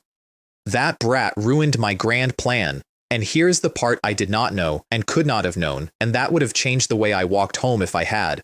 The Rogue Cultivator Alliance is not a Rogue Cultivator Alliance. It is funded, armed, and directed by the Manhwa Sect, the Cloudwater Sect's mortal enemy. Same rank, same weight. A rival that has been waiting for a way in for a very long time. Jutao's breakthrough to True Essence 4th stage, the breakthrough that made the whole alliance possible, was bought and paid for by them. He knows exactly what he is. He's a purchased pawn. He intends to squeeze the maximum out of the arrangement and then run past the borders of Cloudwater territory before whatever is being built comes down. Something large is planned. That's all I can tell you. That's all he knows. And separately, smaller, and much more immediately my problem, a man named Fan Xiong was doing arithmetic. Ling Yuan 9th layer. Alliance cultivator. A natural bootlicker with an instinct for what the boss would enjoy. And he had worked out two things, that the scarred man, who used to be his drinking companion and who had been hired to erase Lin Hai's caravan, was dead, and that the boy who had humiliated the leader's adopted son in front of a city was walking home alone. So he recruited an 8th layer and a 7th layer, and they left ahead of me. His pitch to them was one sentence, and it's the most honest sentence anybody says in this whole affair. Every year, countless Outer Sect disciples go missing or die, and the Cloudwater Sect never investigates them one by one. I spent 2 days in that chamber. The Grand Elder tried to keep me longer. He'd have kept me a month given the chance, and I understood exactly why. I cited the grand competition, which was true, and left. Lin Hao walked me out and pressed a dozen spirit stones on me at the gate. Neither too much nor too little. Exactly the amount that a friend from a poor side branch can give, without either of you having to pretend about it. I have thought about that number several times since. And then I did something slightly self-indulgent, which is that instead of taking the road home, I went along the Luoshui River. Because I had a seed of sword intent in my chest that came out of a river, and I had just spent 2 days looking at a painting of a river, and I wanted to look at some actual water while it settled. I walked the bank for most of a day, and about a mile short of the big waterfall, 100 meters of it coming off a cliff, the kind of noise you feel in your feet, I noticed 3 things almost at once. The river was empty, not quiet, empty. No boats at all, on a commercial river, in daylight. The merchant traffic on the far path was detouring wide around the gorge. And there was thunder in the air that was not weather, and mist standing in the forest on the slope that was not mist. I kept walking at exactly the same pace, watching the water, looking like a boy on a walk. And then I stepped off the bank and into the trees and was gone. Behind me, some distance back, 3 figures came out of cover, and one of them crouched and put his hand on the ground and swore. The shadow tracking spell has failed. It seems that Brat discovered us and cleared his tracks before leaving. Here's what I want you to understand about those 3 men. I had known they were behind me since the city gate, not suspected, known. I have the shadow tracking spell in my own head. I learned it off a dead man's manual on the road, which means I know exactly what it feels like when somebody hangs one on you, and I know exactly how to peel it off. And the essence that 4 layers of water origin art produces is quiet by nature. It doesn't announce itself the way a fire cultivator's does. So I spent a full day trying to lose them, and I could not, because a 9th layer cultivator is faster than an 8th layer cultivator, and that is simply true, which left one option. If you cannot outrun the hunters, stop being the thing being hunted. Fan Xiong was buying his partner's enthusiasm with his own share while they ran. I've reconstructed the pitch from the pouch I took off him afterward. The scarred man's contract alone had been worth 300 spirit stones, and a Cloudwater disciple carrying a full haul plus whatever the Lin family had given him was months of easy living for all 3. They were in a good mood. They lost the trail, argued about it for a moment, decided I'd bolted for the hills, and turned to give chase. And Sky Eagle Hand came down out of the canopy. The big one, Ling Yuan 8, the muscle, never saw it. He was mid-turn. It landed, and he stopped, and he stayed stopped. Fan Xiong was the only one fast enough to feel it coming, and he did the correct thing. He threw a palm strike at my ribs to force me to abandon the kill and defend myself. I ignored it. Completely. I let it come. I finished the big man with my full weight in it, and in the same breath I twitched 2 fingers, because the chi-breaking needle had been floating in the air over that clearing since before any of them arrived. The thin one, the 7th layer, was in the middle of drawing his weapon when it went through the back of his skull from behind. He never turned around. He never knew there was anything behind him. 2 dead inside 1 breath. And then Fan Xiong's palm arrived in my back at full 9th layer force, and I want to describe what happened next because it is the single best purchase of my life. The Xuanyuan protective armor triggered on its own. I didn't call it. I didn't have time to call it. A silver shell snapped into existence around me, took the strike, and popped like a soap bubble, and it bled off most of that palm before it burst. My outer robe went to rags. Silver scales showed through underneath. I tasted copper and spat it out onto the leaves, and I was already gone. 3 men had left the city to erase me. 6 seconds later, 2 of them were on the ground, and I was running with the third one's plan in ruins. Behind me, Fan Xiong looked at the silver flash under my shredded robe, and his face went through several things. Because an advanced defensive artifact is priceless and unobtainable. That's not a figure of speech. You cannot buy one. Families sit on them for generations. So now he wasn't just angry, now he wanted it. I led him to the Luoshui Broken River mouth. I want to give you the scale of this place, because everything that happens next happens because of the scale. A waterfall over 100 meters high and tens of meters wide. Thousands of tons of water a second going over a cliff edge and hitting the pool below. Mist standing for miles in every direction. And a sound, a continuous physical low thunder you can hear from 10 li away and feel in your ribs from the lip. 2 men chasing each other along the top edge of that were, honestly, 2 ants on the rim of the world. I stopped in midair out over the drop, turned around, and put my hands behind my back. This fellow Taoist, the scenery here is quite good. How about using it as your burial ground? He answered with yin wind flowing cloud palm. Human grade high grade. A hand of wind and cloud, several zhang across. And the air on every side of me solidified as it formed, sealing the exits. His reasoning was sound, and I could read it off him. He could not let me reach anywhere populated. Killing a Cloudwater Sect disciple in the wilderness is a thing a man can survive. Doing it in front of witnesses is not. So I leaned back and fell, straight off the edge, backward, into the waterfall, with a human-grade high-grade palm closing over the space where I'd been. He came after me like a bird of prey. And here is what happened inside the falls, and it is the reason for all of it. I spent no essence, none. I did not slow myself, I did not stabilize, I did not brace. I fell, and the world went white and roaring, and then the water stopped. That's what it looked like from inside. 100 meters of collapsing river simply hanging around me, still, every drop suspended, because I was falling at exactly the speed it was falling, and for one long moment, we were not moving relative to each other at all, and I was a point at the center of it, and a point extends into a line. And a line extends into a plane, and a plane, folded, becomes a body of water going out forever in every direction, and that pattern overlapped with something, with a gray-white scroll in a cave in the back mountain of the Lin residence, where a river ran to infinity and the waves rolled across heaven and earth. 3 things arrived in me at once, like 3 streams feeding one root. The sword strike I threw out of a reed boat in a rainstorm when I touched the realm and fell out of it. The sword drawing technique coming out of the scabbard in a forest clearing with a ranked skill dropping onto my head and a 200-year-old painting that was alive. They converged.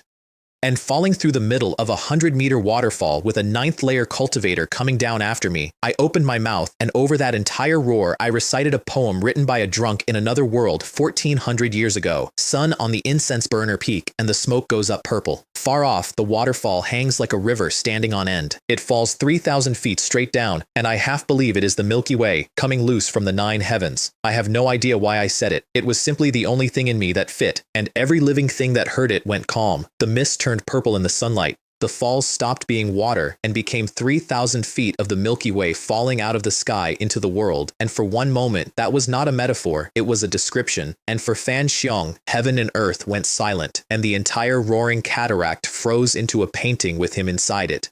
Ha ha ha, what a poet sword immortal, what a Du Meng. And I drew.